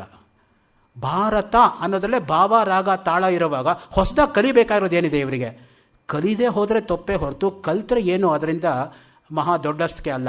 ಕಲಿಬೇಕಾಗಿರೋದು ಅವರ ಧರ್ಮ ಅಷ್ಟೇ. ಸಮ್ ಅಂದರೆ ಏನು, ಗಿ ಅಂದ್ರೇನು, ತಾ ಅಂದ್ರೇನು? ಮಂತ್ರಶಾಸ್ತ್ರದ ಪ್ರಕಾರ ನೀವು ನೋಡಿದರೆ ಸಮ್ ಅಂದರೆ ದುರ್ಗಾ, ಗಿ ಅಂದರೆ ಪಾರ್ವತಿ, ತಾ ಅಂದರೆ ಲಕ್ಷ್ಮಿ. ಆ 3 ಪಿಂಡೀಕೃತವಾಗಿ ಸಂಗೀತ ಆಗಿರ್ತಕ್ಕಂಥದ್ದು. ಸಂಗೀತದಲ್ಲಿ ಬರ್ತಕ್ಕಂಥ 72 ಮೇಳಕರ್ತ ರಾಗಗಳಿಗೆ ಮೂಲ ಆಧಾರ ಯಾವುದು ಗೊತ್ತಾ? ಮಂತ್ರಶಾಸ್ತ್ರದ ಪ್ರಕಾರ ಶ್ರೀ ಸೂಕ್ತ. ನೀವು ಶ್ರೀ ಸೂಕ್ತ ಪಠಣ ಮಾಡಿದರೆ 24 ಕಡೆ ಈಂಕಾರ ಬರುತ್ತೆ. ಹಿರಣ್ಯವರ್ಣಾಂ ಹರಿಣೀಂ ಸುವರ್ಣರಜತಸ್ರಜಾಂ ಚಂದ್ರಾಂ ಹಿರಣ್ಮಯೀಂ ಲಕ್ಷ್ಮೀಂ ಜಾತವೇದೋ ಮಹಾವಹ ತಾಂ ಮಹಾವಹ ಜಾತವೇದೋ ಲಕ್ಷ್ಮೀಂ ಅನಪಗಾಮಿನೀಂ. ಈ ರೀತಿ ನೀವು ಹೇಳ್ತಾ ಹೋದರೆ 24 ಕಡೆ ಈಂಕಾರ ಬರುತ್ತೆ. 3 ಸಲ ಶ್ರೀಸೂಕ್ತ ಉಚ್ಚಾರ ಮಾಡಿ 24 × 3 72. 72 ಸಂಗೀತದ ಮೇಳಕರ್ತರಾಗಳಿಗೆ ಮೂಲ ಯಾವುದು ಅಂದರೆ Shri Sukta. This is mantrashastra dimension. ಇರಲಿ, ಈಗ ಸಂಗೀತದಲ್ಲಿ 1ನೇ ಸರ್ಗ 52ನೇ ಶ್ಲೋಕ ನೋಡಿ, ಮೂರ್ಛನಾ ಶಬ್ದದ ಬಳಕೆ ಮಾಡಿದ್ದಾನೆ. ಮೂರ್ಛನ ಅಂದರೆ ಪಾರಿಭಾಷಿಕವಾಗಿ ಸಪ್ತಸ್ವರಗಳ ಆರೋಹ ಅವರೋಹಣ ಕ್ರಮ. ಅದಕ್ಕೆ ಮೂರ್ಛನ ಅಂತ ಕರೀತಕ್ಕಂಥದ್ದು. ಸಪ್ತಾನಾಂ ಸ್ವರಾಣಾಂ ಆರೋಹ ಅವರೋಹವು ಮೂರ್ಛನ ಡಿಫೈನ್ ಮಾಡ್ತಾನೆ ವ್ಯಾಖ್ಯಾನದಲ್ಲಿ. ಇನ್ನು 12ನೇ ಸರ್ಗ 106ನೇ ಶ್ಲೋಕಕ್ಕೆ ಬಂದರೆ ದೇವತೆಗಳು ಅಷ್ಟಮ ಸ್ವರದಲ್ಲಿ ಹಾಡಿದರು ಅನ್ನೋ ವರ್ಣನೆ ಮಾಡ್ತಾನೆ. ಗೀಯಂತೆ ಸ್ವರಂ ಅಷ್ಟಮಂ. ನಮಗೆ ಸಪ್ತಸ್ವರಗಳು ಗೊತ್ತು, ಈ ಅಷ್ಟಮ ಸ್ವರ ಎಲ್ಲಿಂದ ಬಂತು? ಅದಕ್ಕೆ ಸ್ವಲ್ಪ ಹುಡುಕಾಡಬೇಕಾಗತ್ತೆ ನೋಡಿ. ಇನ್ನು 15ನೇ ಸರ್ಗ 16ನೇ ಶ್ಲೋಕ ನೀವು ತೆಗೆದು ನೋಡಿದ್ರೆ ಶಂಖದ ಪ್ರತಿಧ್ವನಿಗೆ ಉಲ್ಲೇಖ ಕಂಡುಬರುತ್ತೆ. ಘನಂ ಘನಂ ನನಾದ ತಸ್ಮಿನ್ ನಿತರಾಂ ತತಂ ತಳಂ, ಅಲ್ಲಿ ಸ್ಪಷ್ಟವಾಗಿ ಸಂಗೀತಕ್ಕೆ ವರ್ಣನೆ ಬರುತ್ತೆ. ಮತ್ತು 15ನೇ ಸರ್ಗ 17ನೇ ಶ್ಲೋಕದಲ್ಲಿ ಕೊಳಲು, ಮೃದಂಗ, ಢಕ್ಕ ಮುಂತಾದವುಗಳ ವರ್ಣನೆ ಸಿಗತ್ತೆ. ವಿಪಂಚಿರಾಚ್ಛಾದಿತ ವೇಣುಭಿರ್ನತೆ ಪ್ರಣೀತ ಗೀತೈ ನಚತೇಪಿ ಜರ್ಜರೈ ನತೆ ಜಡಂಕೇನ ನಸೋಪಿ ಢಕ್ಕಯ ನ ಮಾರ್ದಲೈ ಸಾಪಿ ನತೇಪಿ ಢಕ್ಕಯ. ಈ ರೀತಿಯಾಗಿ ನೀವು ನೋಡ್ತಾ ಹೋದರೆ ಸಂಗೀತವನ್ನು ಕೂಡ ಇವನು ಬಿಟ್ಟಿಲ್ಲ. ಇನ್ನು ವಿಚಿತ್ರವಾಗಿರ್ತಕ್ಕಂಥ ಕಲ್ಪನೆಗಳು, ಕಲ್ಪನಾ ಶಕ್ತಿ ಹೇಗಿತ್ತು ಅಂದರೆ ಅವನಿಗೆ, ಅದಕ್ಕೆ ನಮ್ಮಲ್ಲಿ ಹೇಳೋದು ರವಿ ಕಾಣದಂ ಕವಿ ಕಂಡ ಅಂತ. ಸೊ ಕವಿ ಎಲ್ಲವನ್ನೂ ಕೂಡ ನೋಡೇ ಬರೀಬೇಕಾಗಿಲ್ಲ, ಅವನ ಕಲ್ಪನಾ ಶಕ್ತಿ ಎಷ್ಟು ಅದ್ಭುತವಾಗಿರುತ್ತೆ ಅಂದರೆ ಅವನು ಕಲ್ಪಿಸಿಕೊಂಡು ನೋಡೋದಕ್ಕಿಂತ ಚೆನ್ನಾಗಿ ವರ್ಣನೆ ಮಾಡಬಲ್ಲ. ಅದಕ್ಕೆ ಹೇಳೋದು ಮಿಡ್ಸಮರ್ ನೈಟ್ಸ್ ಡ್ರೀಮಲ್ಲಿ ಶೇಕ್ಸ್ಪಿಯರ್ ಹೇಳ್ತಾನೆ, poets, lunatics and lovers are of imagination all compact ಅಂತ. Each one will be the height of imagination. Without imagination no poet can ever write. ನೀವು ಎತ್ಕೋತಾ ಎದುರುಗಡೆ ಹೋಗಿ ನೋಡಿಬಿಟ್ರೆ ನಿಮಗೆ ತುಂಬ ಬೇಜಾರಾಗ್ಬಿಡುತ್ತೆ, ಅಯ್ಯೋ ಇಂಥದನ್ನು ಹೀಗೆ ವರ್ಣನೆ ಮಾಡಿಬಿಟ್ನಲ್ಲ ಅವನು ಅಂತ. ಅದಕ್ಕೆ ನೀವು ಕವಿಯನ್ನು ಯಾವಾಗಲೂ ಪ್ರಶ್ನೆ ಮಾಡಬಾರ್ದು, ಕವಿಯನ್ನು ನೀವು ಆಸ್ವಾದನೆ ಮಾಡಬೇಕೇ ಹೊರತು ಪ್ರಶ್ನೆ ಮಾಡೋಕ್ಕೆ ಹೋಗಬಾರ್ದು. ಶಾಸ್ತ್ರೀಯವಾಗಿ ಕವಿಗಳನ್ನು ಪ್ರಶ್ನೆ ಮಾಡಬಾರ್ದು. ಅವರು ಮಾಡೋ ಕೆಲವು ಪ್ರಯೋಗಗಳಿಗೆ ಮಹಾಕವಿ ಪ್ರಣೀತತ್ವ ಸಾಧು ಬಿಟ್ಬಿಡ್ಬೇಕು. ಹಾಗೆ ನೀವು ಹುಡುಕ್ತಾ ಹೋದರೆ ಕಾಳಿದಾಸನಲ್ಲೇ ತೊಪ್ಕೊಂಡು ಹಿಡಿಬೋದು. ಚಾರುದೇವ ಶಾಸ್ತ್ರಿಗಳು ಆ ಕೆಲಸ ಮಾಡಿದ್ದಾರೆ. ಸತ್ಯವ್ರತ ಶಾಸ್ತ್ರಿಗಳ ತಂದೆಯಾಗಿರ್ತಕ್ಕಂತಹ ಚಾರುದೇವ ಶಾಸ್ತ್ರಿಗಳು ಡೆಲ್ಲಿನಲ್ಲಿ 3/58 ರೂಪ್ನಗರ್ ಡೆಲ್ಲಿ 11007ನಲ್ಲಿ ಬರೆದಿರ್ತಕ್ಕಂತಹ ಶಬ್ದಾಪಶಬ್ದ ವಿವೇಕ ಎಂಬ ಗ್ರಂಥದ 5ನೇ ಪಾರ್ಟಲ್ಲಿ 42ನೇ ಪುಟದಲ್ಲಿ ಕಾಳಿದಾಸ ಹೇಗೆ ರಾಂಗ್ ಅನ್ನೋದನ್ನು ತೋರಿಸ್ಕೊಟ್ಟಿದ್ದಾರೆ. ಸೊ ಗ್ರಾಮರ್ ದೃಷ್ಟಿಯಿಂದ, of course not from the point of content but only from the point of view grammar. ಇರಲಿ, ಈಗ ವಿಚಿತ್ರ ಕಲ್ಪನೆ ನೋಡಿ ಹೇಗೆ ಬರುತ್ತೆ ಅನ್ನೋದಕ್ಕೆ ಸೂರ್ಯೋದಯದ ವರ್ಣನೆ. ಸೂರ್ಯ ಎಂಬತಕ್ಕಂಥ ವ್ಯಾಧ, ಸೂರ್ಯನೇ ಒಬ್ಬ ಬೇಡ, ಕತ್ತಲೆ ಎಂಬ ಕಾಗೆಗಳನ್ನು ಕೊಲ್ಲುತ್ತಾ ಬಂದನು. ಕಾಗೆಗಳು ಬೇರೆಯಲ್ಲ, ಕತ್ತಲೆ ಬೇರೆಯಲ್ಲ. ಯಾಕೆ ಅಂದರೆ ವರ್ಣಸಾಮ್ಯ ಇದೆ ನೋಡಿ, ಅದು ಕಪ್ಪು ಇದು ಕಪ್ಪು. ಕಾಕ ಕೃಷ್ಣ ಪಿಕಃ ಕೃಷ್ಣ ಕೋ ಭೇದ ಪಿಕಕಾಕಯೋ ವಸಂತಕಾಲೇ ಸಂಪ್ರಾಪ್ತೆ ಕಾಕಃ ಪಿಕಃ ಅಷ್ಟೇ. ಕಾಗೆನೂ ಕಪ್ಪೆ, ಕೋಗಿಲೆನೂ ಕಪ್ಪೆ. ಯಾವ್ದು ಕಾಗೆ ಯಾವ್ದು ಕೋಗಿಲೆ ಅಂತ ಹೆಂಗೆ ಗೊತ್ತಾಗುತ್ತೆ? ವಸಂತಕಾಲ ಬಂದಾಗ ಕಾಗೆನೇ, ಕೋಗಿಲೆನೇ. ಕೋಗಿಲೆಗೆ ಒಂದು ಪರ್ಯಾಯ ಪದ ಇದೆ, ಏನು ಗೊತ್ತಾ? ಆ ಪರ್ಯಾಯ ಪದ ಎಷ್ಟು ಔಚಿತ್ಯ ಅಂತ ಹೇಳಿದರೆ, ತಾನು ಸ್ವಂತವಾಗಿ ಕಷ್ಟಪಡೋದಿಲ್ಲ, ಅದು ಕಾಗೆ ಗೂಡಲ್ಲಿ ಮೊಟ್ಟೆ ಇಡ್ಬಿಡುತ್ತೆ. ಅದಕ್ಕೇನೆ ಪರಭೃತಿಕಾ ಅಂತ ಹೆಸರು. ಪರಭೃತಿಕಾ ಅಂತ ಕ್ಯಾರೆಕ್ಟರ್ ಕೂಡ ಸೃಷ್ಟಿ ಮಾಡ್ತಾರೆ ಕವಿಗಳು. ಅದು ಎಷ್ಟು ಔಚಿತ್ಯಪೂರ್ಣ ಅನ್ನೋದಕ್ಕೆ ನಿಸರ್ಗದ ಬಗ್ಗೆ ಅವ್ರಿಗಿರ್ತಕ್ಕಂಥ ಒಲವು ನೋಡಿ. ತನ್ನ ಮೊಲವನ್ನು ಕೊಂದು ಬಿಟ್ಟವನು ಎಂದು ಹೆದರಿ ಚಂದ್ರ ಪಶ್ಚಿಮ ದಿಕ್ಕಿಗೆ ಓಡಿ ಹೋದ, ತಾರೆಗಳು ಎಂಬ ಪಾರಿವಾಳಗಳು ಹಾರಿ ಹೋದವು. ಸೊ ತಾರೆಗಳೇ ಪಾರಿವಾಳಗಳು, ಕತ್ತಲೆ ಅನ್ನೋದೇ ಪ್ರಸಿದ್ಧವಾಗಿರ್ತಕ್ಕಂಥ ಕಾಗೆಗಳು. ಇಂತಹ ವಿಚಿತ್ರವಾಗಿರ್ತಕ್ಕಂಥ ಕಲ್ಪನೆ. ಇನ್ನು ಸುಭಾಷಿತಗಳು, ಅದನ್ನು ಬಿಡ್ತಾನಾ? ಎಂಥ ಒಳ್ಳೆಯ ಸುಭಾಷಿತಗಳಿದೆ ಅಂದರೆ, ನಮ್ಮಲ್ಲಿ ಸುಭಾಷಿತ ಸಾಹಿತ್ಯ ಒಂದು ಮಕ್ಕಳಿಗೆ ಓದೋ ಕಾಲದಲ್ಲಿ ಹೇಳ್ಕೊಟ್ಬಿಟ್ರೆ ಅವ್ರಿಗಿನ್ಯಾವ ನೀತಿನೂ ಬೇಕಾಗಿಲ್ಲ. ನಿಜವಾಗ್ಲೂ ಕೂಡ ಹಿಂದೆ ಮಾರಲ್ ಎಜುಕೇಷನ್ ಅಂತ ಒಂದು ಪೀರಿಯಡ್ ಇರ್ತಾಯಿತ್ತು, ಒಂದು ವಾರಕ್ಕೆ. ಇವತ್ತು ಮಾರಲ್ ಎಜುಕೇಷನ್ ಇಲ್ಲದೇ ಇರೋದ್ರಿಂದನೇ ಲೋಕದಲ್ಲಿ ಇಂತಹ ಕಷ್ಟ ಎಲ್ಲ ಬಂದಿರೋದು. ನೀತಿ ಶತಕ ಕಂಪಲ್ಸರಿ ಮಾಡಿಬಿಡ್ಬೇಕು ಪ್ರತಿಯೊಬ್ಬರಿಗೂ ಕೂಡ.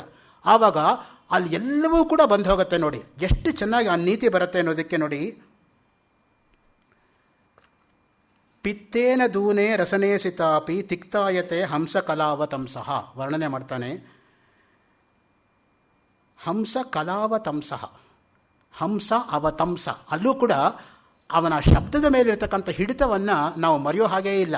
ಅದು ಸಹಜವಾಗಿ ಬರ್ತಾ ಹೋಗುತ್ತೆ. ಆ ರೀತಿಯಾಗಿ ಅವನಿಗೆ ಜನ್ಮಾಂತರಾದಿಗತ ಕರ್ಮ ವಿಪಾಕ ಜನ್ಯೈ ಉನ್ಮೀಲತಿ ಕ್ವಚನ ಕಸ್ಯಚನ ಅನುರಾಗ. ಯಾರಿಗಾದರೂ ಯಾರಲ್ಲಾದರೂ ಪ್ರೀತಿ ಹುಟ್ಟಬೇಕಾದ್ರೆ ಜನ್ಮಾಂತರದ ಒಂದು ಬಂಧ ಅದು ಅಂತ ಅವನು ಹೇಳ್ತಕ್ಕಂಥ. ಅಲ್ಲಿಗೆ ಏನಾಯಿತು, ಜನ್ಮಾಂತರವನ್ನು ಎಷ್ಟು ಒಪ್ಪಿದ್ದಾನೆ ಅನ್ನೋದಕ್ಕೆ. ಅಂದರೆ ಏನಾಯಿತು, ನಾಸ್ತಿಕ ಮತ ಖಂಡನೆಗೆ ಇದು ಒಂದು ಪುರಾವೆ. ಯಾಕಂದ್ರೆ ನಾಸ್ತಿಕರು ಜನ್ಮಾಂತರ ಒಪ್ಪೋದಿಲ್ಲ. ಅವ್ರಿಗೆ ಒಂದೇ ಒಂದು ಪ್ರಶ್ನೆ, ವಿವೇಕಾನಂದರು ಹೇಳೋ ಹಾಗೆ ಹೇಳೋದಾದರೆ, if anybody ask you a foolish question don't answer, put him another question he will shut up ಅಂತ. ಮೂರ್ಖರಿಗೆ ಉತ್ತರ ಕೊಡೋಕ್ಕೆ ಹೋಗಬಾರ್ದು, ಇನ್ನೊಂದು ಮರು ಪ್ರಶ್ನೆ ಮಾಡು, ಅವರೇ ಬಾಯಿ ಮುಚ್ಕೋತಾರೆ ಅಂತ. So that's the right way of dealing with such people. ಆ ದೃಷ್ಟಿಯಿಂದಲೇ ನೋಡಿ, ಇಲ್ಲಿ ಮುಖ್ಯವಾಗಿ ಅವನು ಹೇಳ್ತಕ್ಕಂಥ ಮಾತು ಜನ್ಮಾಂತರ ಎಂಬತಕ್ಕಂಥದ್ದು ಒಪ್ಪಿರೋದ್ರಿಂದಲೇ ಆಸ್ತಿಕರಿಗೆ ಬಲ ಬಂದಿರೋದು. ಪ್ರಾಕ್ಟಿಕಲ್ ಉದಾಹರಣೆ ನಿಮಗೆ ಕೊಡ್ಬೋದು. ನೀವೆಲ್ಲ ನಿಮಗೆ ಗೊತ್ತಿರತಕ್ಕಂಥ ವಿಷಯನೇ, ನಾನು ಹೊಸದಾಗಿ ಏನು ಹೇಳ್ತಾ ಇಲ್ಲ. ರವಿ ಕಿರಣ್ 2ನೇ ವರ್ಷದ ಮಗುವಾಗಿದ್ದಾಗ ಗೋಟವಾದ್ಯ ನುಡಿಸಿದ. ಈಗ ನಾನು ಆಸ್ತಿಕನಾಗಿ ನಾನೇನು ಉತ್ತರ ಕೊಡಬಲ್ಲೆ ಗೊತ್ತಾ? ಹಿಂದಿನ ಜನ್ಮದಲ್ಲಿ ಅವನು ಅಭ್ಯಾಸ ಮಾಡ್ತಾ ಇದ್ದ ಸಂಗೀತವನ್ನು ಏನೋ ಅಪಘಾತಕ್ಕೊಳಗಾಗ್ಬಿಟ್ಟು ಅವಾಗ ದೇಹ ಹೋಗ್ಬಿಡ್ತು, ಆ ಸಂಸ್ಕಾರ ಈ ದೇಹಕ್ಕೆ ಈ ಜನ್ಮದಲ್ಲಿ ಬಂದಿದೆ. ಅದರಿಂದ ಈವಾಗ ಯಾವ ಗುರುಮಕ್ಕೆ ನಾನು ಅವನು ಅಧ್ಯಯನ ಮಾಡದೇ ಹೋದರೂ ಕೂಡ ನುಡಿಸಬಲ್ಲ ಅಂತ ನಾನು ಹೇಳಬಲ್ಲೆ. ಆದರೆ ನಾಸ್ತಿಕ ಜನ್ಮಾಂತರ ಒಪ್ಪದೇ ಇರೋದ್ರಿಂದ ಅವನು ಹೀಗೆ ಹೇಗೆ ಉತ್ತರ ಕೊಡ್ತಾನೆ? ಈಗ ನಾಸ್ತಿಕ ಏನೋ ನಿಮಗೆ ಪ್ರಶ್ನೆ ಮಾಡೋಕ್ಕೆ ಹೋದರೆ ನೀವು ಈ ರೀತಿ ಪ್ರಶ್ನೆ ಮಾಡಬೇಕು ಅವ್ರ ಮೇಲೆ, ನಿಮ್ಮನ್ನು ಡಿಫೈನ್ ಮಾಡ್ಕೊಳ್ಳೋದಕ್ಕೆ. ಆ ದೃಷ್ಟಿಯಿಂದ ನಾವು ಯಾವಾಗಲೂ ಕೂಡ ಡಿಫೆನ್ಸ್ ಮೆಕ್ಯಾನಿಸಮ್ ಚೆನ್ನಾಗಿ ಡೆವಲಪ್ ಮಾಡ್ಕೋಬೇಕು. ಆ ಪ್ರಶ್ನೆ ಬರುತ್ತೋ ಬಿಡುತ್ತೋ ಅದು ಬೇರೆ ವಿಷಯ, ಬಂದರೆ ಹೇಗೆ ಹೊಡೆದಾಕೋದು ಅಂತ. ಅದಕ್ಕೆ ಒಂದು ಮಾತದ ಇಂಗ್ಲೀಷಲ್ಲಿ, don't involve in intellectual disputation, if you involve see to it that other man will never raise his head again ಅಂತ. ಯಾವತ್ತೂ ಕೂಡ ಡಿಸ್ಕಷನ್ಗೆ ಇನ್ವಾಲ್ವ್ ಆಗಬಾರ್ದು. ಆಗಿಬಿಟ್ರೆ ತಲೆ ಎದ್ದೇರೋ ಹೊಡೆದಾಕ್ಬಿಡ್ಬೇಕು. ಚಾಣಕ್ಯನ ಟೆಕ್ನಿಕ್ಕು ನೋಡಿ. ಚಾಣಕ್ಯ ಬರೀ ಮುಳ್ಳನ್ನು ಕಿತ್ತಾಕಲಿಲ್ಲ, ಮುಳ್ಳನ ಬುಡ ಸಮೇತ ಕಿತ್ಬಿಟ್ಟು ಸುಟ್ಬಿಟ್ಟು ಹೊಟ್ಟೋಗಿದ್ದ. ಪಾಲಿನೇಷನಿಂದ ಕೂಡ ಮತ್ತೆ ಬೆಳಿಬಾರ್ದದು. ಆ ರೀತಿಯಾಗಿ ಹೊಡೆಯೋದು ಅಂದರೆ ಹಾಗೆ ಹೊಡೆದಾಕ್ಬಿಡ್ಬೇಕು ಕಂಪ್ಲೀಟಾಗಿ, ತಲೆ ಎತ್ತದೇ ಇರೋ ಹಾಗೆ. ಜನ್ಮಾಂತರಾದಿಗತ ಕರ್ಮ ವಿಪಾಕ ಜನ್ಯೈ ಉನ್ಮೀಲತಿ ಕ್ವಚನ ಕಸ್ಯಚನ ಅನುರಾಗ. ಒಂದು ಮಾತು ಹೇಳುತ್ತೆ ದಮಯಂತಿ, ನೋಡಮ್ಮ, ಒಂದು ಮಾತು ಹೇಳುತ್ತೆ ಹಂಸ ದಮಯಂತಿಗೆ, ನೋಡಮ್ಮ, ಲೋಕದಲ್ಲಿ ನೀವು ನಿಜವಾಗಿರ್ತಕ್ಕಂಥ ವರ ಯಾರು ಗೊತ್ತಾ? ಅದು ಕೇವಲ ನಳ ಮಾತ್ರ. ಹೇಗೆ ಗೊತ್ತಾ? ನಿಶಾ ಶಶಾಂಕಂ ಶಿವಯ ಗಿರೀಶಂ ಶ್ರಿಯಾ ಹರಿಂ ಯೋಜಯತ ಪ್ರತೀತಃ ವಿಧೇರಪಿ ಸ್ವಾರಸಿಕ ಪ್ರಯಾಸ ಪರಸ್ಪರಂ ಯೋಗ್ಯ ಸಮಾಗಮಾಯ. ಯೋಗ್ಯರನ್ನು ಒಂದು ಕಡೆ ತಂದು ಸೇರಿಸೋದ್ರಲ್ಲಿ ವಿಧಿಯ ಕೈವಾಡ ತುಂಬ ದೊಡ್ಡದು ಅಂತ. ವಿಧಿ ಏನು ತಾನೇ ಮಾಡಲಾರ್ದು. ಅದಕ್ಕೆ ಕೊಡ್ತಕ್ಕಂಥ ಐಡಿಯಲ್ ಕಪಲ್ ಯಾವುದು? ಅವನೇ ಉದಾಹರಣೆ ಕೊಡ್ತಾನೆ ನೋಡಿ. ನಿಶಾ ಶಶಾಂಕಂ, ರಾತ್ರಿ ಮತ್ತು ಚಂದ್ರ ಮೊದಲನೇ ಕಾಂಬಿನೇಷನ್. ಶಿವಯ ಗಿರೀಶಂ, ಶಿವ ಮತ್ತು ಪಾರ್ವತಿ ಎರಡನೇದು. ಶ್ರಿಯಾ ಹರಿಂ, ಲಕ್ಷ್ಮಿ ಮತ್ತು ನಾರಾಯಣ. ನಿಮ್ಮದು 4ನೇ ಕಾಂಬಿನೇಷನ್ ಆಗುತ್ತೆ ಅಂತ ಆ ಹಂಸ ಹೇಳ್ತಾ ಇರೋದು. ಐಡಿಯಲ್ ಕಪಲ್ ಅಂದರೆ ಹಾಗಿರಬೇಕು ಅನ್ನೋ ದೃಷ್ಟಿಯಿಂದ ನಮ್ಮ ಬಾಟಾ ಶೂ ಅವರು ಒಂದು ಅಡ್ವರ್ಟೈಸ್ ಮಾಡ್ತಾರೆ, ಪೇರ್ ಫಾರ್ ಪೇರ್ಸ್ ಅಂತ. Pair will come by pair of shoes or chappals or walk out. ಅದು ಪೇರ್ ಫಾರ್ ಪೇರ್ಸ್ ಅಂತ. ಆ ತರಹ they are the real pair. ನಿಜವಾದ ಅರ್ಥದಲ್ಲಿ ವಿವಾಹಶ್ಚ ವಿವಾದಶ್ಚ ಸಮಯೋರೇವ ಶೋಭತೆ. ನಮ್ಮಲ್ಲಿರೋ ಸುಪ್ರಸಿದ್ಧ ಸುಭಾಷಿತ, ವಿವಾಹವಾಗಲಿ ವಿವಾದವಾಗಲಿ ಸರಿಸಮಾನರಲ್ಲಿ ಶೋಭಿಸುತ್ತೆ ಹೊರತು ಅಸಮಾನರಲ್ಲ ಅಂತ. ಒಬ್ಬರು ತೀರಾ ಹಣವಂತರು, ಒಬ್ಬರು ತೀರಾ ಬಡವರು, ಎಷ್ಟು ದಿನ ಚೆನ್ನಾಗಿರುತ್ತೆ ಅಂಥ ಮದುವೆಗಳು. ಅದಕ್ಕೆ ಕೈಲಾಸಮ ಹೇಳೋ ಹಾಗೆ, marriage is nothing but matrimony, matrimony is nothing but matter of money ಅಂತ. Money gets exchange you see in marriage. So ಆ ದೃಷ್ಟಿಯಿಂದ ಇವರು ಅವ್ರಿಗೆ ಸೀರೆ ಕೊಡಿಸೋದು, ಅವ್ರಿಗೆ ಸೂಟ್ ಕೊಡಿಸೋದು, ಹೀಗೆ ನಡೀತಾ ಇರುತ್ತೆ ವ್ಯವಹಾರಗಳು ವ್ಯವಹಾರ ಪ್ರಪಂಚದಲ್ಲಿ. ಅದಕ್ಕೆ ಹರ್ಷನಿಗೆ ಇರತಕ್ಕಂಥ ಪ್ರಶಸ್ತಿ ಏನು? ನೈಷಧಂ ವಿದ್ವದೌಷಧಂ. ನಿಜವಾದ ಅರ್ಥದಲ್ಲಿ ವಿದ್ವತ್ ಕವಿಗಳಿಗೆ ಯಾವುದು ಟೆಸ್ಟು ಅಂದರೆ ನೈಷಧ ಕಾವ್ಯ. ಯಾರಿಗಾದ್ರೂ ನೈಷಧ ಪೂರ್ತಿ ಬಾಯಲ್ಲಿದ್ದರೆ ಅವನು ವಿದ್ವಾಂಸ ಅಂತ ಒಪ್ಕೋಬೋದು. ಎಷ್ಟೋ ಜನಕ್ಕೆ ರಘುವಂಶ ಕುಮಾರಸಂಭ ಪೂರ್ತಿ ಬರುತ್ತೆ. ನಮ್ಮ ಪ್ರಭಾಕರ್ ಅವರಿಗೆ ಬರುತ್ತೆ ರಘುವಂಶ ಕುಮಾರಸಂಭ ಪೂರ್ತಿ, ಇವತ್ತು ಹೇಳಿಬಿಡ್ತಾರೆ ನಮಗಿಂತ ಚೆನ್ನಾಗಿ. ಸೊ ಆ ದೃಷ್ಟಿಯಿಂದ ಯಾತಕ್ಕೆ ಹೇಳ್ತೀವಿ ಅಂತ ಹೇಳಿದರೆ, ನಿಜವಾಗಿರ್ತಕ್ಕಂಥ ಪರೀಕ್ಷೆ ಏನು ಗೊತ್ತಾ? ಪಂಚಮಹಾಕಾವ್ಯಗಳಲ್ಲಿ ಮಾಘ, ಭಾರವಿ ಮತ್ತು ಶ್ರೀಹರ್ಷನನ್ನು ಬೈಹಾಟ್ ಮಾಡೋದು ಅಷ್ಟು ಸುಲಭ ಅಲ್ಲ.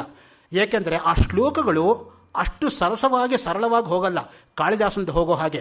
ಅದಕ್ಕೆ ಅಂತ್ಯಾಕ್ಷರಿ ಟೆಕ್ನಿಕ್ ಏನು ಅಂದರೆ, ಮೊದಲು ಕುಮಾರಸಂಭ ರಘುವಂಶ ಹೇಳಿ ಮುಗಿಸ್ಬಿಡೋದು. ಆವಾಗ ಮಿಕ್ಕವ್ರಿಗೆ ಬಾಯಿ ಕಟ್ಟು ಹೋಗ್ಬಿಡುತ್ತೆ, ಮಿಕ್ಕವ್ರ ಶ್ಲೋಕಗಳು ಹೇಳೋಕ್ಕಾಗಲ್ಲ. ಆವಾಗ ಮೆತ್ತಿಗೆ ಮಾಘ, ಭಾರವಿ, ಕೊನೆಗೆ ಶ್ರೀಹರ್ಷ ತೊಗೊಂಡು ಚಚ್ಚಿಬಿಟ್ರೆ ಗೆದ್ದುಬಿಡ್ಬೋದು. That's the art of winning antakshari competition, ವಿಜಿಗೀಷುತನದಿಂದ ಅಷ್ಟೇ. ಈ ದೃಷ್ಟಿಯಿಂದ ನೈಷಧಂ ವಿದ್ವದೌಷಧಂ ಉದಿತೇದು ನೈಷಧೇಯ ಕಾವ್ಯೆ ಕ್ವಮಾಗ ಕ್ವಚ ಭಾರವಿ. ಯಾವಾಗ ನೈಷಧ ಕಾವ್ಯ ಬಳಕೆಗೆ ಬಂತೋ ಆವಾಗ ಮಾಘಯಲ್ಲಿ ಭಾರವಿಯಲ್ಲಿ ಇಬ್ಬರೂ ಕೂಡ ತಾನೇ ತಾನಾಗಿ ಸೋತು ಹೋಗ್ತಾರೆ ಎಂಬತಕ್ಕಂಥ ಮಾತು ಬರುತ್ತೆ. ಇನ್ನು ಬ್ರಹ್ಮಸೂತ್ರಕ್ಕೂ ರೆಫರ್ ಮಾಡ್ತಾನೆ, ಅದನ್ನು ಬಿಡೋದಿಲ್ಲ ಶ್ರೀಹರ್ಷ. ನೋಡಿ, 555 ವ್ಯಾಸವಿರಚಿತವಾಗಿರ್ತಕ್ಕಂಥ ಬ್ರಹ್ಮಸೂತ್ರಗಳಲ್ಲಿ ತರ್ಕ ಅಪ್ರತಿಷ್ಠಾನಾತ್ ಒಂದು ಸೂತ್ರ ಇದೆ. ಎಲ್ಲವನ್ನೂ ತರ್ಕದಿಂದ ನೀವು ಗೈಸೋದಕ್ಕಾಗೋದು. ಅದಕ್ಕೆ ರೆಫರೆನ್ಸ್ ಕೊಡ್ತಾನೆ ನೋಡಿ. 17ನೇ ಸರ್ಗ 79ನೇ ಶ್ಲೋಕ ತೆಗೆದು ನೋಡಿ. ತರ್ಕ ಅಪ್ರತಿಷ್ಠಾನಾತ್ ಬಾದರಾಯಣರ ಬ್ರಹ್ಮಸೂತ್ರದ ಉಲ್ಲೇಖ. ತರ್ಕ ಪ್ರತಿಷ್ಠೆಯ ಸಾಮ್ನ ಅಂತೋಪಾಯ ವ್ಯತಿಜ್ಞತ. ಸ್ಪಷ್ಟವಾಗಿ ಅದಕ್ಕೆ ಉದಾಹರಣೆ ಇರುತ್ತೆ. ಇನ್ನು ವೇದಕ್ಕೆ ಅವನು ಕೊಟ್ಟಿರ್ತಕ್ಕಂಥ ರೆಫರೆನ್ಸ್ ನೋಡಿ. ಮಧ್ಯೆ ಶ್ರುತೀನಾಂ ಪ್ರತಿವೇಶಿನೀನಾಂ ಸರಸ್ವತಿ ವಾಸವತಿ ಮುಖೇನ. ಯಾರ ಬಾಯಲ್ಲಿ ಸರಸ್ವತಿ ವಾಸಿಸುತ್ತಾಳೋ ಅವರು ವೇದದ ಸದಾಚಾರಿಗಳು. ಪುರುಷ ಸೂಕ್ತ ಅಭಿಧಾನೈ, ಪುರುಷ ಸೂಕ್ತಕ್ಕೂ ಕೂಡ ರೆಫರೆನ್ಸ್ ಇದೆ ನೈಷದ ಕಾವ್ಯದಲ್ಲಿ. ಪುರುಷ ಸೂಕ್ತ ಅಂದರೆ ಜ್ಞಾಪಕ ಬರುತ್ತೆ. ಮೊನ್ನೆ ಮೇಲ್ಕೋಟೆ ರಿಸರ್ಚ್ ಅಕಾಡೆಮಿಯವರು ಕರ್ನಾಟಕ ಸಮೃದ್ಧ ವಿಶ್ವವಿದ್ಯಾಲಯ ಜಾಯಿಂಟ್ ಆಗಿ ಪುರುಷ ಸೂಕ್ತದ ಮೇಲೆ ಒಂದು ನ್ಯಾಷನಲ್ ಸೆಮಿನಾರ್ ಮಾಡಿದರು. ಸೊ ಪುರುಷ ಅಂದರೆ ಏನು ಅಂತ ಡಿ ವಿ ಜಿಯವರು ಅದ್ಭುತವಾಗಿ ಪುರುಷ ಸೂಕ್ತದಲ್ಲಿ ವ್ಯಾಖ್ಯಾನ ಮಾಡಿದ್ದಾರೆ. ನನ್ನ ಒಂದು ಸೌಭಾಗ್ಯ ವರ್ಲ್ಡ್ ಕಲ್ಚರಲ್ಲಿ 3 ವರ್ಷದ ಕೆಳಗೆ ಡಿ ವಿ ಜಿಯವರ ಪುರುಷ ಸೂಕ್ತದ ಬಗ್ಗೆ ಮಾತಾಡ್ತಕ್ಕಂಥ ಒಂದು ಪ್ರಸಂಗ ಬಂದಿತ್ತು. ಸೊ ಪುರುಷ ಎಂಬತಕ್ಕಂಥ ಶಬ್ದವೇ ಎಷ್ಟು ಅದ್ಭುತ ಅಂದರೆ, ಪುರೀತತ್ ಎಂಬತಕ್ಕಂಥ ನಾಡಿಯಲ್ಲಿ ಯಾರು ಮಲಗಿ ನಿದ್ರಿಸ್ತಾರೋ ಅವರು ಪುರುಷರು ಅಂತ. ಪುರಿಶೇಯತೆ, ಪುರೀತತಿ ಶೇಯತೆ, ಪೂರ್ಣತ್ವಾತ್ ಪುರುಷ. ನೋಡಿ, ಅಷ್ಟೂ ರೀತಿಯಲ್ಲೂ ಕೂಡ ಪುರುಷ ಎಂಬತಕ್ಕಂಥ ಶಬ್ದ ಬರುತ್ತೆ. ನಮಗೆ ಪೂರ್ಣ ಅಂದರೆ ಒಬ್ಬಟ್ಟು ಪೂರ್ಣ ಅಷ್ಟೇ ನಮಗೆ ಗೊತ್ತಿರೋದು. ಈ ಪೂರ್ಣ ಯಾರಿಗೆ ಗೊತ್ತಿದೆ? ಪೂರ್ಣಮದ ಪೂರ್ಣಮಿದಂ ಪೂರ್ಣಾತ್ ಪೂರ್ಣಮುದಚ್ಯತೆ ಪೂರ್ಣಸ್ಯ ಪೂರ್ಣಮಾದಾಯ ಪೂರ್ಣಮೇವ ಅವಶಿಷ್ಯತೆ. ಸೊ ನಿನ್ನೆ ತಾನೇ ಹಬ್ಬ ಮಾಡಿರೋದ್ರಿಂದ ಗೌರಿ ಗಣೇಶ ಒಬ್ಬಟ್ಟು ಚೆನ್ನಾಗಿ ಜ್ಞಾಪಕ ಇರುತ್ತೆ ಎಲ್ರಿಗೂ ಕೂಡ. ಇನ್ನು ಇವನು ಹೇಳ್ತಕ್ಕಂತಹ ಶಾಸ್ತ್ರದಲ್ಲಿ ಜ್ಯೋತಿಷ್ಯವನ್ನು ಕೂಡ ಅವನು ಬಿಟ್ಟಿಲ್ಲ. ನೋಡಿ, ಹೇಳ್ತಾ ಹೋದರೆ ಎಷ್ಟು ಶಾಸ್ತ್ರಗಳು, ನಾಸ್ತಿಕ ದರ್ಶನ, ಆಸ್ತಿಕ ದರ್ಶನ, ವೇದ, ವೇದಾಂತ, ಮತ್ತೆ ಬರ್ತಕ್ಕಂಥ ಅದ್ವೈತಕ್ಕೆ ಅವನಿಗಿರ್ತಕ್ಕಂಥ ಒಲವು, ಸಂಗೀತದ ಬಗ್ಗೆ ಅವನಿಗಿರ್ತಕ್ಕಂಥ ಪ್ರಾವೀಣ್ಯತೆ, ನಾಸ್ತಿಕರ ವಾದವನ್ನು ಖಂಡನೆ ಮಾಡುವಾಗ ಅವನಿಗಿರ್ತಕ್ಕಂಥ ಶಾಸ್ತ್ರ ಪ್ರಾವೀಣ್ಯತೆ, ಅದ್ಭುತವಾಗಿರ್ತಕ್ಕಂಥ ಶಬ್ದಕಲ್ಪನೆ, ಇಷ್ಟೆಲ್ಲ ನೋಡ್ತಾ ಹೋದರೆ ನಿಜಕ್ಕೂ ಕೂಡ ನೈಷದ ಕಾವ್ಯ ಅನ್ನೋದು ಪಂಡಿತರಿಗೆ ನಿಜವಾದ ಅರ್ಥದಲ್ಲಿ ಅದು ಟೆಸ್ಟ್ ಮಾಡ್ತಕ್ಕಂಥದ್ದು. ಇನ್ನು ಒಂದೇ ಒಂದು ದಂತಕತೆ, ಅದು ನಡೀತೋ ಇಲ್ವೋ ನಮಗೆ ಗೊತ್ತಿಲ್ಲ, ಆದರೆ ಅದನ್ನು ಒಂದನ್ನು ಹೇಳಿ ನಿಲ್ಲಿಸ್ಬಿಡ್ತೀನಿ 2 ನಿಮಿಷ ಇರೋದರಿಂದ. ಅಲ್ಲಿ ಏನಾಗತ್ತೆ ಅಂದರೆ, ಹರ್ಷ ತೀರಾ ಬಡವನಾಗಿದ್ದ. ಅವನು ರಾಜನ ಆಸ್ಥಾನಕ್ಕೆ ತನ್ನ ಕೃತಿಯನ್ನು ತೆಗೆದುಕೊಂಡು ಹೋಗಿ ತೋರಿಸಬೇಕು ಅನ್ನೋ ಹಂಬಲದಿಂದ ಹೋದಾಗ, ಯಾವಾಗ ಅವರು ಅದಕ್ಕೆ ಆಸ್ಪದ ಕೊಡಲಿಲ್ವೋ ಆವಾಗ ಅವರು ಏನು ಮೋಸ ಮಾಡಿದರು ಅಂದರೆ, ಮ್ಯಾನ್ಸ್ಕ್ರಿಪ್ಟ್ ರಾಜನ ಹತ್ರ ಇದೆ, ರಾಜ ಓದಿ ಆಮೇಲೆ ಅಪ್ಪಣೆ ಕೊಟ್ಟರೆ ನೀನು ಕರ್ಕೊಂಡು ಹೋಗ್ತೀವಿ ರಾಜನ ಆಸ್ಥಾನಕ್ಕೆ ಅಂತ ಹೇಳಿದ್ರಂತೆ. ಇವನೇನು ಮಾಡ್ದ, ಅಲ್ಲಿ ತನಕ ಇರಬೇಕೋ ಇಲ್ವೋ, ಕಡು ಬಡವ ಅಂದರೆ ಬಡವ, ತಿನ್ನೋದಕ್ಕೇನೂ ಗತಿ ಇಲ್ಲ. ಅವರು ಅವನಿಗೆ ಇವನು ಬುದ್ಧಿ ಮಂಕಾಗಬೇಕು ಅಂತ ಹೇಳಿಬಿಟ್ಟು ಉದ್ದನ್ನು ಪ್ರತಿದಿನ ತಿನ್ನಿಸ್ತಾ ಬಂದ್ರಂತೆ.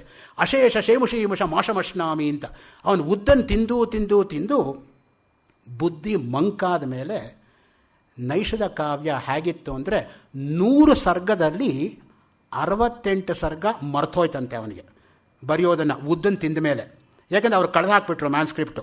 ಆ 68 ಸರ್ಗದಲ್ಲಿ ಈಗ ಪ್ರಿಂಟ್ ಆಗಿರೋದು ಕೇವಲ 22 ಸರ್ಗ. ಬುದ್ಧಿ ಮಂಕಾದ ಮೇಲೆ ಪ್ರಿಂಟ್ ಆಗಿರ್ತಕ್ಕಂಥ 22 ಸರ್ಗವೇ ಕಬ್ಬಿಣದ ಕಡಲೆ ಆಗಿರುವಾಗ, ಇನ್ನು ಒರಿಜಿನಲ್ 100 ಸರ್ಗ ಯಾವ ಮಟ್ಟದಲ್ಲಿ ಇತ್ತು ಅಂತ ನಾವು ಕೇಳೋಕ್ಕೂ ಆಗಲ್ಲ. ಅದು ನಿಜವಾಗಿರ್ತಕ್ಕಂಥ ಹರ್ಷನ ಒಂದು ವಾಗ್ವೈಖರಿ ಹೇಗಿತ್ತು ಅನ್ನೋದಕ್ಕೆ ಸ್ಪಷ್ಟವಾಗಿ ಉದಾಹರಣೆ ಸಿಗತ್ತೆ. ಹೀಗೆ ವೇದ, ವೇದಾಂತ, ಶಾಸ್ತ್ರ ಕವಿ, ವಿದಗ್ಧ ಕವಿ, ನಿಸರ್ಗ ಕವಿ, ನೈಜ ಕವಿ, ಸರ್ವತಂತ್ರ ಸ್ವತಂತ್ರನಾಗಿರ್ತಕ್ಕಂತಹ ಶ್ರೀಹರ್ಷನ ಸ್ಮರಣೆಯನ್ನು ಮಾಡಿಕೊಳ್ಳೋದಕ್ಕೆ ಸದವಕಾಶವನ್ನು ಕಲ್ಪಿಸಿಕೊಟ್ಟಂತಹ ಗೋಖಲೆ ಸಾರ್ವಜನಿಕ ಸಂಸ್ಥೆಯ ಶ್ರೀ ಎಸ್.ಆರ್. ರಾಮಸ್ವಾಮಿಯವರಿಗೂ ಹಾಗೂ ಕರ್ಮಯೋಗಿ ಬಿ.ಎಸ್. ರಾಮು ಅವರಿಗೂ, ನನ್ನನ್ನು ತಾಳ್ಮೆಯಿಂದ ಸಹಿಸಿಕೊಂಡು ಕೇಳಿದಂತಹ ತಮಗೂ ನಾನು ಅತ್ಯಂತ ಆಭಾರಿ ಎಂಬುದಾಗಿ ವಿನಮ್ರವಾಗಿ ವಿನಂತಿಸಿಕೊಂಡು ಇಲ್ಲಿಗೆ ನಿಲ್ಲಿಸ್ಕೋತಾ ಇದ್ದೀನಿ. ಶ್ರೀಹರ್ಷ ಸಮರ್ಪಣ ಮಸ್ತು. ಕಾರ್ಯಕ್ರಮದ ಒಂದು ಅಪಚಾರಕ್ಕೆ ಕ್ಷಮೆಯನ್ನು ಕೋರ್ತೇನೆ. ಇವತ್ತಿನ ಉಪನ್ಯಾಸಕರಾಗಿ